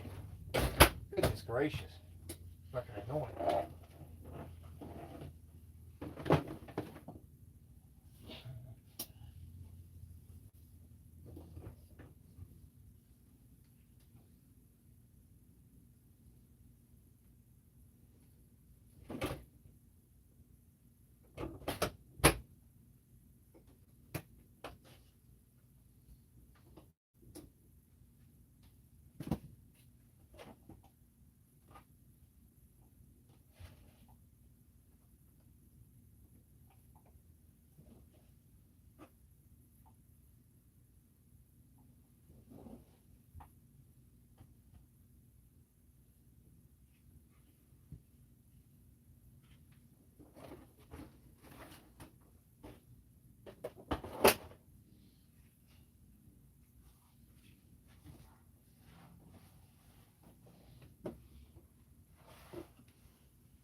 Okay. Son of a gun, man. Take forever. He just shoehorned into the script and basically has no impact on the narrative. It wasn't funny, it wasn't unsettling, it was pure distilled cringe. Apparently, he wasn't much fun to work with either. A part-time musician, part-time cult leader, and theoretical actor, Leto had always been a bit of an oddball even in Hollywood circles, but he dialed it up to 11 for this one, staying in character between takes, demanding that people address him as Mr. J, and sending delightful little gifts to his co-stars like a live rat, bullets, and used condoms. The thing is, method acting is just fine if you deliver a great performance at the end of it. If not, you just look like a pretentious wanker desperately trying to be taken seriously. And well, I think we all know which camp Jared Leto belongs in. Number 2, Brie Larson, Captain Marvel. By the late 2010s, Marvel were on top of the world, churning out billion-dollar movies like they were nothing. But all good things must come to an end, dear viewer, and by 2017 the climate in Hollywood was changing dramatically. The issue of female representation in movies was being hotly debated, and one of the biggest targets was the mostly male-dominated MCU. Clearly something had to be done to redress the balance, and so Captain Marvel was fast-tracked into production. And the actress chosen to play her was Brie Larson, a rising star with a solid background in indie movies, an Oscar win under her belt, and hot off the success of Skull Islands. What could possibly go wrong?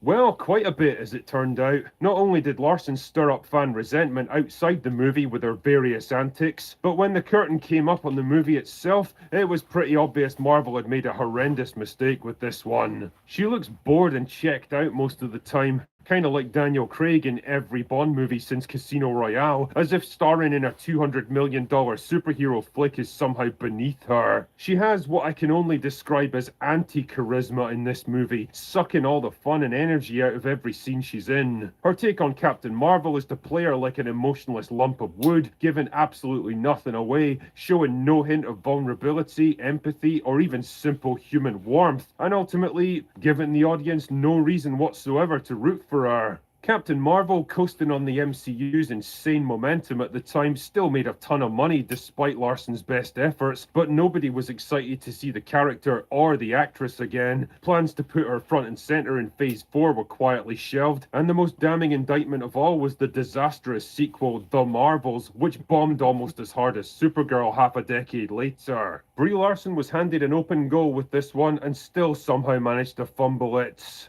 Number 3, Mickey Rooney, Breakfast at Tiffany's. You know when you see something so outrageously, insanely offensive that you almost can't quite process it? It's more like some weird fever dream than a real thing that mature adults actually laid down on celluloids. Well, such is the case with Mickey Rooney in full yellow-face makeup, playing the character of Mr. Yuniyoshi, the Japanese landlord to Audrey Hepburn's Holly Golightly in Breakfast at Tiffany's. I mean, if you're familiar with this channel, then you'll know I'm not exactly a prude when it comes to stuff like this, but even I get the cringe when I have to rewatch this stuff.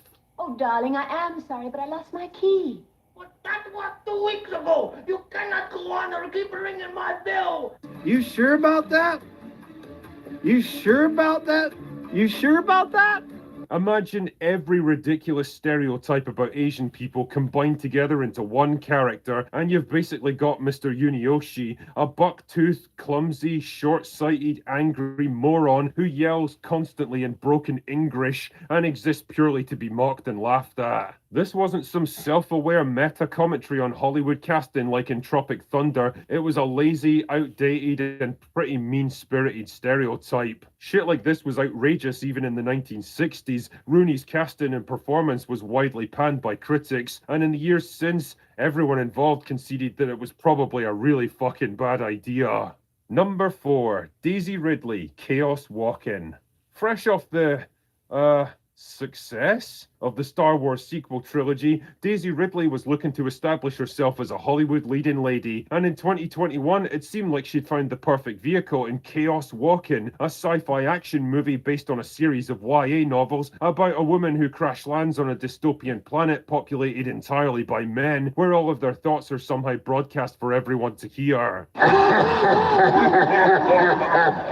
Yeah, sure, whatever. On paper at least, it seemed to have the ingredients for success. A big budget, a built-in fan base, Tom Holland, who was fresh off the success of Spider-Man as her co-star, and the standard Hollywood message about female empowerment that was all the rage at the time. The only fly in the ointment here is that it was absolute dog shit. The movie itself was terrible, despite extensive reshoots to try to fix it, and a big part of the problem lay with Daisy Ridley herself. By her own admission, she had no fucking idea what was going on half the time. The initial shoot was tricky in that I spent a lot of the time feeling confused as to what was going on. Right. She plays the character like a watered-down version of Rey from Star Wars, and generally she looks lost and disconnected from what's going on around her. No charisma, no screen presence, no levity, and well, no particular reason to root for her. And this isn't some excuse to dunk on Daisy Ridley, the actress. She seems like a nice enough person in real life. She comes across as pretty grounded in interviews, and generally sounds like she's really grateful for the career that she's had. And let's face it, she probably should be. Her big problem as an actor is that she doesn't really fit into any particular niche. She's not charismatic enough to be a leading lady, she's not attractive enough to be a sex symbol, she's not physical enough to be an action star, and she's not versatile enough to be a serious dramatic actor. She just kind of exists, neither great nor terrible, an actor of modest abilities and average appearance, elevated way beyond their means by that lucky break of being in Star Wars. The kind of jobbing performer who gets by as a day player on episodic crime dramas, maybe the occasional lead in low-budget indie projects, but definitely not the kind of magnetic box office draw who can front a big-budget sci-fi film and lead an entire franchise. There's a reason she was willing to sign back on as Rey in a Star Wars movie that'll never see the light of day. She needed it because it's the only high-profile work she's ever likely to get now. Few people hate her, but it seems like even fewer people root for her, and well, it seems like she's destined to be slowly forgotten. Anyway, just before I sign off here, this is a little reminder that I'm hosting a critic... Let's see what's up next. Rings of Power Season 3 is back, and there's good news. The Hobbits are dead. There will be no more Harfoots in Season 3. It was time for them to take a little bit of a back seat. I think they ate each other. On the plus side, it will answer one question. When exactly the purge happened between Rings of Power and Lord of the Rings? Oh, they just came back and they looked entirely different. I don't know, maybe they're like jelly babies. The different colours taste different. And there's even some more good news. Well, good depending on who you are. If you're Amazon, really bad news. After 9 days, the Season 3 trailer has 895,000 views. And this is a massive problem for them, because if we compare that to the Season 2 trailer, well, that's at 17 million views. And I know what you're thinking, that was a full trailer. That's not the SDC release trailer like this was. Well, I mean, this is, and this got 20 million. And 100,000 likes. We are not talking a 90% drop-off in the interest of their trailers between Season 2 and Season 3. We're talking a 95% drop-off. But what, dear fellow, could have caused such a disastrous outcome for them? Well, that list is long and plentiful, and might have something to do with the fact that the more they market this show and the more you find out about it, the worse it gets. Because there are some things that look good on a surface level. Generally things that they've taken from Lord of the Rings. Like the look of the Balrog versus Sauron. That's a cool image. Now, it is voiced by Simon Pegg, which is why I say image. But still, congrats to the CGI people. That may be the limit of my generosity. We've even got the difference between Season 2 Balrog and Season 3. So it starts off with sort of mini-me, and then we have full-size me. Oh, little boy's all grown up. Wait. Before is, and then we have full Season 2 Balrog and Season 3. So it starts off with sort of mini-me, and then we have full-size me. Oh, little boy's all grown up. Before is about to annihilate the universe. Because that is the thing, we're not supposed to be cheering for the forces of darkness. I know this is Hollywood, and so that's what they're used to. But as audience members, generally, we don't see the living embodiment of Satan and go, ooh, he is hot, though. If, like, Sauron is hot, I feel like people will be like, I can fix him. Wow. I mean, yes, that was their intention for Season 1, and 2, and 3. In fact, someone's actually written down a progression over the series, which I think is helpful. Season 1, we didn't expect people to ship them. They absolutely did. That's how the superfans knew about it. Do you think we're going to see another side of Sauron? Yes. Like, maybe he falls in love. In fact, knew about it so much, they had to do 2 takes of this guy. If, like, Sauron is hot, I feel like people will be like, I can fix him. People are going to fall in love with him and be like, I can change him. He changes ears. Continuity is not their strong point. You can't really blame them. They only make television for a living. It's not as if they have practice with this stuff or anything. It's a bit like when Amazon Prime Video that professionally make entertainment media an audio-visual medium and then decide to do an interview where they just peak the audio the entire time. Well, I've said it already today. I feel like, guilty pleasure. Although I did ask them if they could peak the audio a bit more, as unfortunately I could still hear some of the words. So, like pick a struggle, really. But beyond continuity issues, audio issues, and a weird obsession with volcanoes. Remember, these are the people that gave Mount Doom an origin story, and now Mount Doom is going to be a character in it. I don't know how that works. Is the volcano going to talk as well? We just get the Balrog to start translating the Oh, you've picked a spicy volcano for this one. It is very hot. No, seriously, I appreciated that information from the showrunners. They even said it. When you go in the volcano, it's blisteringly hot. I don't want to spoil it for you. This is exactly the kind of detail and lore that I appreciate as a viewer.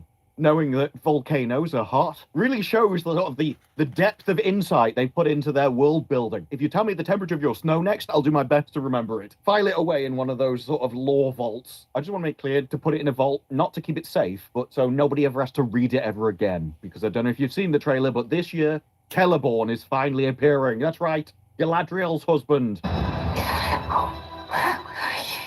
And Sauron's husband.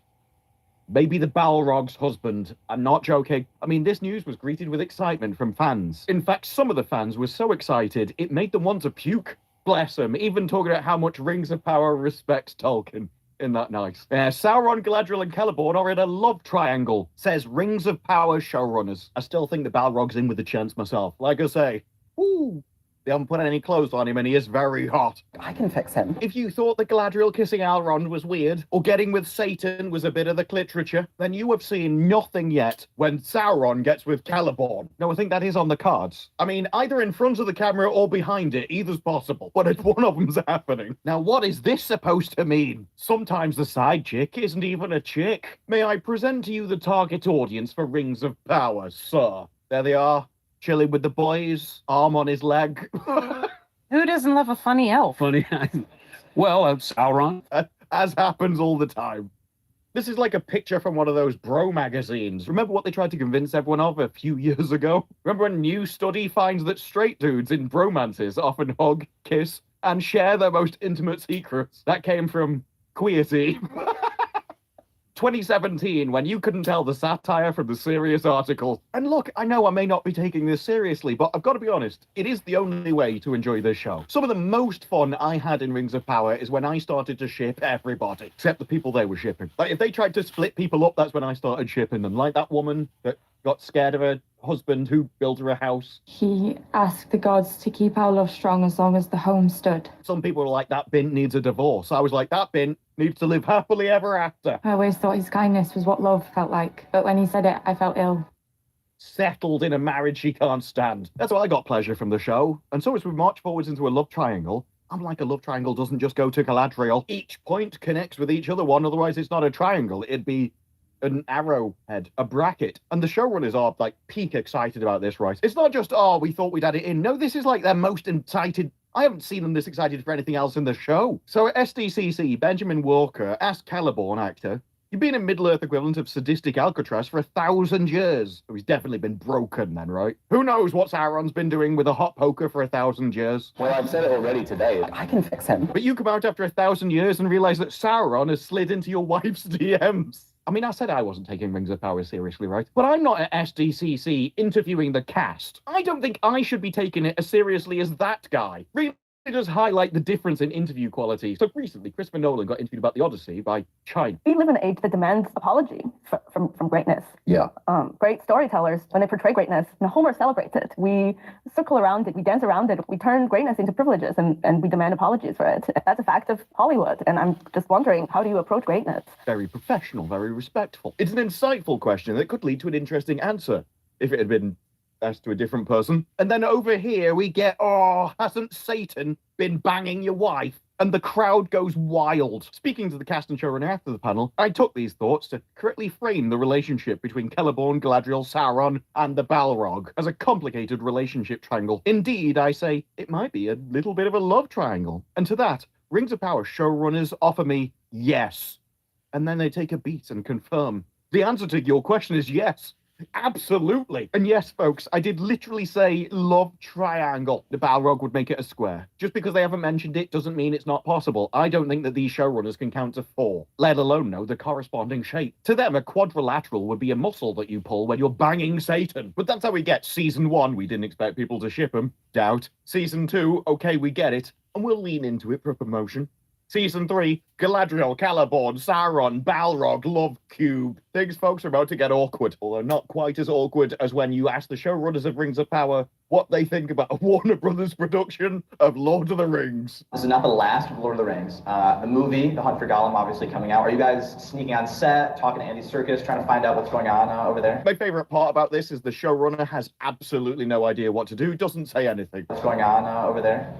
Probably very good at schmoozing executives. No idea what to do in the real world when confronted with a genuine question. Luckily for him, though, Gandalf always arrives exactly when he's meant to. Yeah, I mean, there's space for all these things. Middle-earth is such an extraordinary place. Okay, you should probably stop it there. To be for all of us. I think we're all fans, so it's really great, to stop helping Gandalf. Even the diversity knows that this is wrong. See things popping up all over the place. We love it. We can't get enough. But seriously, I don't think Gandalf's answer was wrong as such. It's just, you probably shouldn't be helping the marketing of a competitor. If you're trying for a neutral response that's not going to promote any anger, that's a good one. Showrunner's silence, not as good. Arender, probably just wondering why people aren't rapping. Yo, this tune is banging! I remember putting out my phone and I was like, yeah, it's Radio Lord of the Rings. Looking at season 3, what was a creative risk you were really kind of proud of to take on? Well, for the showrunners, bankruptcy was probably the most exciting one. Purely from a profit-loss perspective, obviously.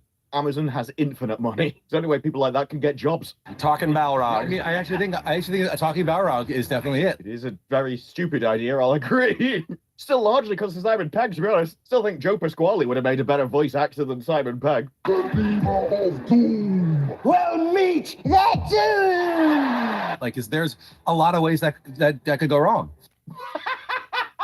We did this because it's got to be a disaster. That's why we chose it. I didn't want to set myself up for success. Instead, I thought, you know what? I'd always like to be on the edge of total and complete failure. That's where I want to live in the world. You see these people, they're just so good at their job. They make it look effortless.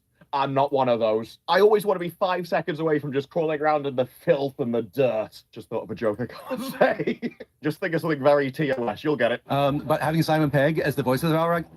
Yeah, that's the risk there. It's the equivalent to coming out and saying you've casted Avril Lavigne. He was a skater, Balrog. Sauron you later, boy. When I heard him on stage recording the words, I got chills. Sure, that's a good thing. Oh, crap, I'm going to get fired. As the icy chill of fear sank down my spine, I realized, what have I done? It's like walking into your house and going, I know that cat loves me because his hackles have all stood on end. And I was just like, this feels so right. It feels so Tolkien. It feels so cool. It's understandable. I mean, when I look at Simon Pegg, I just feel the spirit of Tolkien. Blur it, entire thing. Tom! Because if there's one thing we know about Tolkien, is that if he was around today, he would be a woke lunatic. He wasn't conservative at all, was he? He loved modernity. Star Trek was woke from the beginning, Yeah. Star Wars, suddenly there's a little bit more diversity and everyone's kicking off about it. It's a big swing, but it's going to be really cool. It's a big swing. At this point, I really wish the showrunners would stop taking big swings and instead just write something properly. We want to take a huge risk. No, stop it. We've seen how all the other ones panned out. There will be a First Age flashback that will depict Galadriel and Celeborn's first meeting, filmed as a dance fight. Really hope they don't mean a dance-off. But then again, I'm not sure an actual fight makes any better. Oh, it was love at first sight as we tried to murder each other doing the conga. Now I know that after season 2, you may be happy that Celebrimbor, the granny, isn't returning. He had his fun with Sauron in season 2, but this season, somehow, he returns.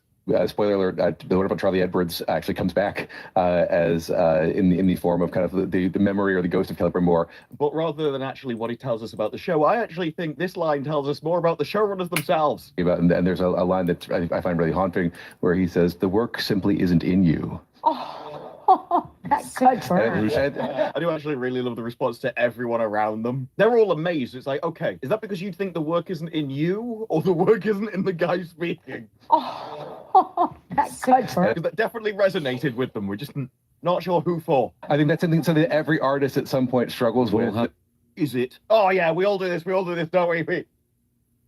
No? Feeling that, like, you feel, you see the thing you want to, and you're stretching for it, and you have to wonder, is the work in me? There's probably been something in here, but no, I can understand why he feels like this when season 1 came out and it was a failure, and then season 2 came out and it was a failure, and then he hit season 3 and he's like, how have I still got a job? He's always stretching for greatness that he can literally read in a book and he just can't get there. I sympathize with him. No, that's the wrong word.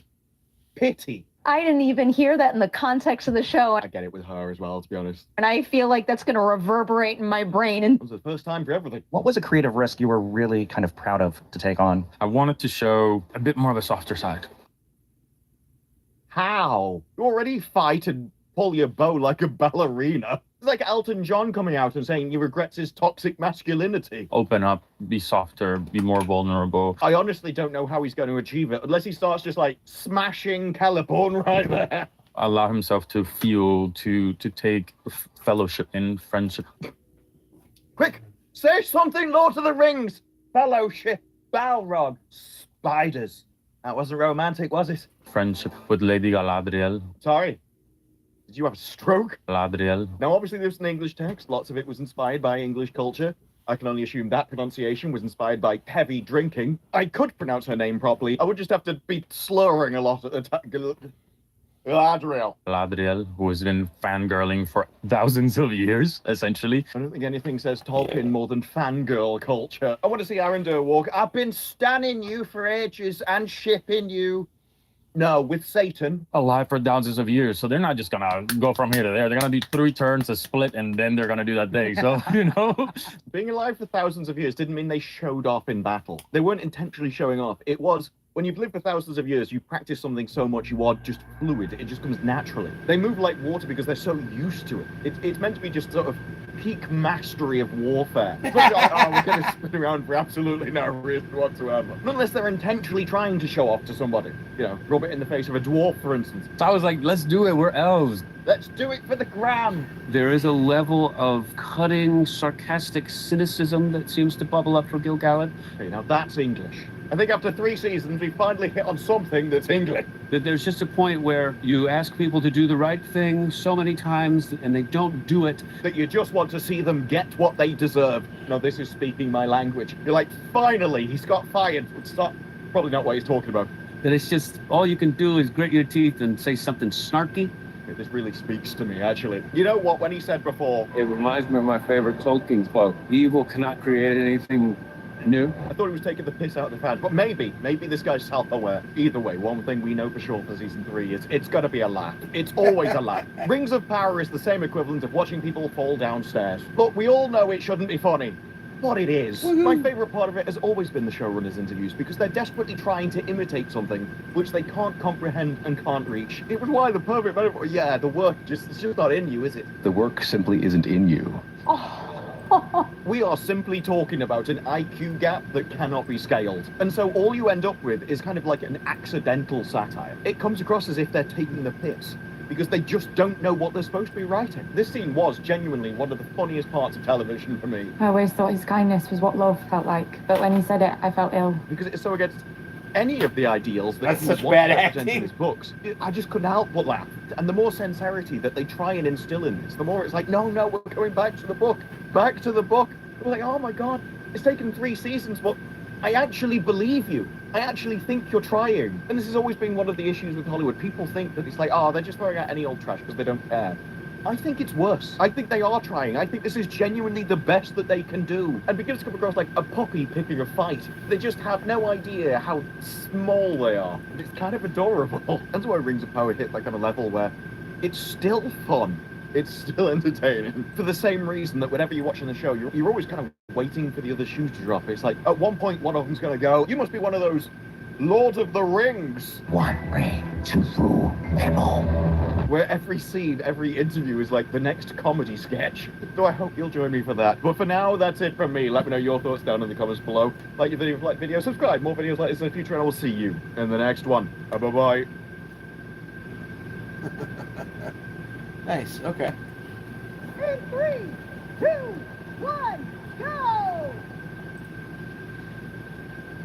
Oh, Bob! Bob! Are you okay? Oh, Bob!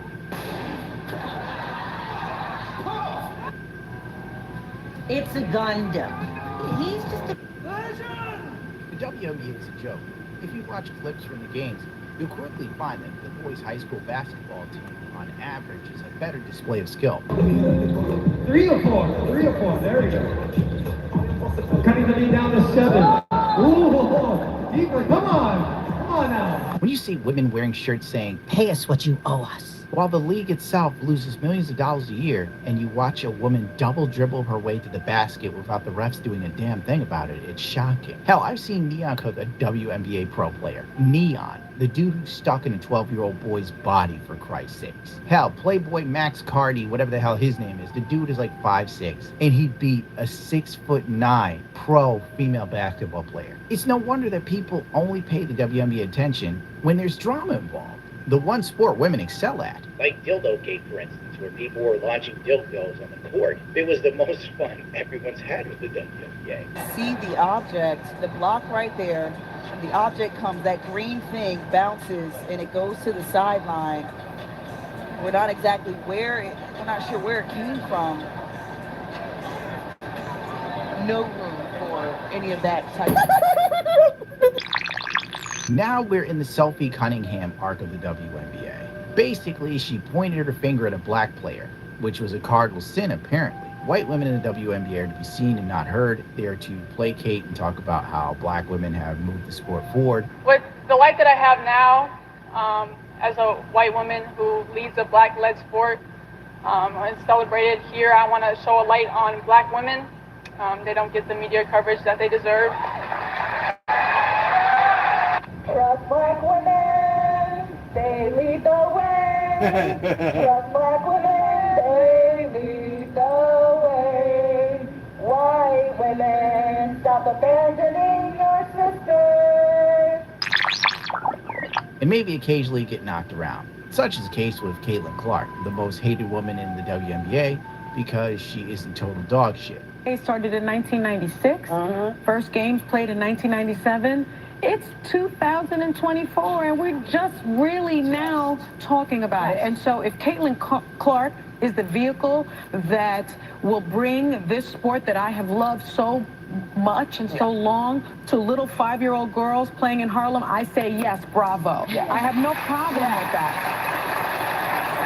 With that being said, I do think that there is a thing called pretty privilege. There is a thing called white privilege. Nice argument, Senator. Why don't you back it up with a source? My source is that I made it the f up. Like, I don't know what the hell that woman's smoking. Caitlin Clark looks like Shroud, unironically.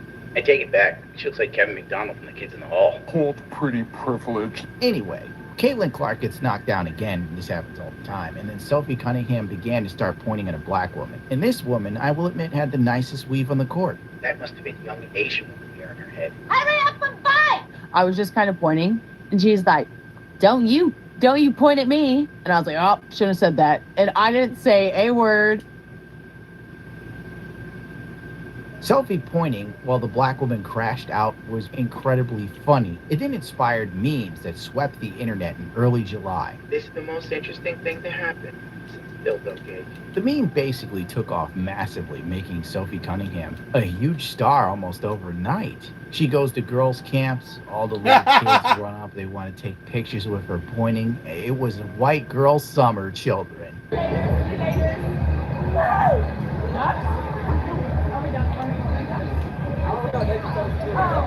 guys are the point, aren't you? Buddy, I can do it too. She was a ring girl for the UFC fight with Colin McGregor. Where he came back and took himself out within like 5 seconds and a waste of money. The WNBA Players Union will not allow brands to monetize Sophie Cunningham. Wait, did she point in the ring? McGregor. Where he... She was a ring girl for the UFC fight with Colin McGregor. Where he came back and took himself out within like 5 seconds and a waste of money. The WNBA Players Union will not allow brands to monetize Sophie Cunningham's pointing due to the rules against profiting off of player conduct from a confrontation between our members. What? Imagine if the NBA blocked the iconic Jordan silhouette logo from his shoes. I'm not saying she's on the level of Michael Jordan, but I am saying that silhouette on shirts probably could have made a lot of money for her, hell, even the WNBA by proxy. Cash, fuck you, this is what it is. which apparently desperately needs to make some money. But per as usual, it's run by retards that don't understand how capitalism works and how to capitalize on something. Anyway, she puts out some shoes and they sell out instantly. They skyrocket in price and value on the secondhand market. Why? I don't know. These are some ugly ass shoes, but it doesn't matter. The kids love them. This is the ultimate white privilege.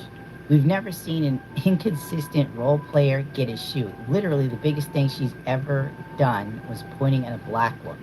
Then the alphabet people got into the mix. Sophie did an interview with ESPN where she didn't support transsexuals in women's sports. Love her or Sophie Cunningham won't be ignored. Now let's skip all the crap. I got a lot of negative feedback about me hating trans, and I'm like, I never said that. I think that I'm here to extend love, but I also think with that love is truth, being honest. And I want to protect young girls in the locker rooms or young girls in sports who shouldn't have to go against biological men. I'm very much in the middle. I agree with some things on both sides, disagree with things on both sides. And that's all I've ever said about my political beliefs. But you people love to assume. Later on, she doubled down when she was questioned about the ESPN article. I said what I said. I think it's kind of common sense.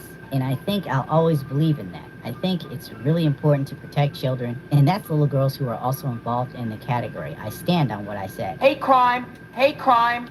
And with that, she was big. Basketball's new anti-trans MAGA poster girl, Sophie Cunningham's firecracker stance against men and women's sports has caught Donald Trump's eye. Message Sunday, 7:48 p.m. This is Donald J. Trump. I just called to let you know, Gundam. Sophie Cunningham has very, very nice legs. I love them. Long, lengthy, delicious. But the poor thing, she doesn't have an ass. She doesn't have a butt. You know, I saw her sit down on the bench in the WNBA game, and the poor thing slid right off of the bench. It was very sad. She has a body like an Asian woman, with her legs of a guy. Okay, I gotta go. I got I ran on the other line. Sophie Cunningham is Riley Gaines 2.0 times 10 more bigoted and transphobic despite looking like an actual trans herself. I love how the trans community is now using looks like a trans person as an insult now. This jersey used to represent someone I respected as an athlete. Today it represents something I can't support anymore.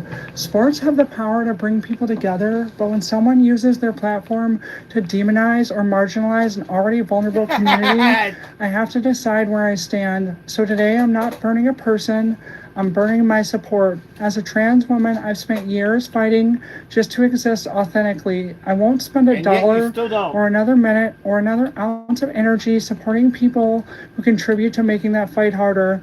This isn't about hate, it's about accountability. My money. Can you imagine how many lives this is going to be saving? Kids, you know, no one young cares queer about folk. You trying. The Alphabet Squad started protesting. Go find a bridge. Portland, which is a hellhole of a state, and I'm saying this is a New Yorker. Sophie Cunningham was heavily booed in Portland. She knocks down a 3 and calls the crowd losers. Trans activists thought they could imitate Sophie Cunningham, blah, blah, blah, blah. They flooded the stands with trans flags and booed loudly when she took the court. Some started making out as a form of protest against her. Comments about not wanting men in women's sports. What is that supposed to be like? Oh, I'm gonna make out with my partner. Take that, Sophie Cunningham. Like, this chick don't care. Protect trans women! Protect trans women! Protect trans women! Protect trans women! Protect trans women! Protect trans women! Protect trans women! Protect trans women! It's too early in the morning, sir! This is too early! Hell, nobody else cares. Dude, I don't even know. The video, there's like two groups of people protesting. I guess there's people protesting for Cunningham, and then there's the trans people protesting against Sophie Cunningham. At the end of the day, this is peak jobless behavior. I love seeing the normal people in the background pretending like they don't see the protesters, just getting on with their lives because you don't want to be pulled into this meaningless minutia. They were giving these protesters the same dismissive look that only the homeless people of Portland know. Then the New York Times put out some sort of article on a chick called Kate Noah, and I quote, she shredded Sophie Cunningham. I don't even know this chick existed. The fact that this is actually someone that SiriusXM pays shows the clear void of interesting radio personalities they now have. No wonder they hold on to Howard Stern like grim death. This is why everyone watches streamers. No matter how scripted streamer content has become, the alternative is boring radio hosts overpaid to be mid.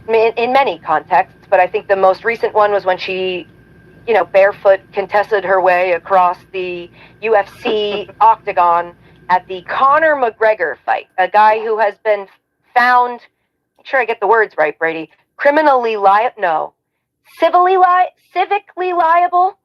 He's been found liable for both assault and sexual assault in a civil court in Ireland for an assault and The real question is, what does that have to do with Sophie Cunningham? Absolutely nothing. Is she guilty by association just by showing up to some place? This is female logic at its best. Issue is one we've talked about a lot on Casuals. I hope by now, if you listen to this podcast, you're aware of my stance and on what I believe is our stance on this issue. It's just very frustrating because the people who seem to be controlling the conversation are the people who are using this as some sort of a political hot button topic, that it behooves them to blow this out of proportion to seem like a bigger issue than it is. Kind of like what you're doing right now, and most of the people who are holding her feet to the fire over her statements that ultimately don't matter if you're a normal human being. That it seems logical and obvious to them. They're not anti-trans person, which it just says hating trans, which isn't what you would say if you consider them people. You're forgetting the people. You're just using the descriptor. I don't hate trans people. And that might seem like a little thing to you, but to me, that's the distinction, is because you are forgetting, you are talking about people. That's how you know she's going on her soapbox right now. If she's really dealt with these people, you'll find that some of them don't answer to normal gender heteronormative norms or some shit like that. They're like, oh, I'm a Z-zer, I'm a they, them, I'm a NB. So when you try to just say people, even then, there's a shot you're saying something that would offend some of them. Because you, honest to God, don't know a gender or pronoun or NB they want to be called, for God's sakes. And let's not get into the puppy kitten South people. Little girls to have to go against biological men. Because on its face, that sounds like something is common sense. It's not what anybody's asking for. Nobody is saying we should get rid of, for example, the WNBA and the NBA, and everyone should just compete together. Surprised about my beliefs. A lot of people like to think I'm right-wing, and I'm not. I believe all different things, but this to me just seems like common sense. All you're telling us, Sophie, is that you don't really have critical thinking skills, or that you aren't interested in employing them. Well, that was an illuminating bit of word salad. It perfectly encapsulates the usual progressive argument tropes by pretending that she didn't understand a word Sophie Cunningham said like she was speaking another language, while also telling Sophie Cunningham that she needs to educate herself and that she should be ashamed of herself for being at the UFC fight because Colin McGregor was there. Okay, what do you want Sophie Cunningham to do, for God's sakes? Like, you want to be a ring girl? She's like, cool, whatever. Hangs out, takes some photos, big laughs, everybody has a good time. No, she should have protested that, I guess. And even if she did, you'd still be pissed off at her. Not to mention accusing Sophie Cunningham of trying to placate to the far right. Like, bro, the far right calls her a mud shark because I think she's dating a black dude. Like, this is how the progressives lose people. You have Cheryl Reeves, the coach, wearing a shirt that says trans kids belong. They say that Sophie has aligned herself politically conservative because she has stood by the slogan of protect women's sports. That's it, nothing more, nothing less. If protect women's sports is deemed political, like they say, then so is trans kids belong. The league often says they have a problem with people like Sophie bringing politics into sports. The league doesn't have a problem with politics in sports.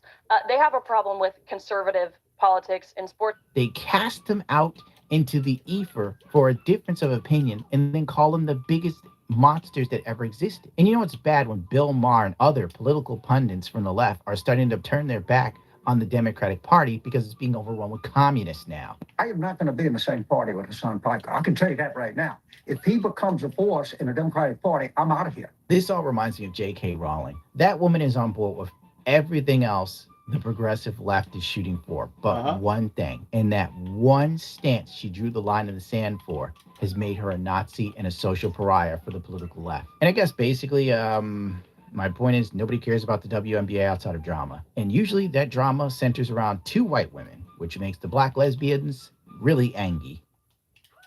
Now, why?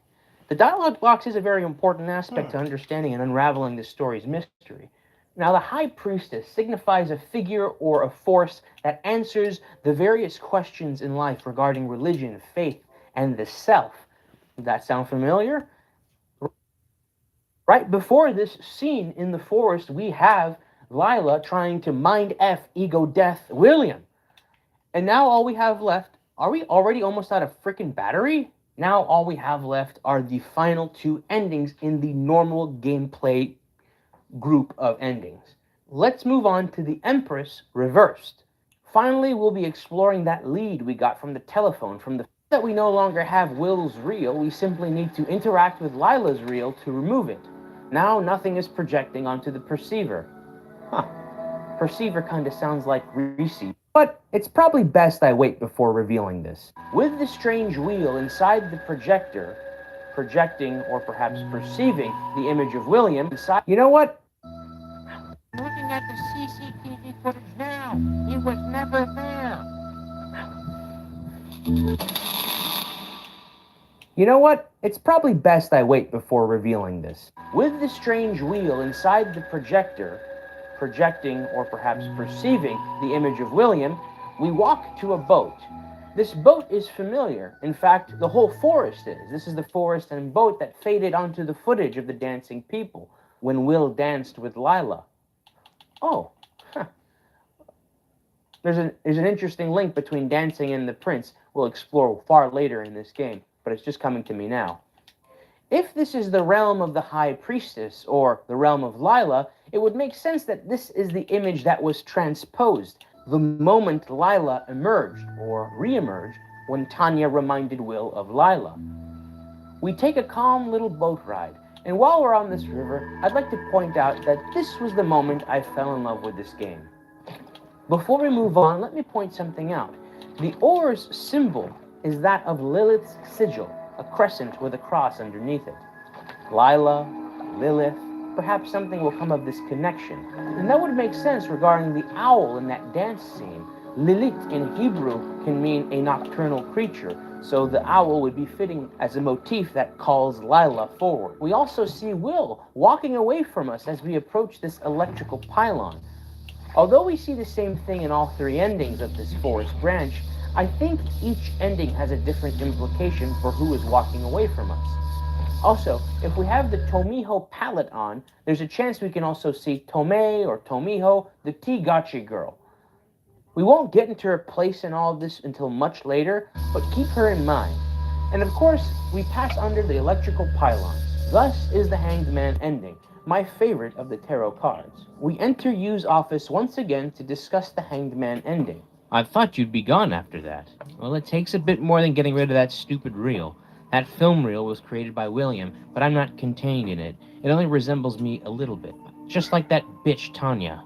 Why do you look like her? Does everyone see you the same way? The worms of Lawrence do, but there are some who can see better than others.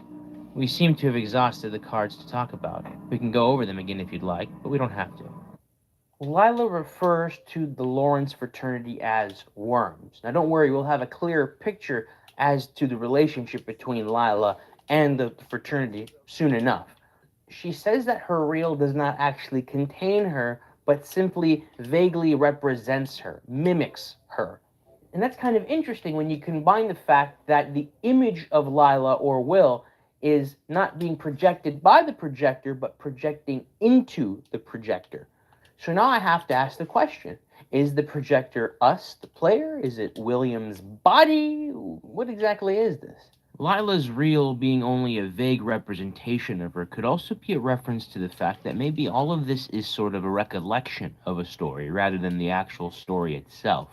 Much like in your memories, when you think of a loved one, it's not that the actual loved one is there in your mind, but a recollection of them, a mimicry of them. The reels perhaps don't contain the souls or personalities of these characters, but simply memes and bits of data that evoke the memory of these characters. The most simplistic interpretation when you first get this ending is that the avatar of Will, the body of Will, is now controlled by William. So the William we see walk off into the forest is William Clark being occupied by William, back in control of his body.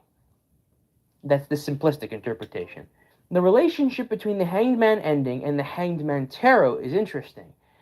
The Hanged Man Tarot in the Arcana signifies martyrdom. Perhaps will turn out to be some sort of sacrificial figure or symbol of selflessness, which is odd because, he kind of killed Tanya and Martha, or I guess is capable of killing Martha. At this point in the game, he hasn't killed Martha. If it's Lila that's responsible for the murder of Martha and the murder of Tanya, which I think is pretty likely, where is Will's martyrdom? We have to ask that question. Keep that in mind. Only further exploration will tell. Now, let's move on to the Fool ending. This one's very simple.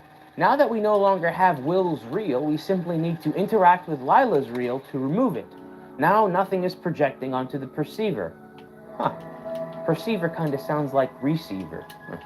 The boat ride goes about normally, but now I can't help but wonder, who is walking away from us? If that is still Will's avatar, perhaps it's some sort of blank slate, but there's still somebody in there steering it, but with nothing to project onto it, it's sort of blissfully untainted, a clean slate. And thus, we get the Fool ending. Let's talk this over with Detective Yu. In tarot, this is my favorite card, the Fool. I get what you're saying. Too bad we're here now. Yes, seems like whatever William did there didn't really help. Still, I like to imagine him some other place, as clear-minded and childlike as the Fool, not remembering and not assessing the junk around him, just simply being. That's why you envy us, isn't it? You can't do that yourself, and you rely on food we humans give you. I don't envy anybody, you. There's no use in comparing stupid glass shards, even if you think one of them is yours. At first, I thought this discussion was very sparse. I had not updated my outline for this discussion, so I'm going to have to go off the cuff a little bit without revealing too much of my theory towards the end.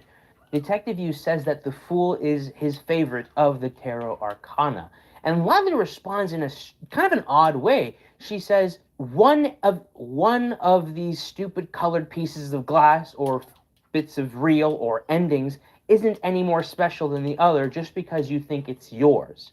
But Detective Yu didn't say, this is my ending, this is my favorite, or this is my reel. He says, this is my favorite tarot.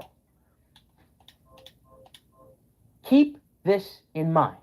Keep this blurred link between the Fool, the Perceiver, or the Prince, which is us, the player, and Detective Yu in mind. It goes a lot deeper than just Detective Yu is you.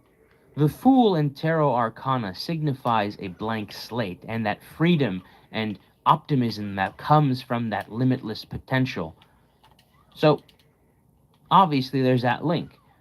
Lila's reel is removed from the projector, but it's left blank, it's left empty. When most players come across the forest ending, their first extrapolation is that whatever reel is being projected into the projector must signify who is in control. This is an imperfect interpretation, but it points us in the right direction, so let's follow through.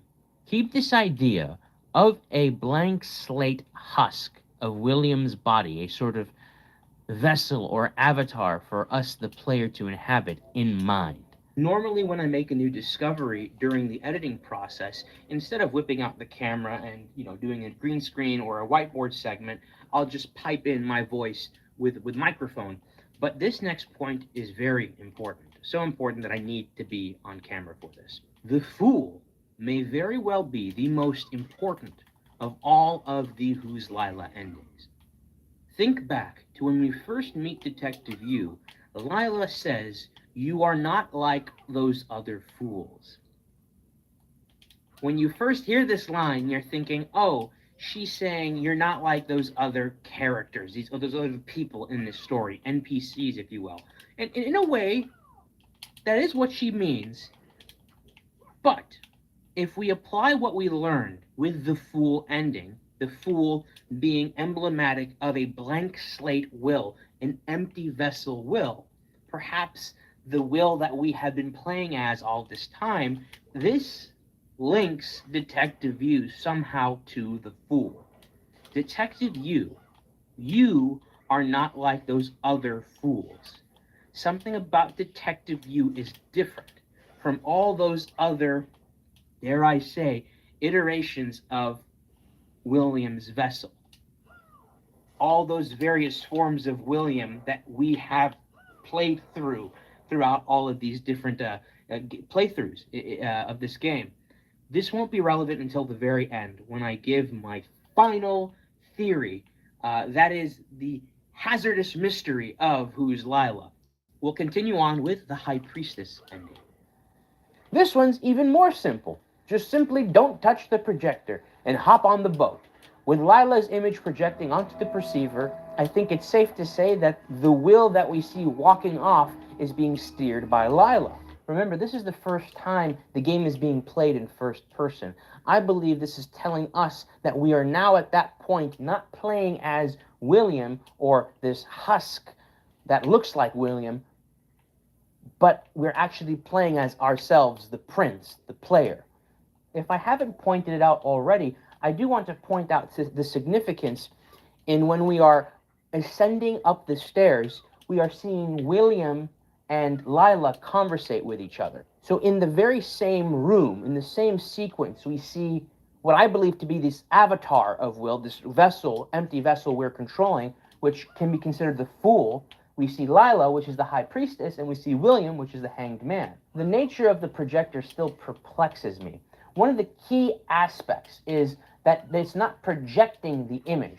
When we put a reel or William's wheel inside, it's not what we're projecting, it's what we are viewing. So we're not choosing what to project, we're choosing what to view. And so when we put the wheel in, we simply view the hanged man ending.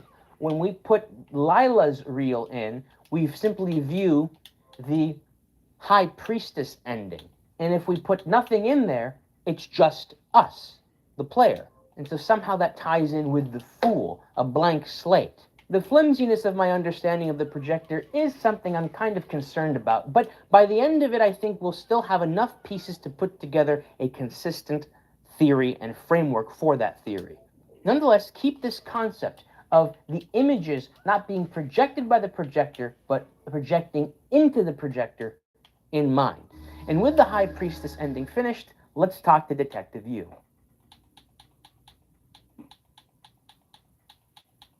He's made me after the passing of his mother to... Oh, wait. No, I'm the vengeful spirit of the girl named Tanya Kennedy and... Oh, no, wait. I'm a scientific experiment conducted by the U.S. government to brainwash his citizens to... Or am I a metaphor for mental abuse everybody has seen about 100 times already? Or am I a twisted incarnation of Will's dark, tormented psyche? Ooh, which one is it, Detective? Playful as usual, I see. Don't worry, Lila. I won't stop until I find out, even if it means I'm feeding you in the process. Please do, my friend. Lila's coy and sarcastic answers consist in this order: Will's tulpa, the vengeful spirit of Tanya, a government experiment, a metaphor for abuse, or Will's darker psyche. The aloof nature that Lila answers this question in would have us think that, oh, all of these must be incorrect, all of these must have been red herrings all along, leading us to further confusion, feeding her in the process. But let's fully scrutinize this. Sure, she's not a tulpa in the traditional sense, but we will come to find out that she is a thought form nonetheless. And this curveball nature of the vengeful spirit of Tanya, I doubt any of us were actually thinking that when we first played this game. I think the reason why she says this right after the tulpa is because she wants to lead with what everybody was thinking, to make us think, oh, we were correct. And then she says, or I'm the vengeful spirit of Tanya, this clear out of nowhere. I mean, out of all of this number 2 is the least relevant one. This is to shatter our confidence. She then says government experiment. And it's interesting. She says government experiment or United States experiment. Putting this on the list makes us think, oh, therefore she's not that. Later on in our investigation, we will come to find out that Lila, at least in some way, is a product of an experiment, but not a government experiment. But now we've got this dissonance going on in our head. We think, oh, no, but she was being sarcastic about the experiment. That must mean that all that information is BS. At some point, she does refute the concept of being created, saying that human beings don't have this power of creation. We can only form vessels for pre-existing entities to occupy. But again, I think this is just her fronting. Let's not take her on her word regarding her ancientness just yet. And here's what's also very interesting. She says, or maybe I'm a metaphor for abuse, or I'm a part of Will's darker psyche. The way she says these things in the actual discussion is, I think, the most sarcastic. These are the most cliche. And yet, if we were to completely discard these thoughts from our investigation, we would be so lost throughout all of this. You might be thinking, Floppycock, all of this pondering is just useless. That Morse code on that pole gave us the answer from the very beginning. I'll go ahead and reveal what that Morse code was saying. Lila is the mystery of not knowing who Lila is. This is the most true, in a broad sense, statement of Lila. But contained inside the mystery, we have the ingredients of these possibilities, these clues. It shouldn't be that we started here and end here. It should be that we start here and go through here and come to our final conclusion, which we will get to at the end of this video. Towards the end of this video, I should say. The tarot symbolism of the High Priestess is very interesting. You see, we have the High Priestess depicted on the Tarot Arcana card, sitting between the pillars Boaz and Jashin. And we see when we enter the veil, we enter the forest, which I guess is perhaps the realm of the High Priestess. The entrance is flanked by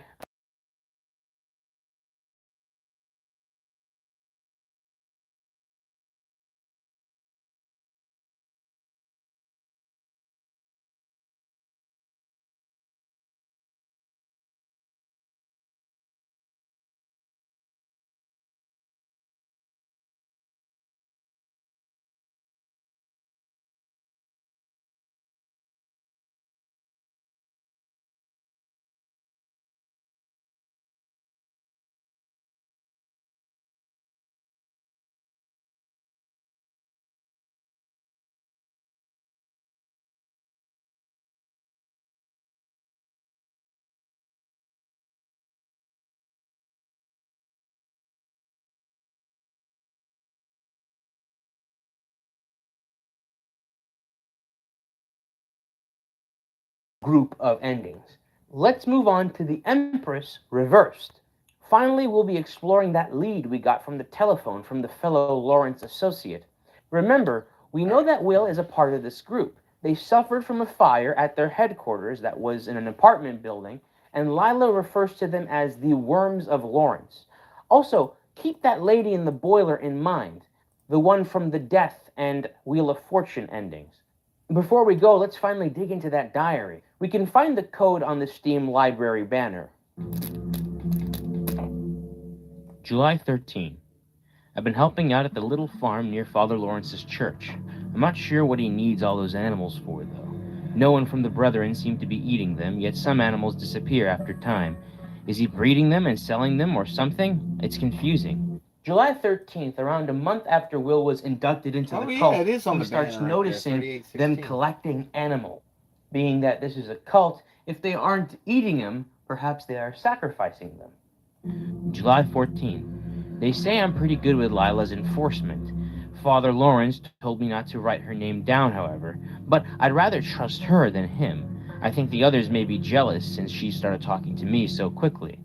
A part of the page is torn. Okay. So July 14th, William is already being taught how to enforce Lila. Perhaps enforcement is some sort of mimetic way of feeding Lila. William notes that he's taking quicker to Lila, or perhaps Lila is taking quicker to him. And we'll even see one of the members, surviving members, being particularly jealous of William because Lila took to William so quickly. September 12th. I don't think they know what they're talking about. Tulpas are a very personal thing. It can't be that their Lila is the same as mine. It's just a part of me. It can't be connected to them.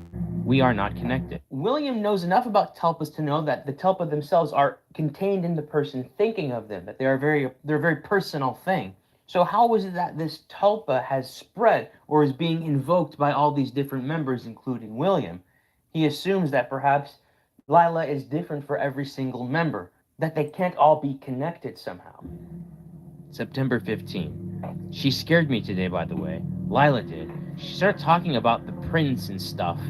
Not the musician. She had her own idea of how things like personalities and egos work. I don't believe her, but for a moment I feel really lost. I don't believe her, but for a moment I felt really lost and unsure about what my me really consists of. Lila, when you'll be reading this, don't scare me like this again. I'm already becoming kinda unsure about this whole thing. Still love you, though. So September 15th was the day that Lila introduces the prince to William, discussing these mind-effy, ego-deathy concepts in an attempt to cause William to have some sort of a decoupling with his self, perhaps to gain more power over him. She does scare him, only to the point where he starts to take precautions, and we'll see those precautions in the tower ending. There's a bunch of pages torn. November 20th. It can't be they just look similar. It's her. I forgot for a time, but I recall her face. It's her. It cannot be not her. November 20th. Well, that was the day of the party. So later that night, William must have written in his diary about this. He mentions having forgotten for some time, forgetting about Lila. So this must mean that at some point before this moment, but after September 15th, he must have decoupled himself from Lila. Perhaps not wiping his memory of her, but perhaps burying the memory of her somewhere deep in his psyche. And just like she said in that conversation with him in that Ascension segment before the Forest segment, when he stops thinking about her, when he stops visualizing her, she ceases to exist. So he must have achieved something to the point to where he could completely remove her from the cycle of his thought process. December 3. Today is the day. Today is the day. And we have a little, the female symbol, which I believe is... Oh, it's the Lilith. It's the Lilith symbol. That's the Lilith symbol. Oh my gosh, how brilliant. If you notice, I recognized the symbol, the female symbol, the circle and the cross. I was going to make the connection to the Empress. The Empress in tarot is often depicted with that female symbol, the circle and the cross. And Lilith's sigil or symbol is a crescent and a cross, linking the Empress and Lilith together. And finally, December 3rd, today is the day.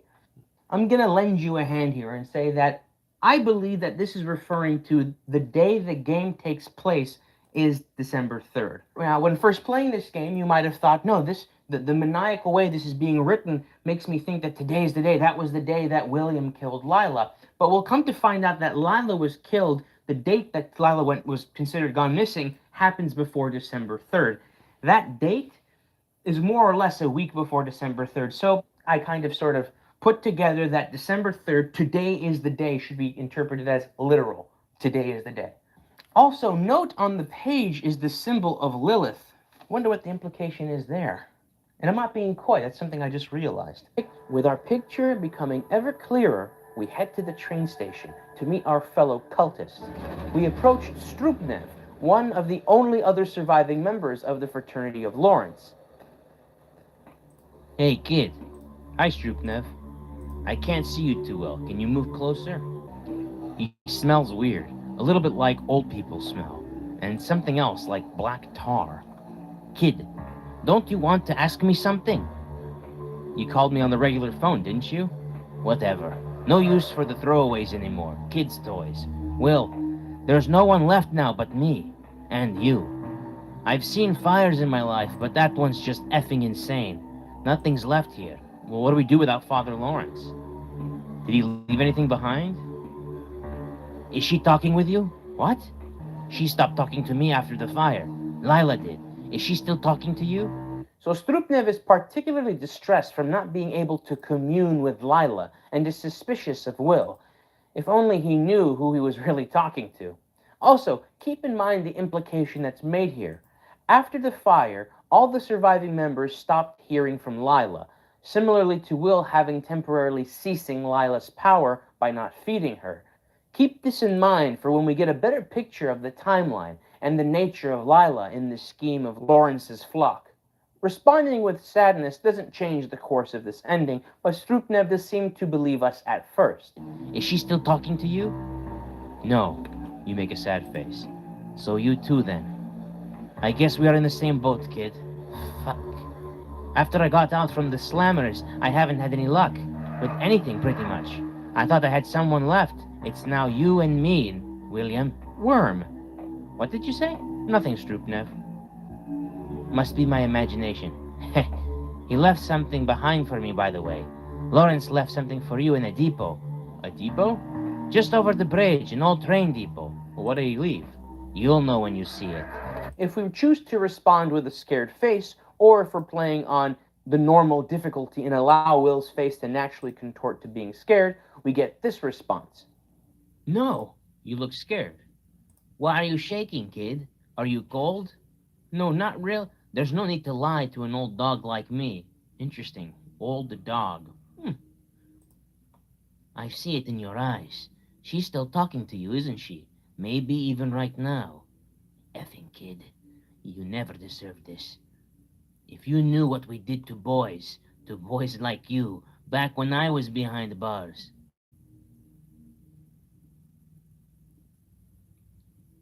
Get the F away from me. You're lucky we're in a public place, you lying little rat. Why? Why would she still talk to you out of all people? Any emotion, aside from sadness or fear, gives us this response. You're not sure whether Strupnev noticed that. Is that so? Well, bad luck. Bad luck, kid. By the way, did the animals die too? Burnt to a crisp, all of them. You are funny, kid. Worrying about some animals when Lila won't speak to me. What did she ever find in you? I don't get it. He left something, by the way. Lawrence left something for you in the depot. So there is Will's affinity for animals peeking through as well. Although it could also be Lila's concern for her source of sacrificed food being destroyed. I'm getting ahead of myself. We go to the depot, spin the wheel, and get inside to see what Lawrence left for us. Where the F are you? William, you thought you could fool me, didn't you? Lila, I know you can hear me. Please, you are my life. I don't get why you would choose that effing kid. Please, please, please. I just want to see you one more time. Maybe he captured you with his dirty body. Did he do that to you, my princess? Don't worry, I'll free you from him. And you can have me instead. You'll be nice and cozy right here.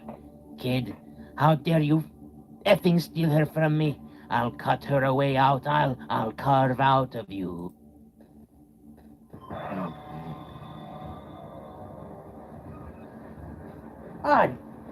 Jeez! The noise for when Strupnev is in pursuit of us is of dogs barking, similar to the dogs that barked when we left our cursor lingering on the refrigerator. Remember, the sound file or track is labeled meat. He says things like, "Can't hide from me," when he sees us. Evading him is simple enough, but images of animals shown on the screen when he catches us. I can make out shapes of a dog baring its teeth in the eye of a cow. We evade him, spin the wheel, and enter the next room.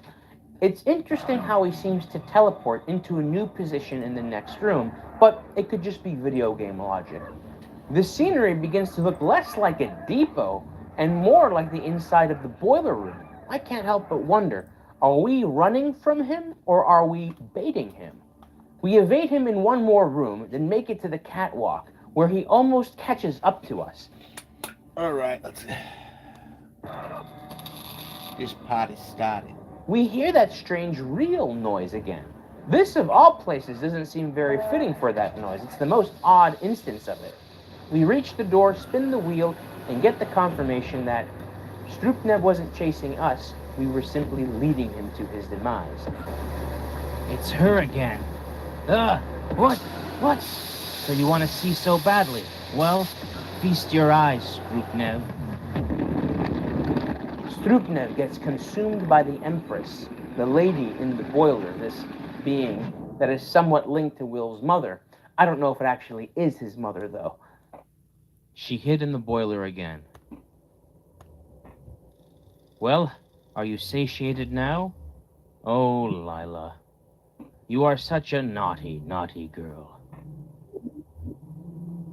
I do not desire to feed for now. The abode that you seek has a numerical value assigned to it. The number is 43003. Frickin' Lawrence!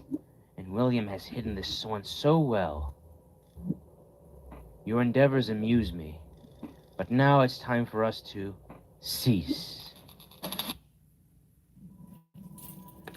That bold text harkens back to Will's story about his mother verbally harassing him and his friend Annie. What's interesting is that the Empress was protecting Will from Lila in the boiler ending branch, or perhaps protecting William from us. And when I say protect, I really mean in a possessive way, not in a guardianship way. It seems now that we've fed her, she's willing to reciprocate by revealing the next piece of the puzzle. She gives us the address to Lawrence's apartment, but specifically gives us access to Will's memories of when he investigated after the fire, after he decoupled himself from Lila, explaining why she doesn't already have access to these memories. If you listen closely, you can hear that same muffled moaning or screaming that you hear when Martha is about to be murdered. Oh, yeah, you can hear. You can hear that. I wonder what the link is there. Perhaps the Empress in the form of Will's psyche, tainted by his mother, came through. It's a common enough trope in horrors surrounding murderers. Overbearing parents taking control of a disturbed individual from the grave through trauma they inflicted, or the supernatural, which symbolically could just be trauma. Keep in mind, the Empress says cease. So after the Empress has us cease, we get the reversed Empress ending. So let's go talk to Detective Yu about this. Have you ever heard of the term devouring mother? It's a Jungian term. It describes an archetype. A mother, incredibly protective, but in the same amount selfish. It's a mother who devours her children, stealing them from the real world. Disgusting. For many it is. Do you have a good relationship with your mother, Lila? Are you trying to be funny, Detective? No need to be so hostile, Lila. After all, you are the one who came here. We seem to have exhausted the cards to talk about. It's very interesting that Detective Yu leads this conversation by explaining Carl Jung's concept of the devouring mother archetype.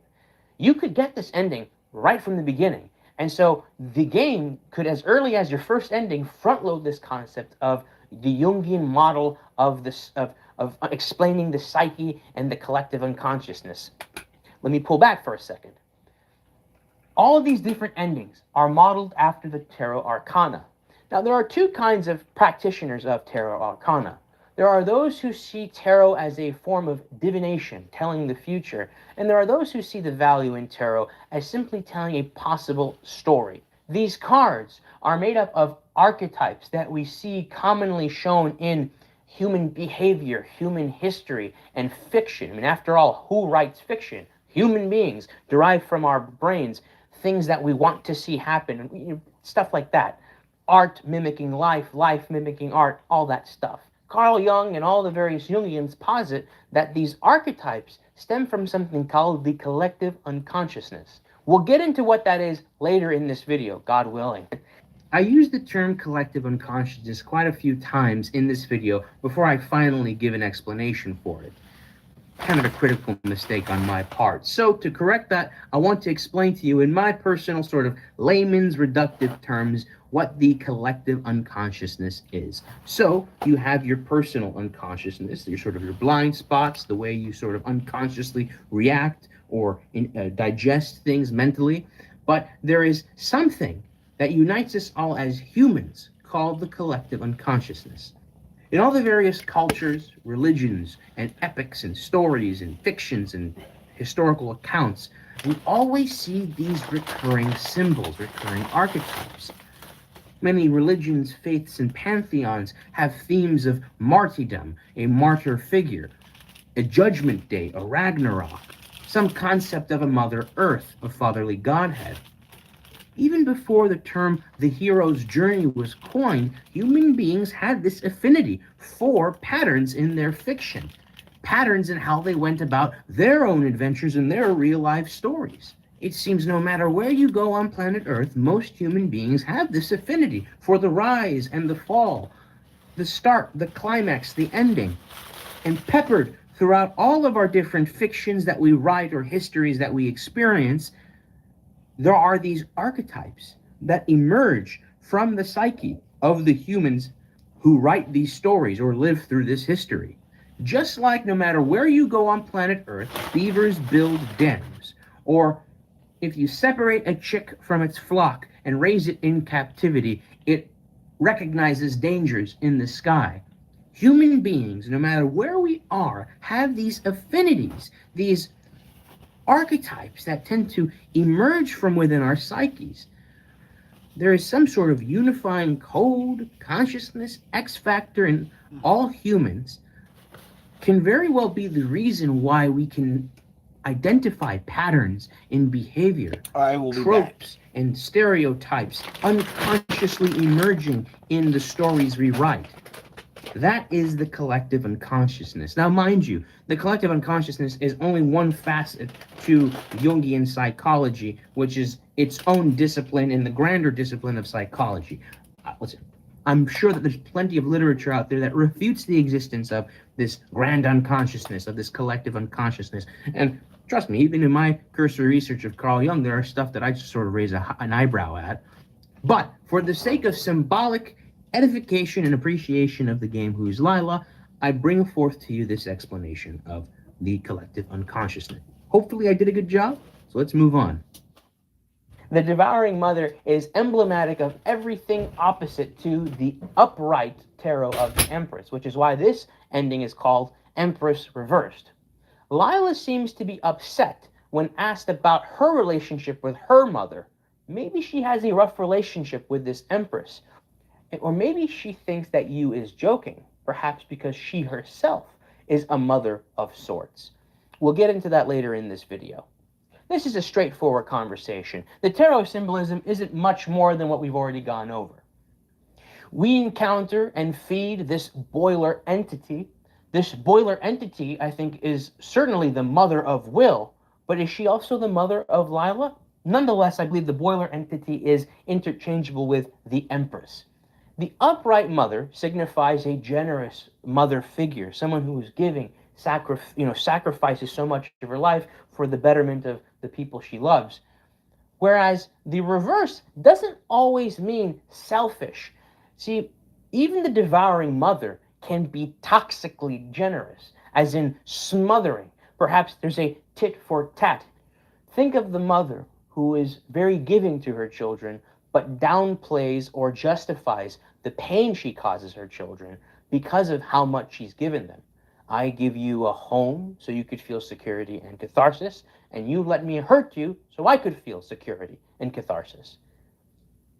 Sorry. The devouring mother. Now let's finish off by investigating the reversed emperor. So after this point, it's going to be all ARG, mystery solving, puzzle solving, all that stuff. If you want to see if you have what it takes, which I believe you do, to face this gauntlet and solve the mystery on your own, which I believe, again, you do have that in you, click off this video, buy the game, and enjoy it. You could always come back to where you left off. We follow the lead that the Empress gave us. She gave us numbers 43033. Which is the building number for Father Lawrence's burnt apartment building. Today is November 16th. My name is William, and I have come to investigate the recent fire that happened here in an apartment complex nearby. Keep in mind that this starts off as a flashback sequence, but we will take a diverting path as we, the Prince, explore. So the date that William investigated the aftermath of the fire would take place on November 16th, before Matt's party and after the fire. Ignore all this other stuff I kind of messed up. Keep this investigation in mind. The fact that it's happening before he met Tanya, and the fact that it's happening after the calamity, which don't look at spoilers. We'll get to that at the tower ending. Excuse me, do you live here? We can't let in any non-tenants due to the investigation. Yes, I do. You smiled. This sounded genuine. I live on the 3rd floor, apartment 303. Alright, gotcha. It's strange, though. I don't think I remember seeing you before. Wait, let me check the list I have. Immediately. Old lady. Oh, well, I have to go look at this. Please proceed to your room, sir. We talk our way past a police officer who sectioned off the area for further investigation. We make our way inside the ruins of the fraternity. I used to call this place my second home. What happened here? Now it smells like dust and ashes. The first room we investigate bears no fruit, with a rotary telephone we can view but not interact with. Don't worry, there'll be more to this area toward the end of our exploration of this game. The second room has quite a bit to analyze. Fireplace, a place of fire. Perhaps this fireplace is the source of the fire that scorched this area. The computer is locked behind a pin that we don't have access to just yet. We then read up on some ritualistic practices that the fraternity took part in. Some pages were untouched by the fire. For us, the most comfortable way to contact him was by using a special yantra. For beginners, an eighth tolai of teth mushrooms is often required. However, experienced members of the group may manage without them. Instruction. 1. Position the yantra so its center is at eye level and a comfortable distance away. Sit with your spine straight. Breathe in and out slowly until your breath flows naturally. Look at the center or dot, which represents the unity that underlies all the diversity of the physical world. Now allow your attention to expand, engulfing the outer square of the yantra. Do not move your eyes from the dot, however. Gradually span your attention across the sacred figure. As you reach the outer contour, you will already be unreadable. Oh, wait. That's unreadable, right? A yantra is a sacred shape, a mystical machine of sorts, not to be confused by a mantra, something you say, or a mudra, a hand gesture. And those teth mushrooms, the ones we saw in the medicine cabinet, and was referenced by Officer Fisher, is referenced here in this book. We'll come to find out that these mushrooms play a key role in the sort of metaphysical exploration of these cultists. So we position ourselves on like a cult lazy boy and focus on the yantra.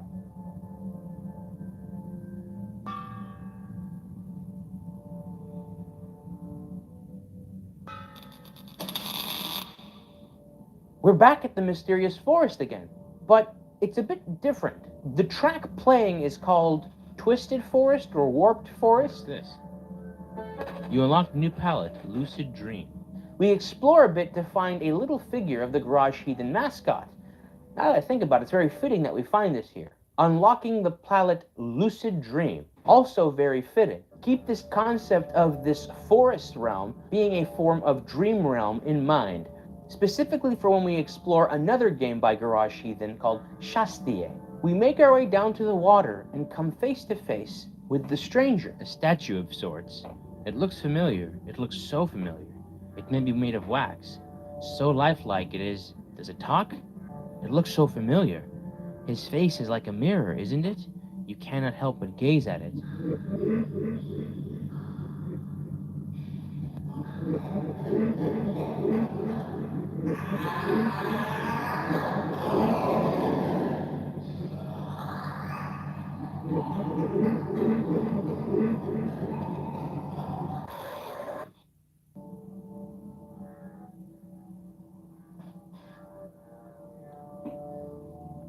There were no words spoken. All happened in an instant. How amusing. A vessel for my kin has come on its own. What does this vessel want? With the first movement of your mind, the creature seems to have understood the whole of your desires. It is known. We will help you understand. Nothing is required in return. We do not need your compliance.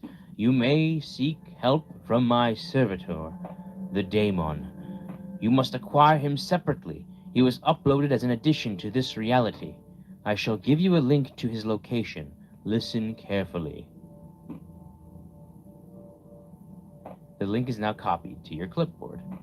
If you still want to hear from Lawrence, call him on the phone. The daemon will know the number once you let him see the phone rotor. Is this the Emperor, the father of Lila? Again, the bold text signifies some sort of parental link.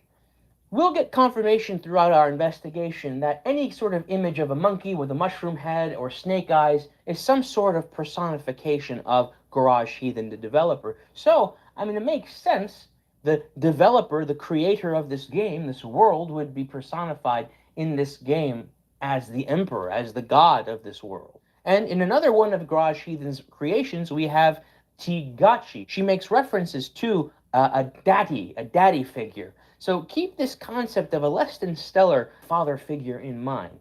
Remember, this is the reversed Emperor ending, not the upright Emperor ending. Let's do a play-by-play of this scene because it's very important. We, the player, have Will sit down and stare at the yantra. We will come to find out that this would be one of the practices of the fraternity in entering this sort of spirit realm to commune with this emperor figure. According to the books Untouched by the Fire, in focusing on the yantra with the help of some consumed teth mushrooms, fraternity members will enter a dream state and commune with this archetype. What's interesting, the way we say don't need these anymore when interacting with the mushroom in William's medicine cabinet, keep this in mind. Will would need these, but with the help of us, the player, Will doesn't. The book mentions that only the most experienced of the fraternity members can enter this state without the mushrooms, but Will, of course, isn't a seasoned cultist. He's more or less an underling. He would still need the mushrooms if he wanted to partake in this practice. So perhaps because we, the prince, are present, it's much easier for us to access the inner mind of Will. We have that ability as the player. We're back in this bodiless first-person perspective, which I believe means to signify we're now just playing as ourselves, the floating perspective of the perceiver. And we meet face-to-face with a waxy facsimile of Will. This is then revealed to be the stranger. When many of us came across the stranger in this game, we thought that the stranger was some sort of middle stage between the transformation between William and Lila, that there was this sort of Jekyll and Hyde thing going on. The biggest piece of evidence that would support this would be the androgynous look to the stranger, having some aspects of William and some feminine aspects we could only assume coming from Lila. I noticed, though, that there were some details in which the stranger had some strange link to the mother. And so I thought perhaps in some Norman Bates kind of way, the stranger was sort of the emergence of William's mother. All interpretations are basically valid. I want to jump the gun here a little bit and point out that as we get more into the themes of the unconscious, I think we'll have a better and more clear understanding of the stranger. So I'll mention this now. When we sit in the chair and we enter that dream world, we are entering what I believe to be the remnants of the unconscious of William. So we are entering his psyche. So ask yourself this question. Why is it that we are meeting both the emperor and the stranger in this dream world? And the hint is being this dream world is the psyche of William. The picture will become a lot clearer as we go on. Now here's something that completely went over my head in the previous forest ending. The forest is more or less a dream world. There are two times we enter this world in the game. In the Emperor ending, when we focus on the yantra and enter a deep state of meditation, remember this is typically done with mushrooms, psychedelics, or in the Hanged Man, High Priestess, and Fool endings, when we are about to hit the ground after being pushed off the roof of a 3-story building. Many have speculated about the experience of the brain right as it's about to die. That DMT, this sort of dream drug, spikes in the near death.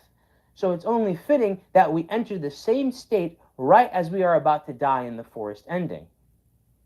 That would make total freaking sense as to why William is a martyr. Because because he consciously chooses to bait Michael into pushing him off of the 3-story building, perhaps to avoid Martha being killed. Right? Anyways, after being absolutely mogged by the stranger, we commune with the Emperor. I'm of the mind that the first-person nature of these 4 segments are explicitly us, the player, the perceiver in the game. So when the Emperor is calling us a vessel for its kin, it's talking about us, not Will. Who is the kin of the Emperor? You could say that Lila is the kin of the Emperor. We'll explore the themes of the Emperor being a representation of the developer, Garage Heathen. So just as how Lila is a creation of the Emperor, or I guess descendant of the Emperor, Who's Lila, the game, is descendant of the game developer, Garage Heathen. And so us as a player are a vessel for this game. Keep that in mind, but let's discuss more about how we are to be a vessel for Lila specifically. So if we are to be a vessel for Lila, what would be the status of our vesselhood? You and I, throughout this investigation, haven't been possessed by Lila, haven't been talking to Lila, and yet our minds have been vessels for Lila. Yes, all this time, We have been basically feeding Lila with the attention she so craves. We are a vessel for Lila. And you might be thinking, but no, she's not real. She's just a character in a game. How can we be a vessel for something that's not real? A meme doesn't have to be real. This hospital does not exist. There is no such thing as a pale, wrinkly-faced man who's telling you that you lost the game, which, again, you just lost. I'm getting excited, ahead of myself, even. But it's been staring us in the face this entire time, this theme. Remember, the newspaper was telling us about the mediums of the various eras of technology and information being permanently transformed with the introduction of the World Wide Web. That wasn't some sort of form of aimless world building. We were being front-loaded a key theme in framing this mystery of who's Lila, the nature of Lila, or the nature of who's Lila. The Emperor gives us the link to a free downloadable add-on to the game. In order for us to see what really happened to Will when he investigated the fire, we'll have to re-explore the apartments with this new add-on. The moment we sat down on the chair and stared at the yantra is when we diverted from the flashback. We will get the canonical flashback event when we explore the Hierophant ending. So now let us talk to Detective Yu about this ending, Reversed Emperor. Who is the prince? No one. Whenever you say who, you're just pointing your finger at those stupid projector reels. The prince is not a who. If you want to see the projector light, you have to look beyond the film.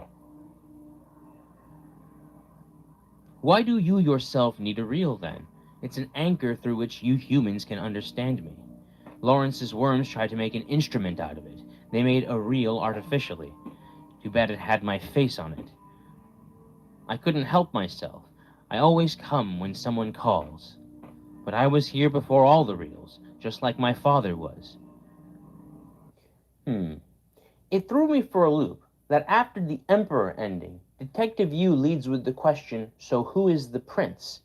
But I think that's because that we, the player, the prince, are finally being personally referred to by the Emperor.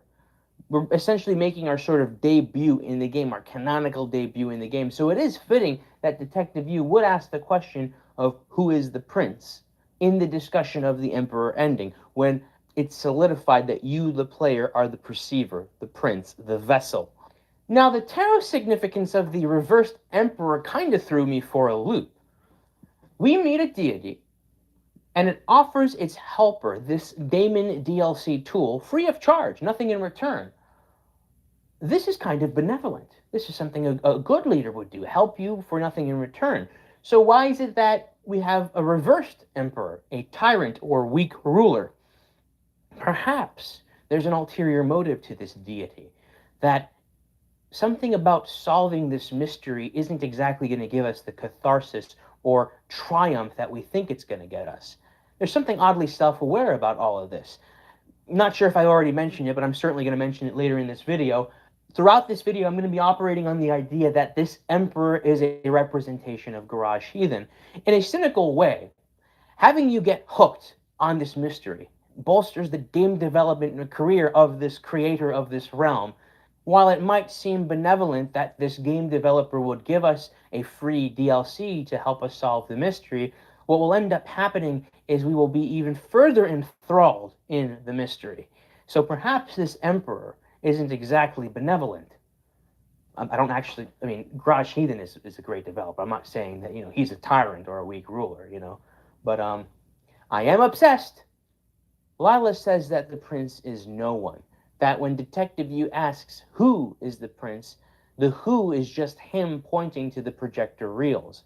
If we want to see the light of the projector, we have to look beyond the film. The prince is not a reel, but the perceiver that lies beyond the projector light, that's not being projected from the projector, but being projected into it. Perhaps the light is coming from your computer screen.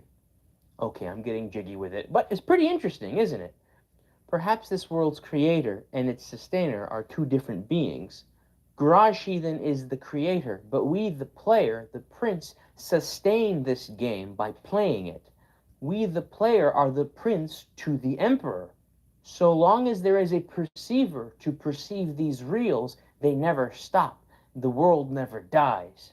And these reels keep spinning and spinning. So maybe this emperor isn't weak or tyrannical. They're just very laissez-faire. They create, and it's simply up to us, the prince, to sustain. What we do with the game is up to us. I think I'm pretty satisfied with this model of thinking regarding the prince and its relation to the emperor or garage heathen. Now, we'll still get some information regarding the emperor and his role in the grand scheme of this universe, as well as figuring out how the player, Detective You, and this fool, the avatar we play as, connect together. Okay. What a beautiful meal. Muy exquisito. Did you know that in some parts of South America, exquisito doesn't mean exquisite, but means weird? Interesting. You are one person who goes by two different names, and exquisito is one word that goes by two different definitions. How'd you know about that? Never mind that. It's getting cold. Do you want to head out? Doesn't seem like you brought any layers. I have a scarf. I'll be fine.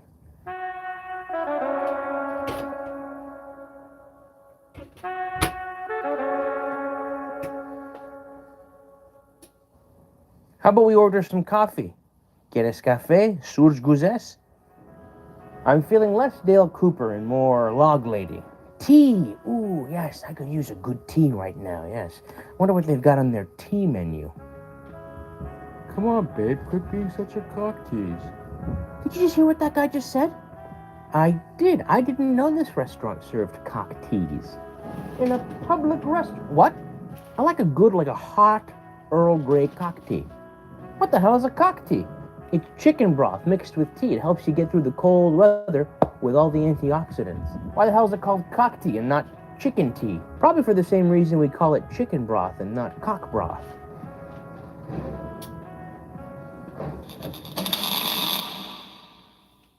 While the daemon is downloading, let's dip our toes into some ARG. If you look on the itch.io page for Who's Lila, we can find a tarot card. It's the reverse temperance card. And look, there's a hidden message on it. At the bottom we read, now you are William Clark, correct? And at the top it's, sorry, it's hard to explain. These are quotes from Officer Hutchins and William, respectively, from the interrogation sequence. The first quote is what Hutchins leads with, so that's easy to access. The second quote is accessed if we maintain confidence while not getting angry when our friends are mentioned.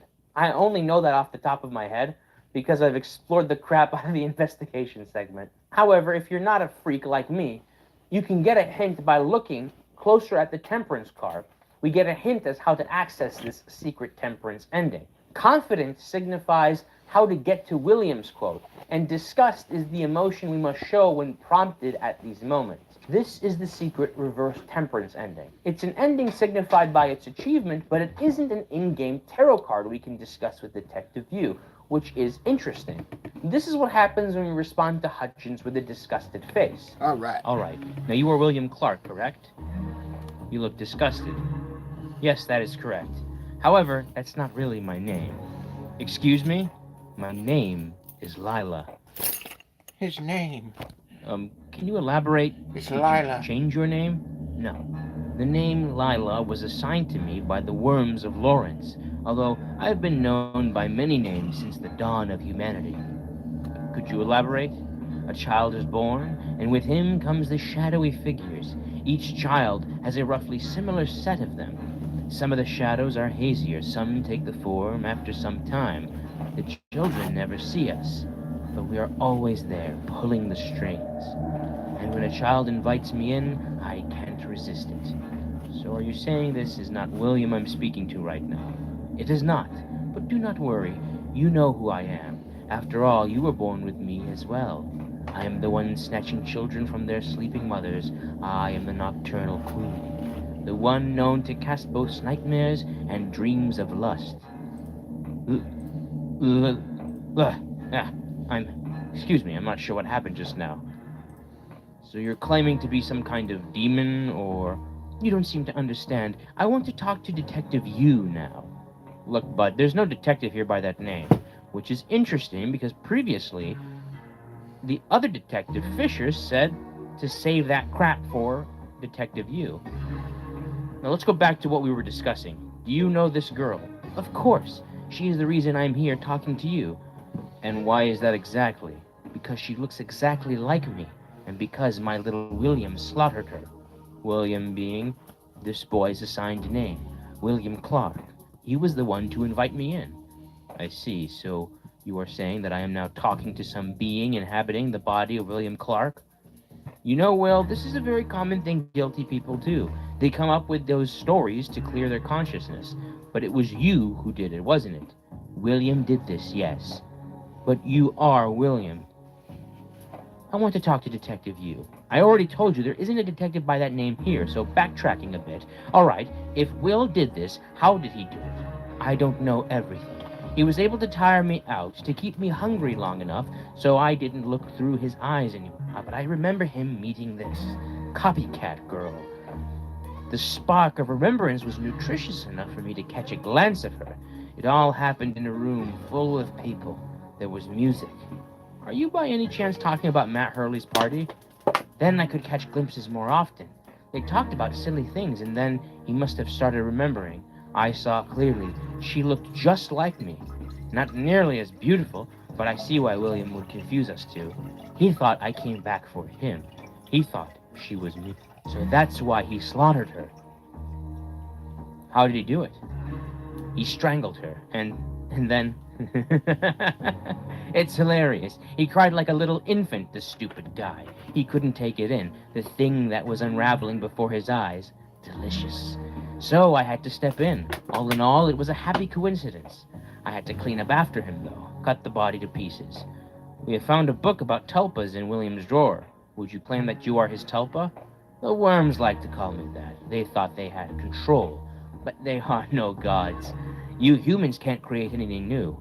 So all you do is create artificial empty spaces in your head in hopes that someone like me comes and fills it up. And so I came. They believed it was a product of their thought. But I was there all along. I'm sorry, you'll have to stop with this nonsense. You'll be evaluated by the court doctors on more time after this interrogation ends. You do realize you'll go to jail regardless of what you claim you are. This body, if you will, is going to court. It does not matter. My affairs may be fulfilled from any place. You could be dead now, had I wanted it. Well, that's a bold claim. In any case, there's no reason to continue this interrogation. The motive in the crime seemed to be clear. We'll ask... We'll get a more accurate picture. Oh, did it just buffer? According to Lila in this Like, moment, you're the live. archetype, goddess, original meaning of Lila predates the worms of Lawrence. It predates the name Lila, even. Lila is claiming to be Lilith, even almost evoking the name out of Officer Hutchins. I can't help but feel this dialogue is a bit too on the nose, and it's just in Lila's character to feed into the occult fears and fascinations, to toy with people, the player included. Otherwise, why else would she be announcing her nature in such a matter-of-fact way? She's toying with Hutchins and would rather speak to Detective Yu. Nonetheless, we can gather from the deception. She calls herself the Nocturnal Queen, further pointing to the owl imagery. She snatches babies from their mothers, much like how she engulfed William after he lost his mother. When talking about how Will and Tanya first met, she confirms that she re-emerged when William danced with Lila at Matt's party, calling Tanya the copycat girl. We'll come to find out it's a lot more likely that Lila derived from Tanya's likeness and not the other way around. Keep this in mind when appraising the trustworthiness of Lila's reveals.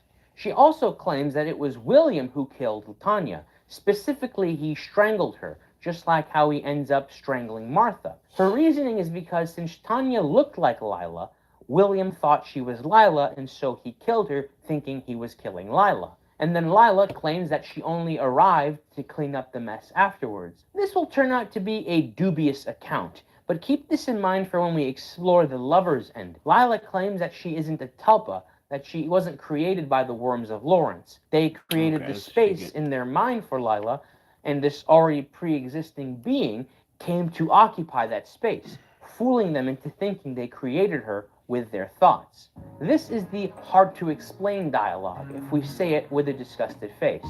Also, sorry for Hutchins' face being glitched in this footage.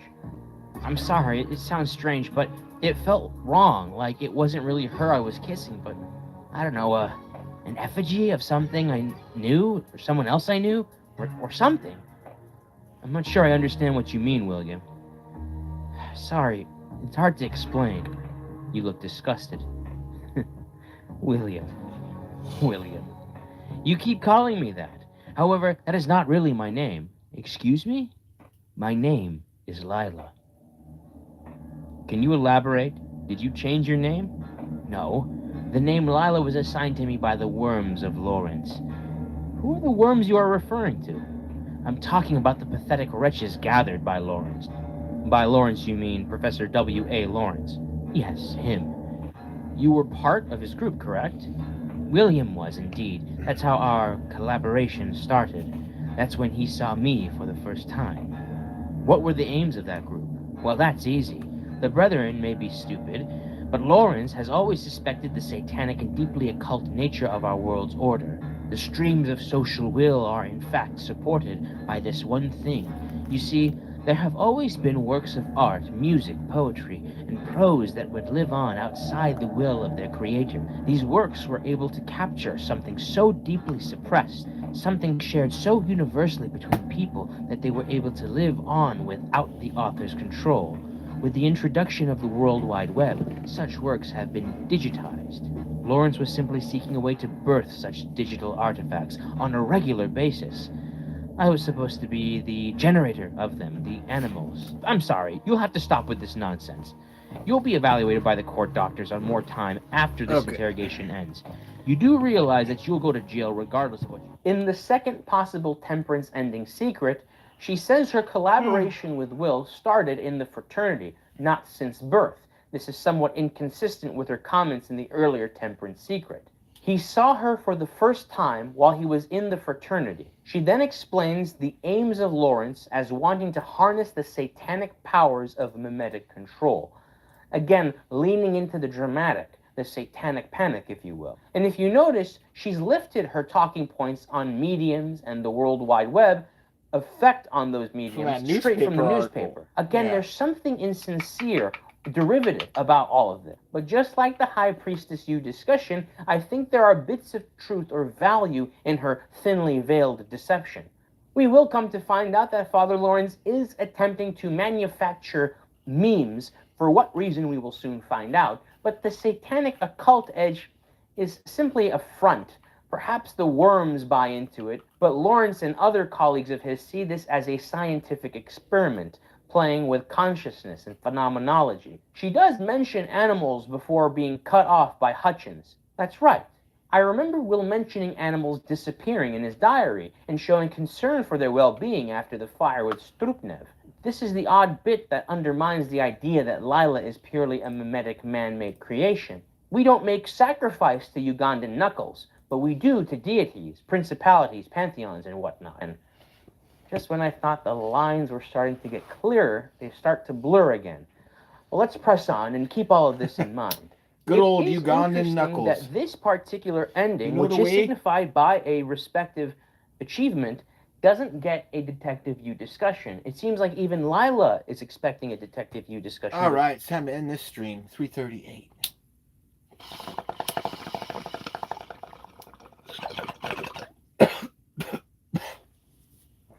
Good Lord.